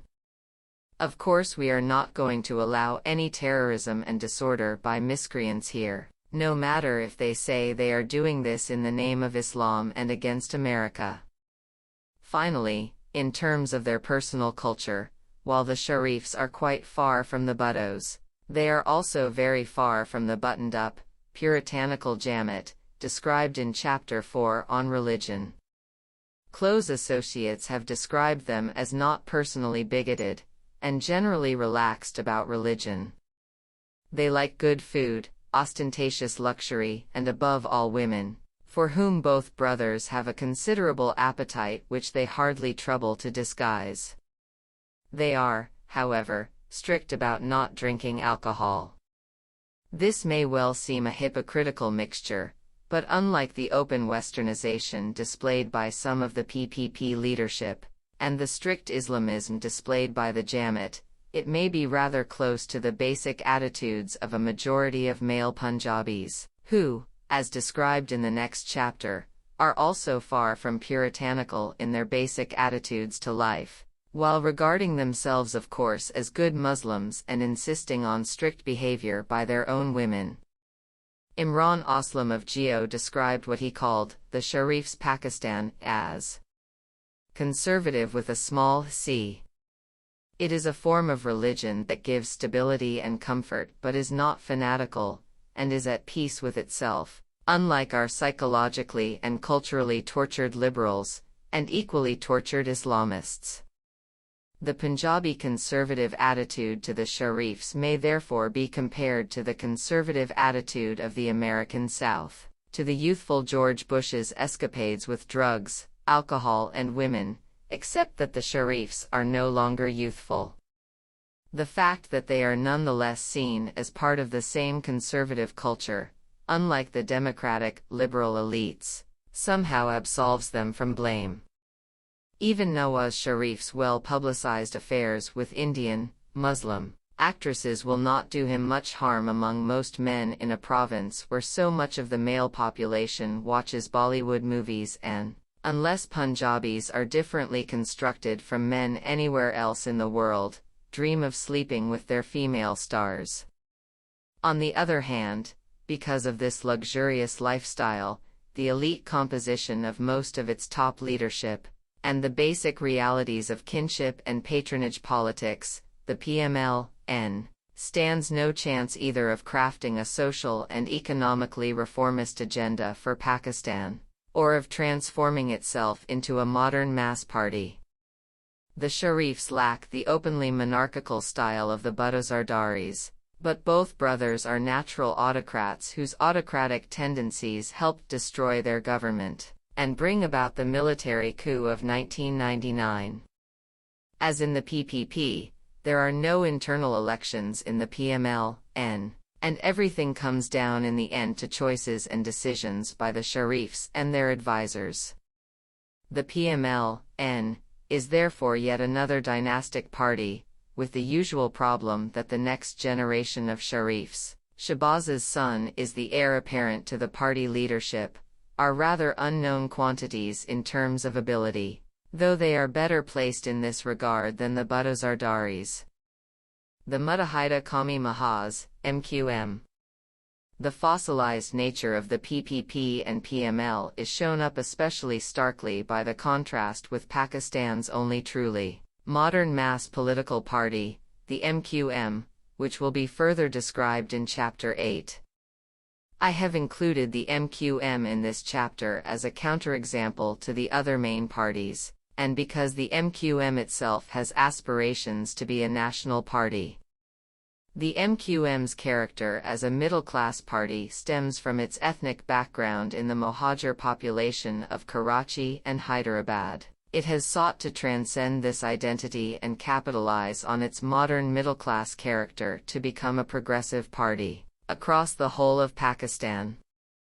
It has appealed to the middle classes in the name of progressive, but not anti-capitalist, anti-feudal, and anti-Islamist, though not of course anti-Islamic, values, against the PPP, the Muslim League and the Jamaat Islami alike. To this end, in 1997 the MQM dropped its original name of Mohajir Qawmi Mahaz, Mohajir People's Movement, and renamed itself the Muttahida, United, Qawmi Mahaz, in order to further national development and a nationwide campaign against feudal domination. This MQM strategy has, however, failed, partly because the social and cultural conditions which produced the MQM in Karachi do not exist in the rest of the country. The other urban middle classes have not been shaken free of traditional kinship allegiances and rural links, as the Mohajirs were shaken free by their exodus from India, and, indeed, with the very partial exceptions of Lahore and Faisalabad, there is no other modern urban center to support modern urban politics. Equally, the MQM has not been able or willing to transcend its ethnic nature and loyalty, for which it was founded and which has brought it into ferocious conflict with other Pakistani ethnicities. The MQM's appeal to the mass of Pakistanis may be restricted still further by its strong stand against the Taliban, which reflects a mixture of genuine hostility to Taliban ideology, ethnic hostility to the, allegedly pro-Taliban, Pathans of Karachi, and a strong play for American and British support. The MQM has identified Karachi as an essential route for US and NATO supplies to Afghanistan, and is determined to exploit this strategic opportunity to the best of its ability. The MQM has been in and out of coalition governments, both in Islamabad and in Sindh. Having initially boycotted elections under President Musharraf, himself a Mohajir, as a protest against his military coup, leading to a brief period of renewed Jamaat Islami rule of the city of Karachi, the party later made a deal with him and took control once again of the municipality. At the time of writing, the MQM is in coalition with the PPP and ANP in Sindh, but given its past record there can be no doubt that it will also be willing to enter into coalition with Nawaz Sharif, or indeed anyone else. This in turn means that with the help of the MQM and a sufficient number of opportunist Sindhi, feudal politicians, a new government in Islamabad can usually succeed through patronage in putting together a provincial government in Sindh as well. The MQM demonstrates one of the Indo-Pakistani political trends mentioned in the introduction, an ethnic political movement which emerged through violence and still intermittently uses great violence against its enemies, and which has had violent clashes with the state, but which also over time has been co-opted by the state through repeated deals and grants of patronage, and which has abandoned its most radical demands. Thus the MQM now never raises its original demand of a separate province of Karachi, knowing that this would make it impossible for even moderate and opportunist Sindhi politicians to form coalitions with the MQM. It would be quite wrong to see the MQM as just another bunch of corrupt, opportunist, and brutal ethnic politicians. They are a remarkable party by any standards, and a very remarkable party indeed for Pakistan. The loyalty of their activists is especially impressive. One of them, Nasir Jamal, a graying, rather intense 34-year-old who joined the party when he was 16, described to me how his family had fled first from India to East Pakistan in 1948, and then to Pakistan from the New Bangladesh, and then from the New Bangladesh to Karachi in 1974. We felt that we had lost everything twice over and no longer had any country of our own at all. When the MQM was created, there was a crisis of identity for all those like us who had migrated from India. We felt that we had no identity because we had no land of our own, unlike the Sindhis, Punjabis, or Pathans. But the MQM gave us our identity, and if I could describe it in one sentence, the MQM is a passion for us. Identity is self-respect, freedom, honor. I now feel that I am also something, that there are some things that are in my hands, that I am helping my community to solve their problems, if only in a small way. Iftikhar Malik sums up the MQM's leading features as follows. A. Comparatively recent, totally urban, predominantly middle-class party with a specific ethnic consciousness, characterized by wider literacy, meticulous organization, effective propaganda campaigns, and an impressive level of youth organization. He lists their inherent weaknesses as personality-centered politicking, factionalism, intolerance towards other ethnic communities, and coercive tactics against the media, if the latter can be described as a weakness rather than an ugly but effective manifestation of strength. I can confirm much of this from my own observations. Certainly the fear of the MQM on the part of journalists is very striking. Even at the height of the killings in Karachi during my stay in April 2009, it was very difficult to find any explicit criticism of the party in the mainstream media, and time and again, when I interviewed local journalists or analysts, they said that all their words could be on the record, except the bits criticizing the MQM. They were full of stories about how closely the MQM monitored their movements, including supposedly my own during my visit to the city. Some of these stories sounded to me highly paranoid, but they were certainly widespread and believed. Dr. Malik's essay was written in 1995, and 15 years on a couple more things need to be added. The first is that despite the factionalism of which he speaks, and which has been very evident in the MQM in the past, the party has retained an impressive public unity compared to any other party in Pakistan. One reason for this may be precisely the extraordinary cult of personality that has been created round the figure of Altaf Hussain. While at the same time his absence in London, following an assassination attempt, allows a reasonable degree of autonomy to the second-rank leadership.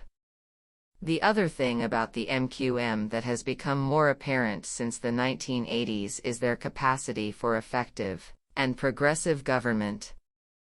Although Karachi has more than doubled in size over the past 20 years, the city has not lapsed into the shambolic misery that many predicted. It is in fact not merely the best-run city in Pakistan, with the possible exception of Faisalabad, but one of the best-run larger cities of South Asia, Without the appalling mass poverty that characterizes most Indian and Bangladeshi cities.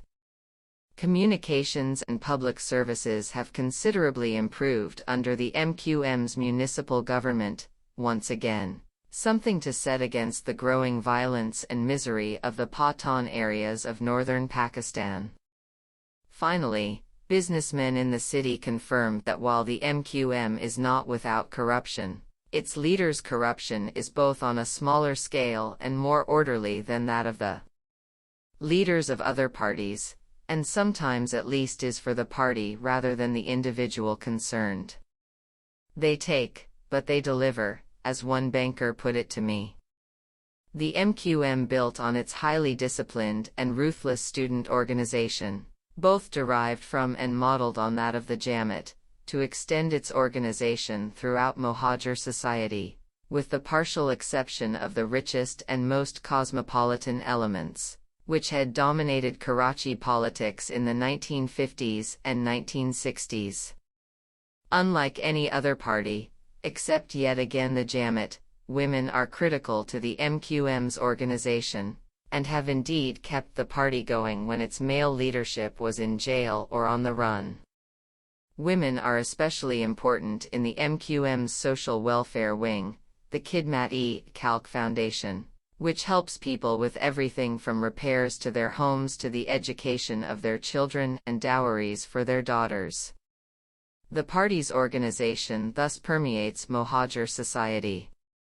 Social work and social organization, at least as much as violence and intimidation, are central to the power and resilience of the party, and its enduring grip on the support of most of the Mohajer population, which has survived all the vicissitudes of the past 20 years and many years out of office.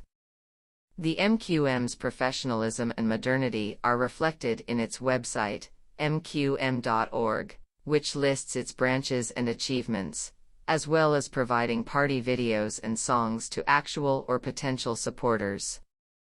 The websites of the PPP, ppp.org.pk, and the Muslim League, pmln.org.pk, do not begin to compare.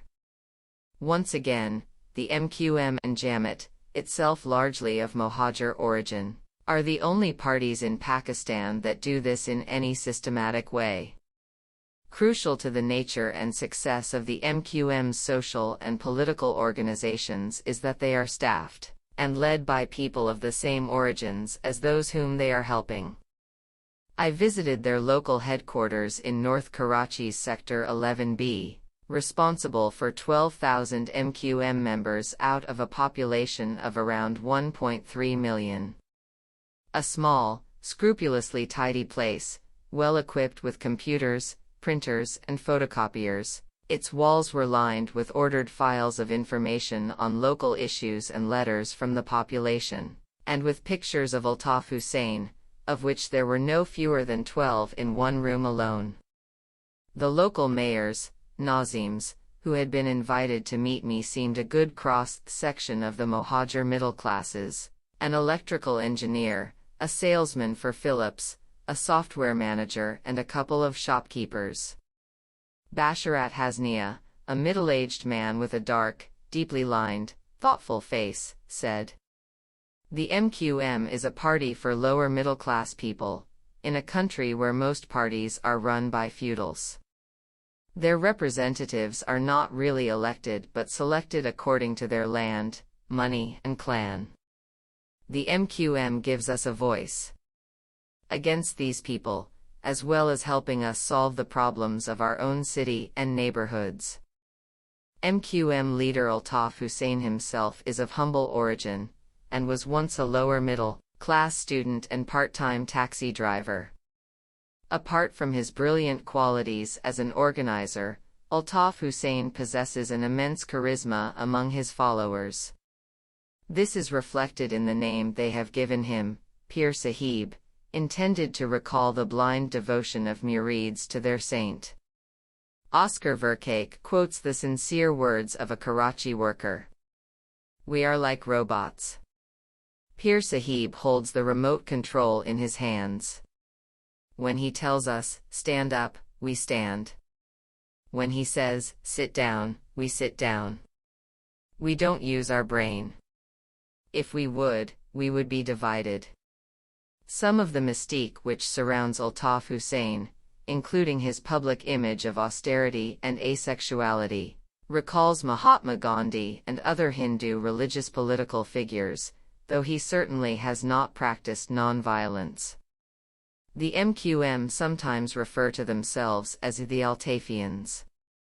Since he went into exile in 1992 after an assassination attempt on his life, his image has been maintained from London via videos, DVDs, and recordings, and may indeed have been maintained all the better by his physical absence. His charisma has puzzled many non-Mohajer observers, given his dumpy appearance, undistinguished face, and high-pitched though oddly compelling voice, but his mass appeal seems to lie precisely in the fact that his is the charisma of the ordinary. Looking at Benazir Bhutto, ordinary Pakistanis felt that they were looking at a great princess who had descended from a great height to lead them. Looking at Altaf Hussein, lower middle-class Mohajers feel that they are looking at an exalted version of themselves. The key to the nature and success of the MQM lies not just in their middle-class composition, for a considerable part of the support of the PML-N is made up of the Punjabi middle classes. Equally important is the fact that migration from India shattered the two fundamental and tightly connected building blocks of the other Pakistani parties, kinship and domination by local urban and rural magnates, whose power and prestige are derived not just from wealth but equally importantly from their positions of leadership within particular kinship groups, or from a combination of land and religious status, as in the Peer families. Members of formerly great Muslim families from India do still play an important part in Pakistani social and cultural life, but their political power was naturally destroyed by migration and their loss of property. Meanwhile, traditional kinship and religious links were violently disrupted by a process which took Muslims from all over India, separated them, and threw them down at random in what in effect were completely new cities of Karachi and Hyderabad. As Chapter 8 on Sindh will explore further, this experience, together with the mostly urban tradition of most Mohajers before 1947, has allowed this community to break out of the web of elite domination and patronage politics which continues to enmesh every other Pakistani party but the Jamaat. There are two sad and frightening things about this: that to bring this political possibility about took an immense upheaval, a divided country, the displacement of millions of people, and the deaths of hundreds of thousands, and that the party created as a result, though undeniably modern, compared to the other Pakistani parties, has about it more than a touch of the modernity of some notorious lower-middle-class European nationalist parties before 1945, also famous for their successful social work and strong organizations. Compared to this kind of modernity, there may be something to be said for feudalism, after all.